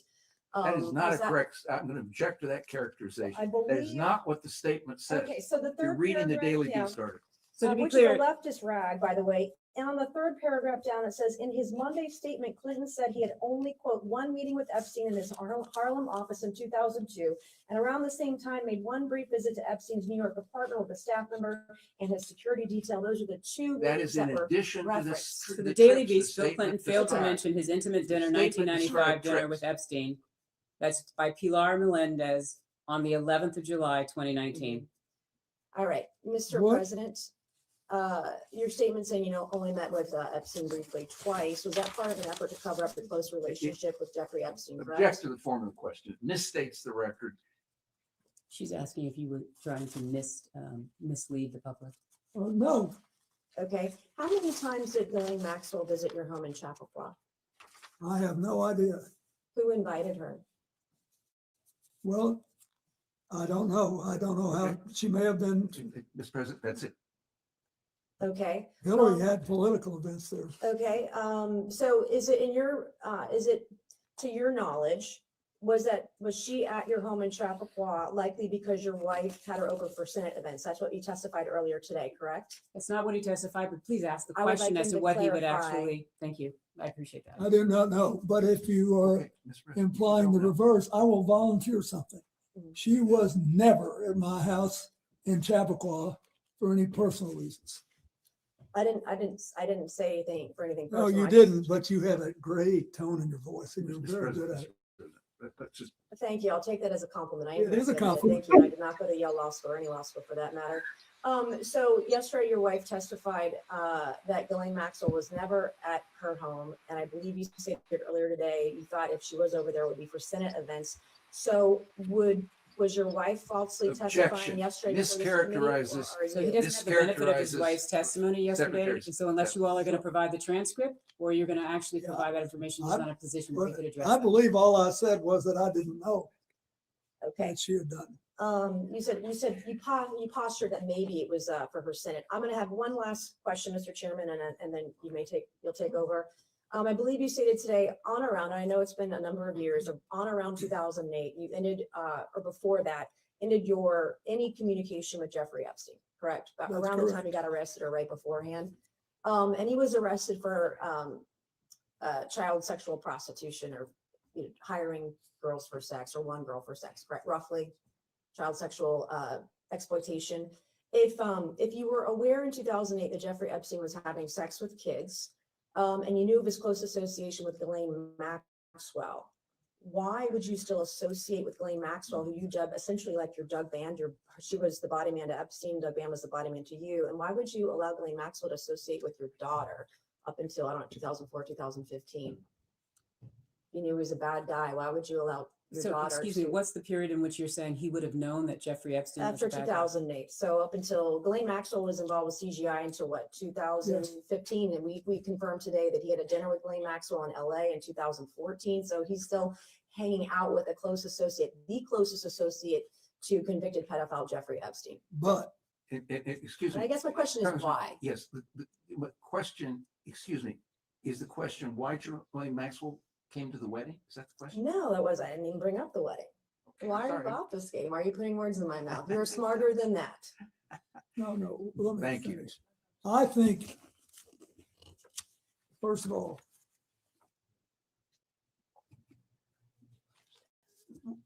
when the wedding occurred, she was with Ted Wade. And she was for several more years. We did not know when Epstein was arrested that she was still involved with him. I think that clears a lot of this up. We didn't know. And I don't want all of you to get, we're all getting in a lather. There's a logical explanation. We didn't know. And I'm sorry for what she did and what she allowed her life to become. And now she's living with it. And I have one final short question. I promise I'm done. I was severely and heavily duped by an individual in my life about 2.5 years ago. It's very publicly well known. You graduated from Georgetown and Yale, correct? Yeah. How do you think Ghislaine Maxwell and Jeffrey Epstein duped so many powerful and smart people, fully connected, powerful people all around the world? I really don't know. But I don't know. I've thought about it a lot. And if you can figure it out, I'd like to know, but. Thank you, Mr. President. And Mr. Chairman, I yield back.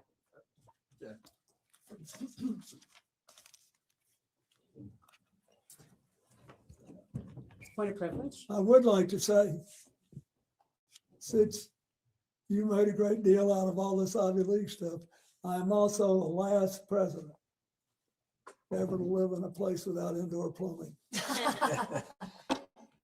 There's a full statement which we'll be happy to provide for the record that it might be that Representative Mace is unaware of, but the full statement says President Clinton knows nothing about the terrible crimes Jeffrey Epstein pleaded guilty to Florida some years ago, or those with which he's recently been charged. In 2002 and 2003, President Clinton took a total of 4 trips on Jeffrey Epstein's airplane, 1 to Europe, 1 to Asia, 2 to Africa, which included stops in connection with the work of the Clinton Foundation, staff and supporters. Secret Service detail traveled with him on his trips. He had 1 meeting with Epstein in his Harlem office, 2002. Around the same time, he made a brief visit to New York. That was the full statement. Ms. Mace was selecting portions out of the statement or relying on an article which only shows certain portions of the full statement. Let's go. Miss Luna from Florida. Mr. President, I just wanted to do a couple of follow-ups. Regarding your personal conversations with Mr. Epstein, you said that he wanted to discuss economic and political questions. Was there ever a particular region of the world or topics that he wanted to reoccur and address?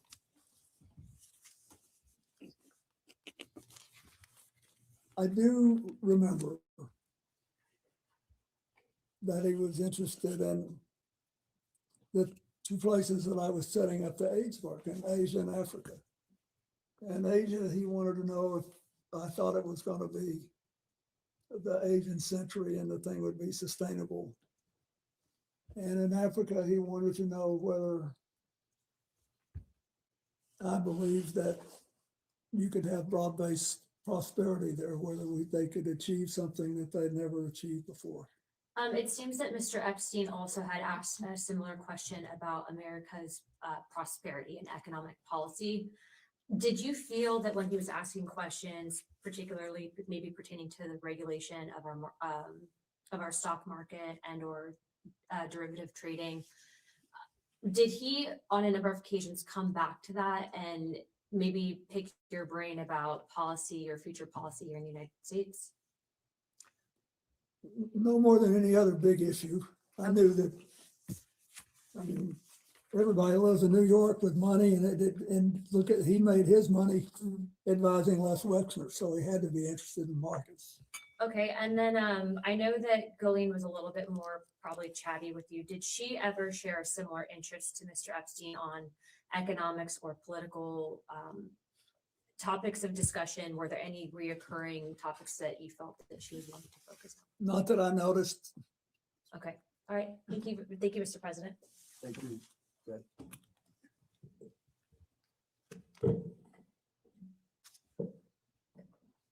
Mr. President, we've covered a lot of topics today, and I'm going to walk through some topics we've already covered just to ask some questions for clarification. Okay. First, during your relationship or the time that you knew Mr. Epstein, what did you understand his job to be?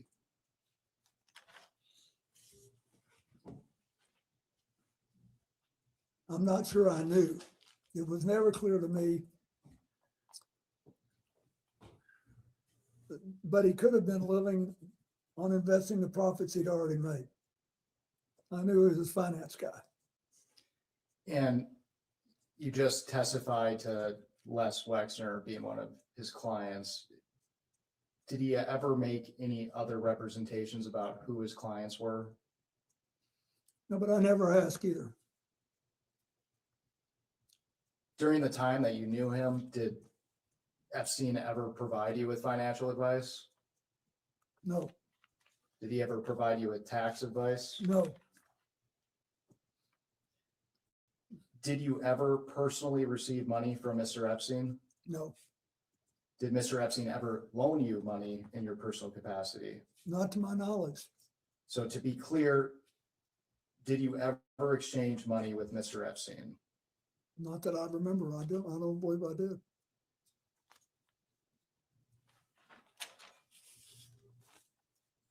And throughout today's questioning, we talked about the various properties that Mr. Epstein owned. You testified to have visited the Manhattan Townhouse. Is that right? Yes, I did go there once. And just for clarification, it's been reported and what we've seen from the files from the DOJ, Mr. Epstein decorated his home with creepy and disturbing artwork.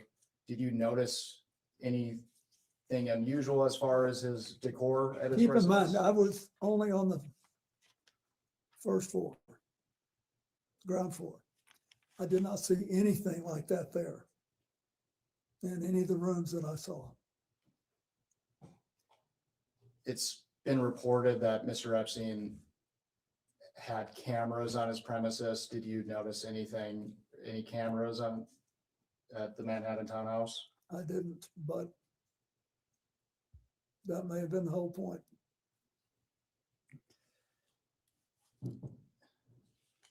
Mr. Epstein apparently rented a property in Boston at one point. Did you ever visit that property? No, Did you ever visit Mr. Epstein's apartment in Paris? no, Did Mr. Epstein or Miss Maxwell ever invite you to his property in Paris? no,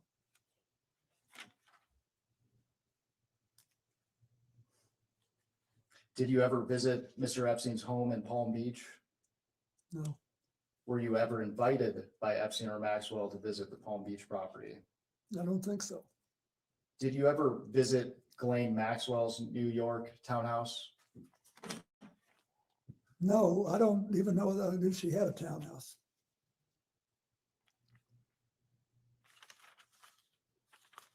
I knew about the only thing that he ever said anything to me about, Jeffrey, was the New Mexico ranch, and I never went there.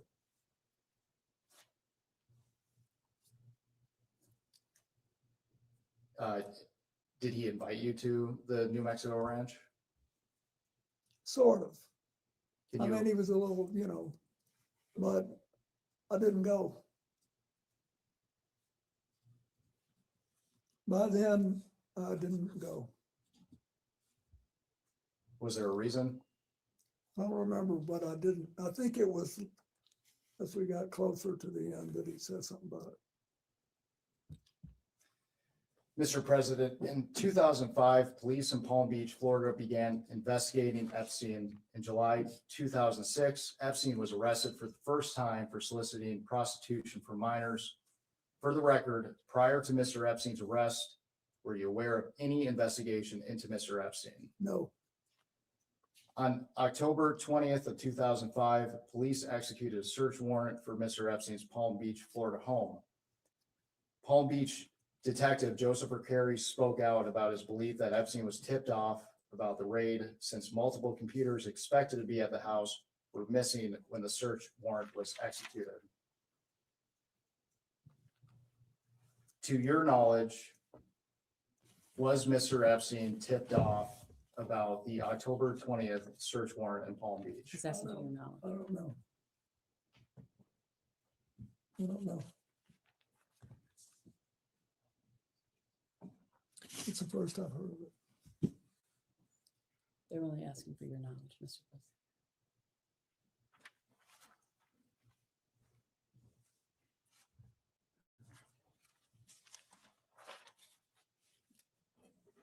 Mr. President, did you ever make any kind of attempt to influence the media's coverage of Jeffrey Epstein? No. At this time, I'd like to introduce what we've marked as Majority Exhibit 23. And this is Bates number EFTA 02792895.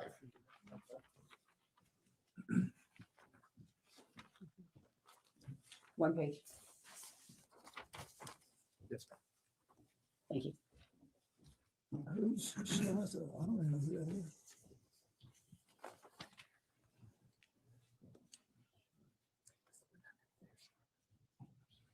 And this is email from Virginia Giuffre, an Epstein victim, that alleged that you walked into Vanity Fair and threatened them not to write sex trafficking articles about your good friend Jeffrey Epstein. Mr. President, is this true? No.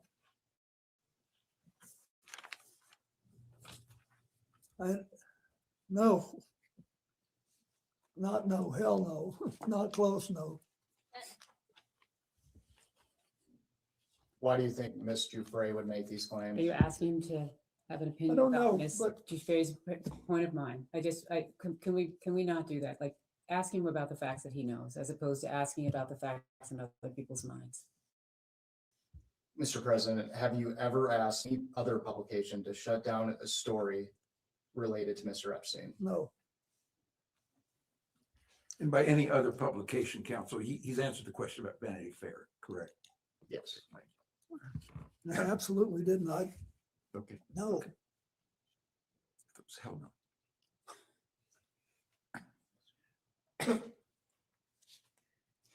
Mr. President, did you ever advocate for or suggest leniency in Epstein's case to any government officials, including those in the Department of Justice or Florida State Attorney's Office? No. On June 30th of 2008, Epstein pleaded guilty in Palm Beach County, Florida State Court to 2 felony charges, 1 count of solicitation of prostitution and 1 count of procurement of a person under 18 for prostitution. He was subsequently sentenced to 18 months in Florida County Jail and began serving his sentence on June 30th of 2008. To be clear, you have not had any direct contact with Epstein after his arrest in 2006. Is that right? That's correct. After his arrest or after the publication of when he went to jail in 2008? Can you just clarify the dates there?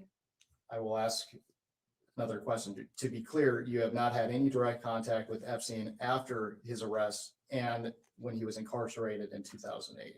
Yes, to the best of my memory, that's correct. Are you aware of any effort by Epstein to contact you while he was incarcerated in Florida? I'm not. Mr. President, who is Arnold Paul Prosperi? I think that he's a son of a guy I went to Georgetown with, named Paul Prosperi.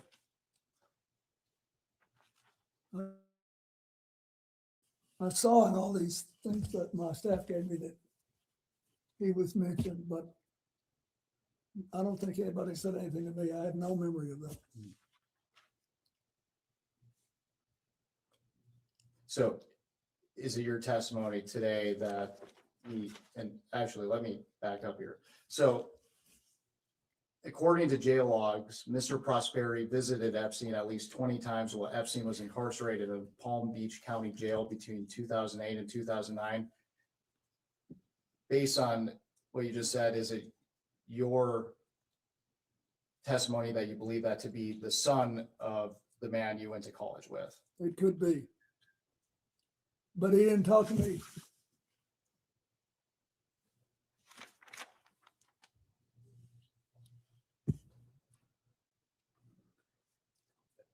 Thank you, Mr. President. Last week, Lex Wexner testified that Jeffrey Epstein often name dropped powerful people to give himself an air of credibility. Did he ever do that to you? Brag about people he knew in high places, kings, princes? Yeah, he did a little. To what was mentioned earlier about the search warrant on October in Palm Beach for Jeffrey Epstein. Mrs. Clinton testified yesterday. I think she mentioned that it appears he got a sweetheart plea deal, and I don't think anyone on this committee would disagree with that when Alex Acosta was the U.S. attorney down there. And we've already deposed Mr. Acosta, and we've got the transcripts and everything. There's a lot of speculation, as had been mentioned, that he may have been tipped off prior to the search warrant, that Epstein may have been tipped off. Are you aware that whether or not Sandy Berger may have tipped off Jeffrey Epstein? The president just testified that he was unaware that anybody had been tipped off. So are you asking Well, him to? This explains why I was asked yesterday about him. But no, I don't. I know nothing about that, and I wouldn't. Mr. Epstein was indicted by a grand jury on July 19th, 2006. According to an IRS Form 990 filed by the COUQ Foundation, a known Epstein entity, Mr. Epstein donated $25,000 to the William J. Clinton Foundation one day prior to Mr. Epstein's indictment. Are you aware of this donation? I know that they told me that the records showed that he'd given $25,000. When did you become aware of that, Mr. President? Were you aware of that then or in preparation? No, now. I mean, when I was preparing for this. Yes, sir. Did you solicit that donation from Mr. Epstein? Not personally, I didn't know. Did someone else solicit it? I have no idea. Do you know why Mr. Epstein made that donation? He's asking you to speculate about what No, Mr. I Epstein don't. would be thinking. We try to raise a fair amount of money every year to pay the bills. It seems to me that as investigators were narrowing in on Mr. Epstein, he may have been trying to earn some goodwill with you. What do you think about that? It wouldn't work. Right. Did it ever seem to you that Jeffrey Epstein was trying to suck up to you or get on your good side in order to further his schemes? No, I didn't think about it that way. I thought he wanted to do what he said. But he was, very idiosyncratic. Right. After his arrest in 2006, did you have any further contact with Mr. Epstein? I don't believe I did, no. Did anyone affiliated with Epstein, including Miss Maxwell, contact you on behalf of Jeffrey Epstein to discuss his arrest and the allegations against him? No.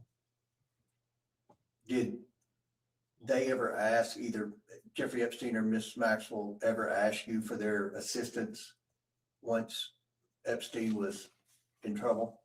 No.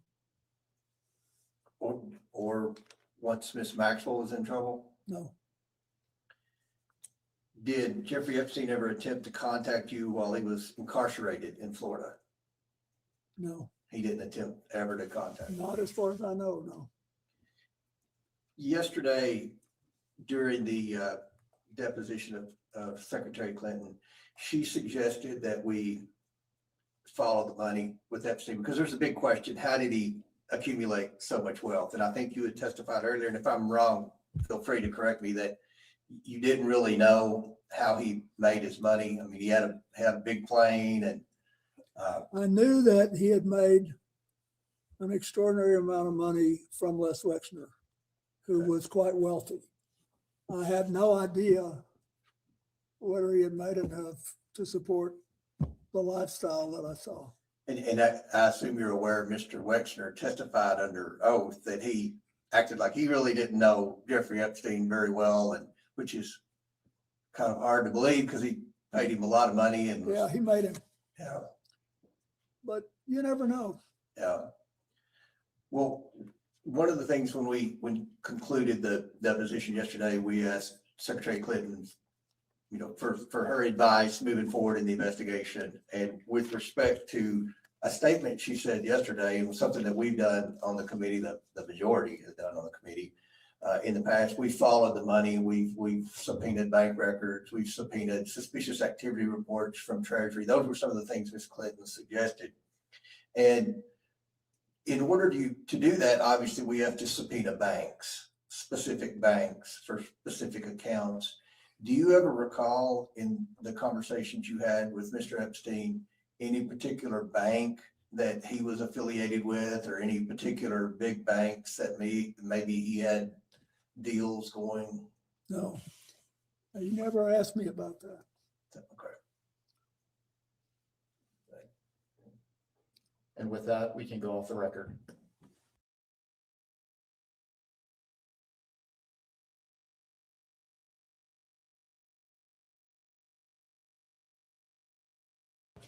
We can go back on the record. Mr. President, I just wanted to clarify one thing from the previous round. Our understanding of your testimony today is that with respect to the dinner with Ms. Maxwell in Los Angeles, you were not actually sure whether or not that dinner occurred. That's Is that correct? Is that correct? That is correct. Thank you. As we start to close, is there anything you would like to add or clarify about what you've said here today? You're good. I think we're fine. I'm struggling because it's hard to know exactly what I knew when I knew it, given what I've learned since. It's become a kind of a compelling challenge, but I've tried to tell you what I knew then, and when you ask what I think now, I think you have, all of you, Mr. Chairman, you've had a chronologically challenging thing. You've got all the stuff that happened with Jeffrey Epstein, some of it as regards to President Trump going back to the late 90s. And that's a long time ago.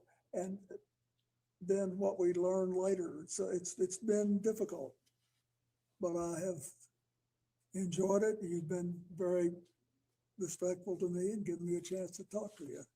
Well, we thank you for your time. And I wish you well. I still will say, if you can think of some things to do that will reduce the incidence of trafficking in America,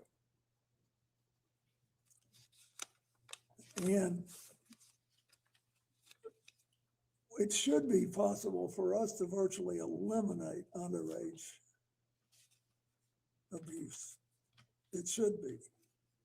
We just got to figure out what kind of technology we need and what kind of policies. So thank you. And the answers that you provided today are to the best of your recollection. Is that correct? Yeah, the answers I provided today are what I believed at the time and what I think was in my heart, including about previous testimony. Great, thank you. Unless there's anything else you would like to share, we can go off the record.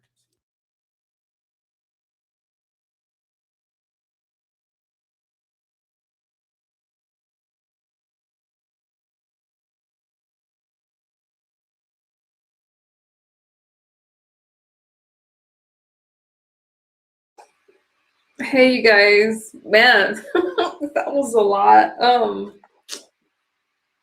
We still friends? Y'all good?